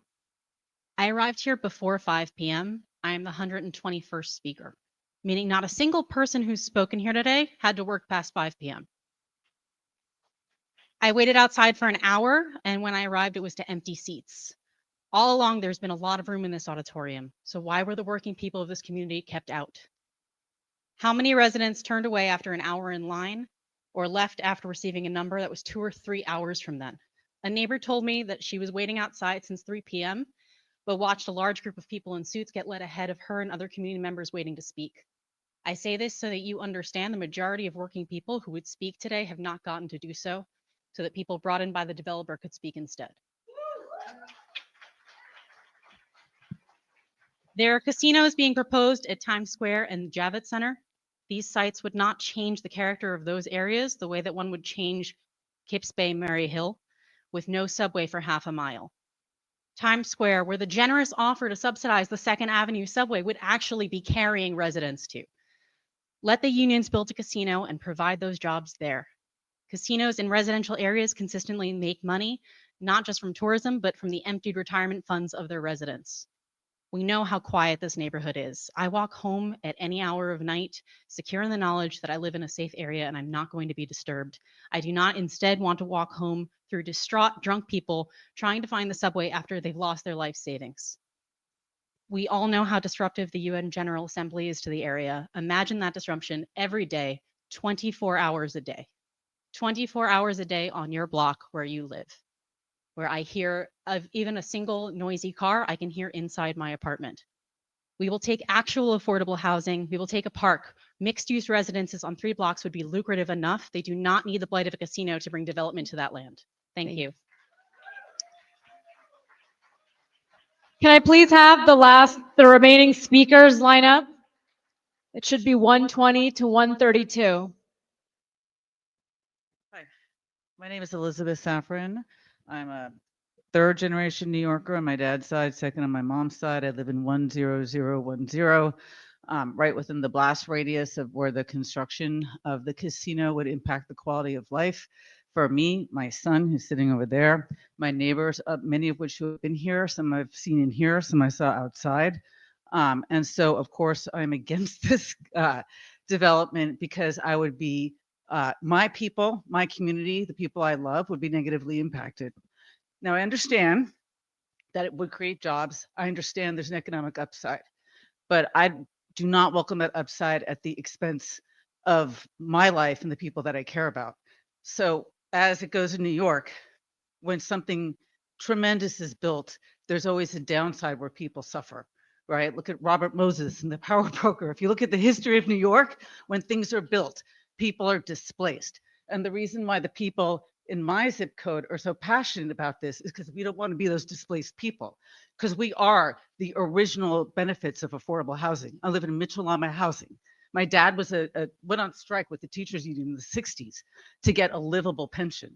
So we are not rich people. We are not buying condos. We are not going to be the benefits of black tie, luxury stuff. We are the middle class, what's left of it in this neighborhood. And we want to preserve our neighborhood. We don't want pollution. I live right off the FDR Drive, 25th Street. They built a campus for Baruch. Great idea. But now 25th Street doesn't go through. So at 2 a.m, when there's people partying and it gets backed up, they lay on their horns, not thinking that people actually live there. They've woken up my son. I've had to get soundproof windows and we can still hear it. So please consider the human element for the families and especially the older people who utilize those hospitals. I took my dad to the emergency room at NYU and Bellevue. How many people have to die? So Thank you future very much for that generations- time. Thank you.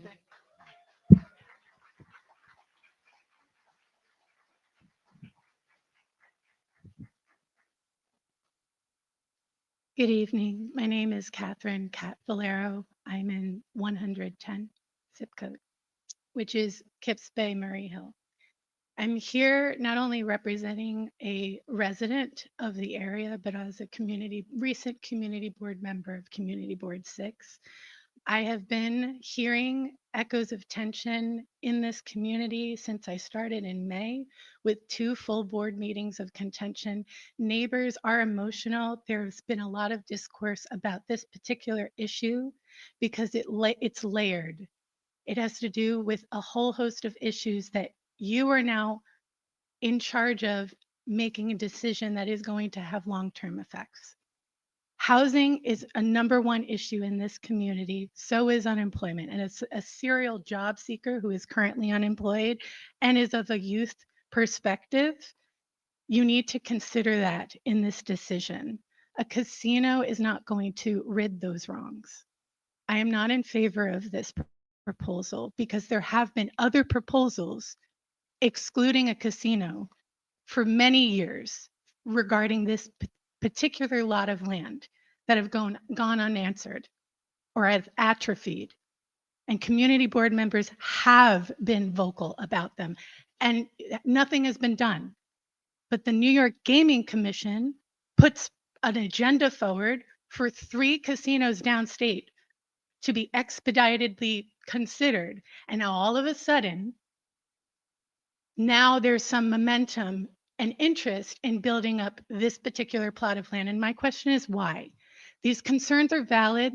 The emotions of the community board members, both for and against need to be heard, but there needs to be more time.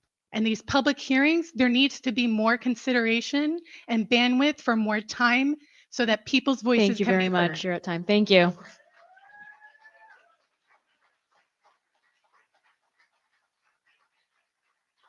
Again, any remaining speakers, please line up.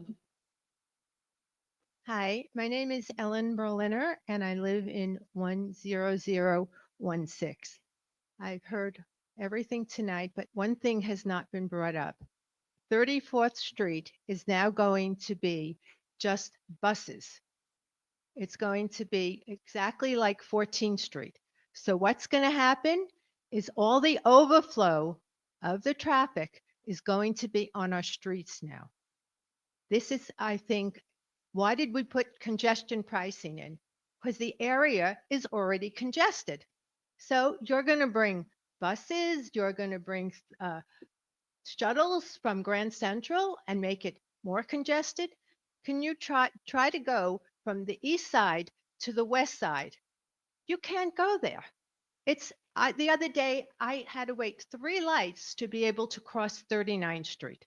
That's how bad the traffic in the area is. And you're only going to bring in, besides all the negatives that we've heard tonight. I mean, I volunteer at NYU. It's hard to even cross the street getting there now. What are you going to bring in more traffic? How is it going to help the community?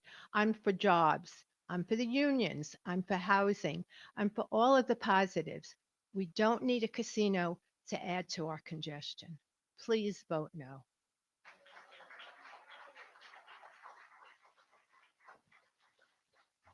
Can you please state your speaker number? 127. Thank you. Hi, my name is Marka. I was born and raised in Queens. I've been living in Manhattan for a few years now. So far, I kind of like it. But I'm here to voice my opposition to the casino specifically because casinos as a business model is all about blood money. Like the whole point of a casino is that you're taking money from desperate people who are trying to get more money to follow their dreams and do whatever it is that they want to, but the house always wins. Like the casino would not be a profitable business model if it didn't work in succeeding, taking money from people through manipulative means, through encouraging addiction. I mean, isn't it even true that like a lot of casinos, like they purposely like have like no clocks, no windows, nothing to like basically like keep you there as long as possible?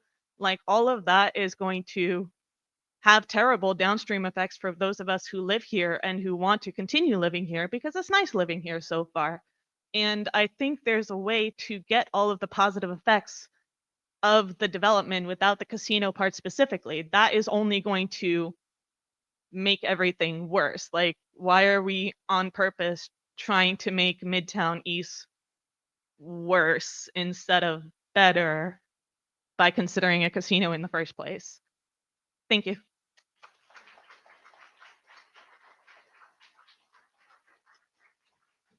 Can you please state your speaker number? 128.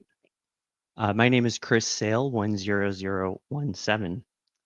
As a licensed architect and Tudor City resident for over 15 years, the requested zoning variance is a wildly inappropriate scale and use for the site, directly bordering a historic district and residential neighborhood. Many of my working friends and neighbors and parents could not be here tonight, the day before a holiday weekend, and wait 2 hours to speak. It is clear that the flashy plan was hastily assembled. It is not possible to assemble a well-developed and well thought out plan in the time frame of the most recent revision. The supposed benefits of the community are reparations for the very issues that the proposed casino development creates. As many speakers have mentioned, the developers of the site have been long-term owners of the site and are poor stewards of the site and poor neighbors of the community. I hope that you can easily see through the thinly veiled performative attempts, such as the Field of Light, the Path to Freedom, and the Museum to Democracy, to score marketing points.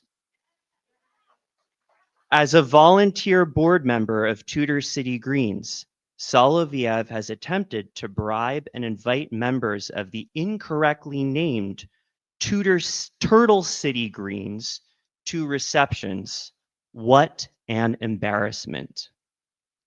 The development will not bring the kind of prosperity it claims to bring. Look at struggling Atlantic City and oversaturation of luxury retailers elsewhere in the city. I'm pro-development of the site. All the benefits that have been advocated this evening can be achieved with the responsible development, Thank you including a very much. You're previously at time. approved Thank plan. you.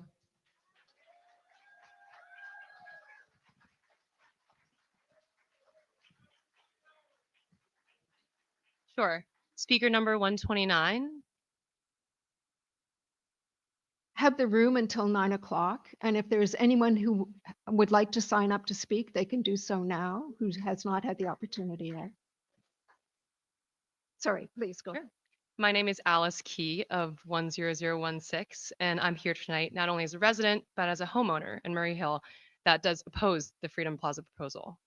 My decision to invest in a home here was because of its safe, family-friendly nature and this residential neighborhood whose fundamental characteristics are at major risk with the proposal of this development project. As we're all aware, this proposal includes not only the casino, but affordable housing and a public park and so on and so forth. And as much as I understand the potential value that these facilities bring the city and the benefits that these would bring to our union workers and nonprofits that we've heard speak here tonight, I cannot in good conscience support this project in its entirety, knowing the lifetime costs that severely outweigh the short-term benefits.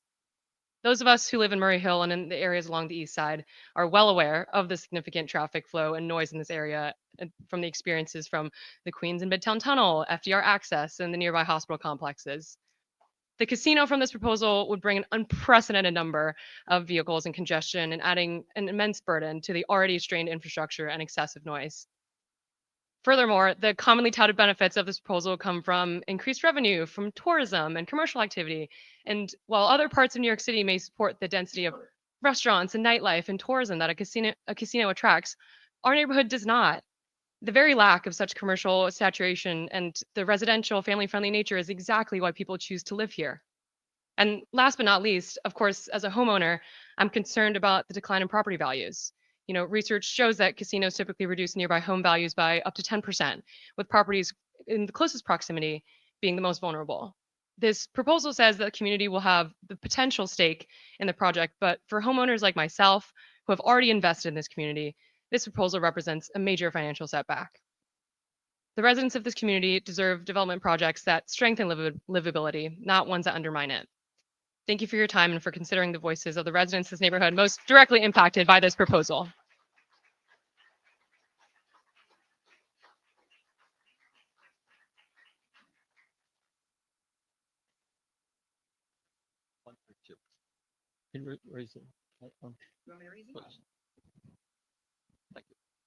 Marshall Wise, 10016.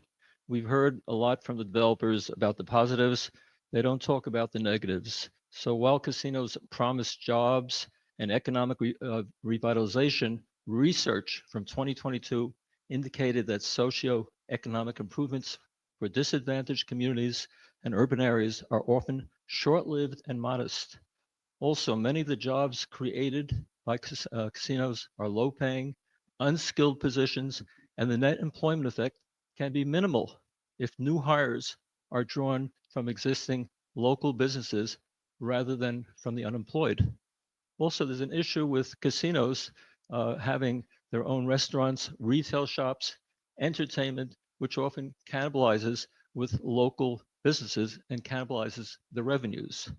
An analysis of urban casinos in 2022 found that they can negatively affect the housing values of nearby residential communities, as we've heard. This can drive up nearby rents, pushing out existing and small businesses. Of course, there's a higher crime rate.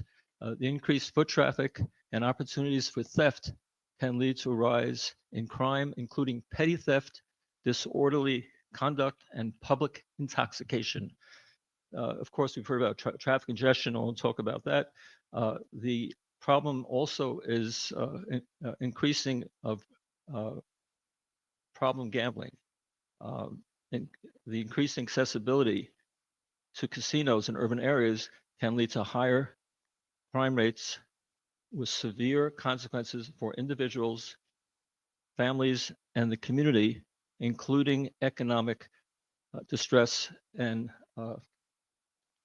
oops, and taxes. Now, the one other thing, the fact that we have I'm out of time. Okay. All right. Thank you. Thank you very much.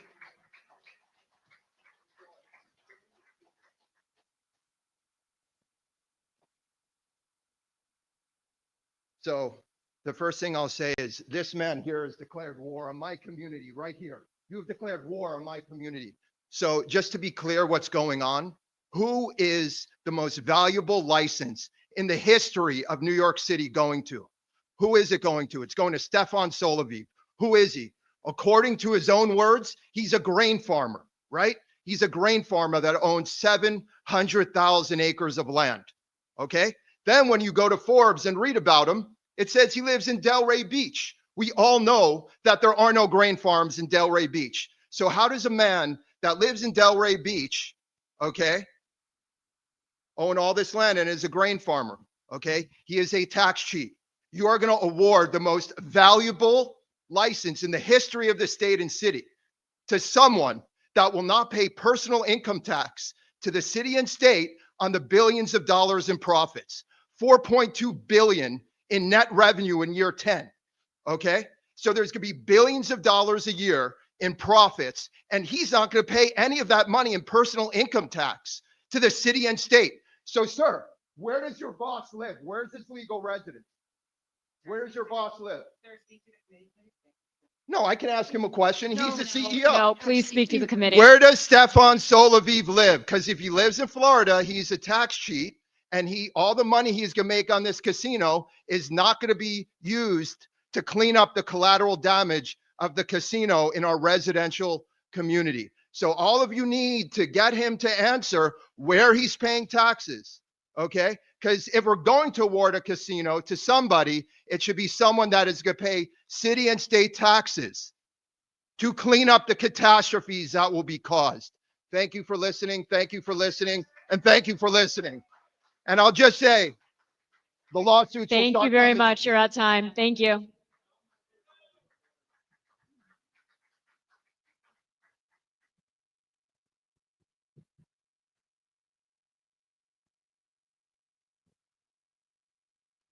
My name is Monique Marion. I'm a resident, I'm a shareholder of 10017. I am a architect and I work in high performance building design specialist and in large infrastructure projects for the Port Authority and Department of Homeland Security. A couple of things I wanted to bring up, which were the impacts of the casino that will have for the city's own kind of goals with resiliency. Local Law 97, Local Law 88, 92, and 94. Look, these buildings have use a tremendous amount of energy. And if we're trying to improve our carbon footprint, this is probably the opposite way in which you want to go. The site is an active brownfield that has been under the ownership or under the developer's ownership since 1999. They applied with the DEP in 2004, and yet still have not made a single efforts to remediate the land.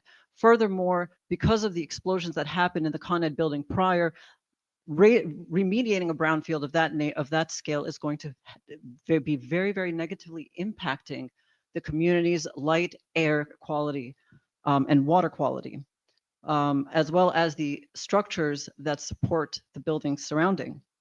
Another issue, so with Local Law 97, the casinos do not meet any of the requirements per the regulation, as well. So my question is, how are they going to pay for it?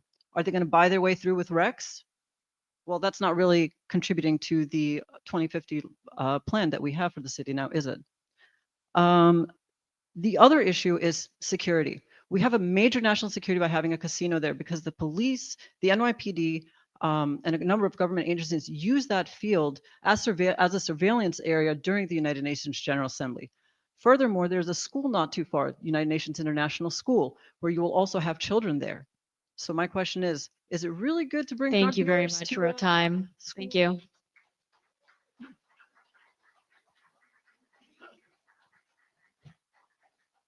Hi, John Marr, 10016. First, I'd just like to acknowledge the people in the audience. I've watched this little event here tonight, and we've seen a lot of political discourse over the last few years not be so pleasant. And I have to say that while there are a lot of emotions on both sides here, you guys have been really quite honorable in how you've described your positions. Second, I am a resident. I live only 6 blocks from the site, and I live east of Second Avenue, and I think that's important because if you live east of Sixth Avenue and you have to deal with First Avenue, you understand what I'm talking about. We have a canyon of public buildings from the VA hospital to Bellevue to the school, which actually blocks out any residents from using the waterfront, to NYU Hospital, to the men's shelter, which actually is also a drop-off center for Rikers. So the people that talk about crime, homelessness, vagrancy, drugs, and all the other things I see on my block every single day. And I moved here 22 years ago. I raised my family here. And in fact, when I bought my house, the police told me not to even do it because of how bad things were. I've had a wonderful time because I have great neighbors, but I've also had a lot of difficulty. And for me to stand here and say that this is anything but a creative and an improvement to what is currently a very, very difficult problem, I would have to say I'm totally in favor for this, and I would urge you to consider the rest of the neighborhood that's south on First Avenue and the improvement that this will make to the corridor therein. Thank you.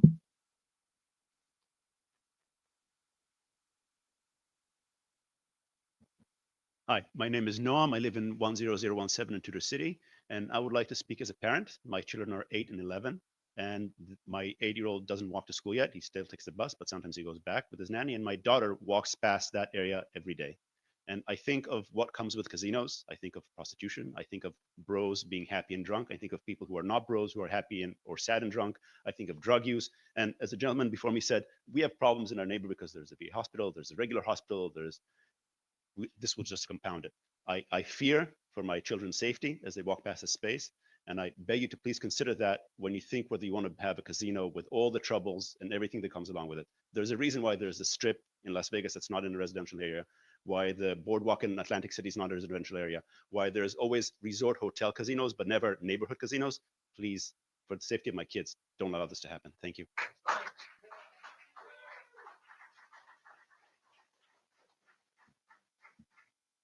Hi, my name is Christopher Kelly. I'm a 35-year resident of Tudor City. I simply can't think of any good that will come from a casino. You're all supposed to be public officials representing we the people.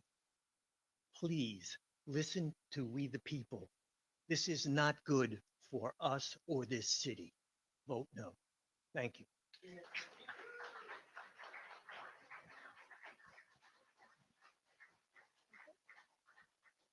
Did we have anyone else who would like to speak this evening? Who would like to sign up, please?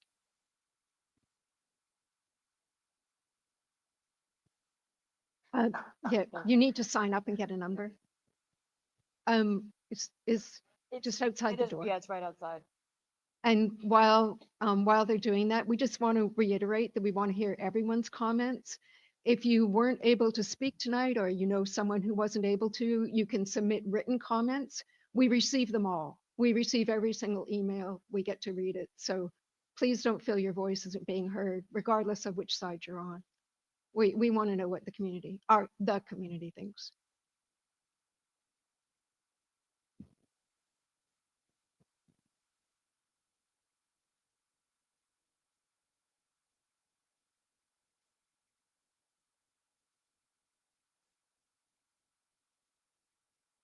We can. Oh, we have our next person already. Great.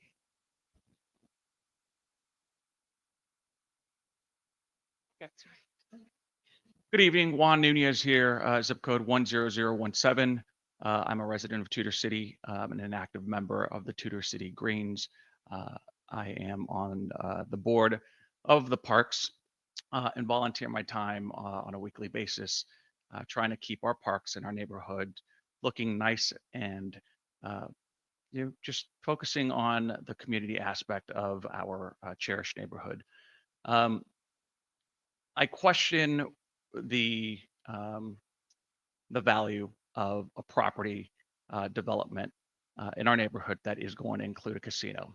I find it a little strange that a casino is required for whatever reason to have this site developed on.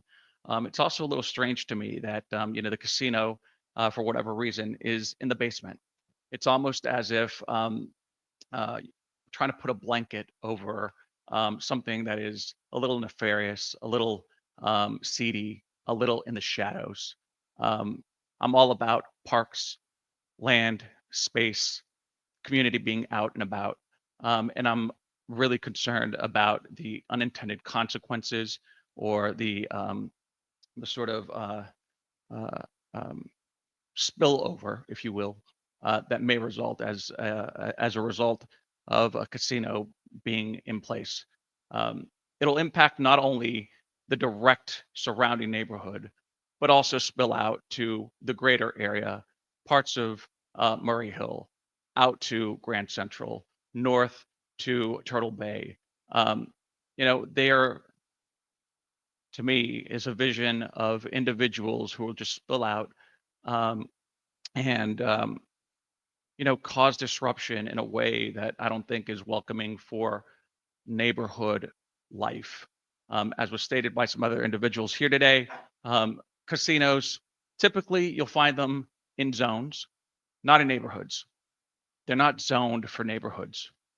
Please don't make the mistake of placing a casino in the heart of a gem of a neighborhood, little pockets of neighborhood that we've got in Midtown East. There's not very much neighborhood, but for those of us who do live there, it's important.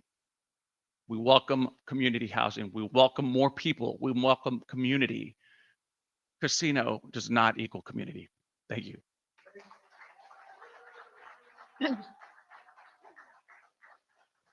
And Number we'll take 139. or did you want? I was going to say we could take a 5-minute recess if there are more people who would like to speak. Do we? Oh, sorry, go ahead.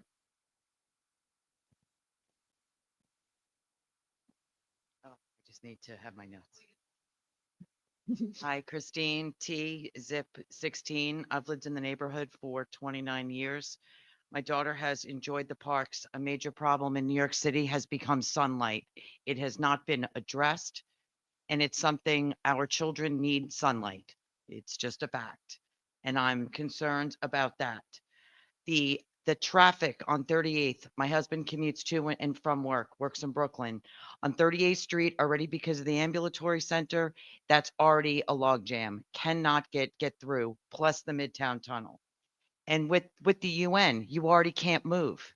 How and I just cannot fathom how this can be anything that can even be entertained for more than a second and saying absolutely no. And the safety. I have a 20-year-old daughter now. Her and her friends walk around the neighborhood because they feel safe. Absolutely, positively no if this casino is here. And I will consider moving from the neighborhood. I've been defending our neighborhood, saying it's safe, it's beautiful, it has a park. Well, that's pretty much shot if this casino comes here.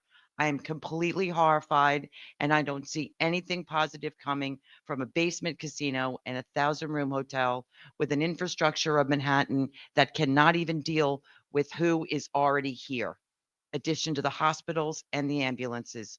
Absolutely not. Please do not let this go through.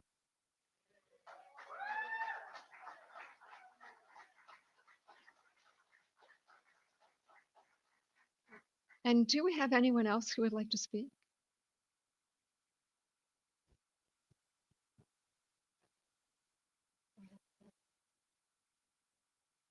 Okay, we'll take a 5-minute break, and if people would like to speak, after that they can.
As we have no more.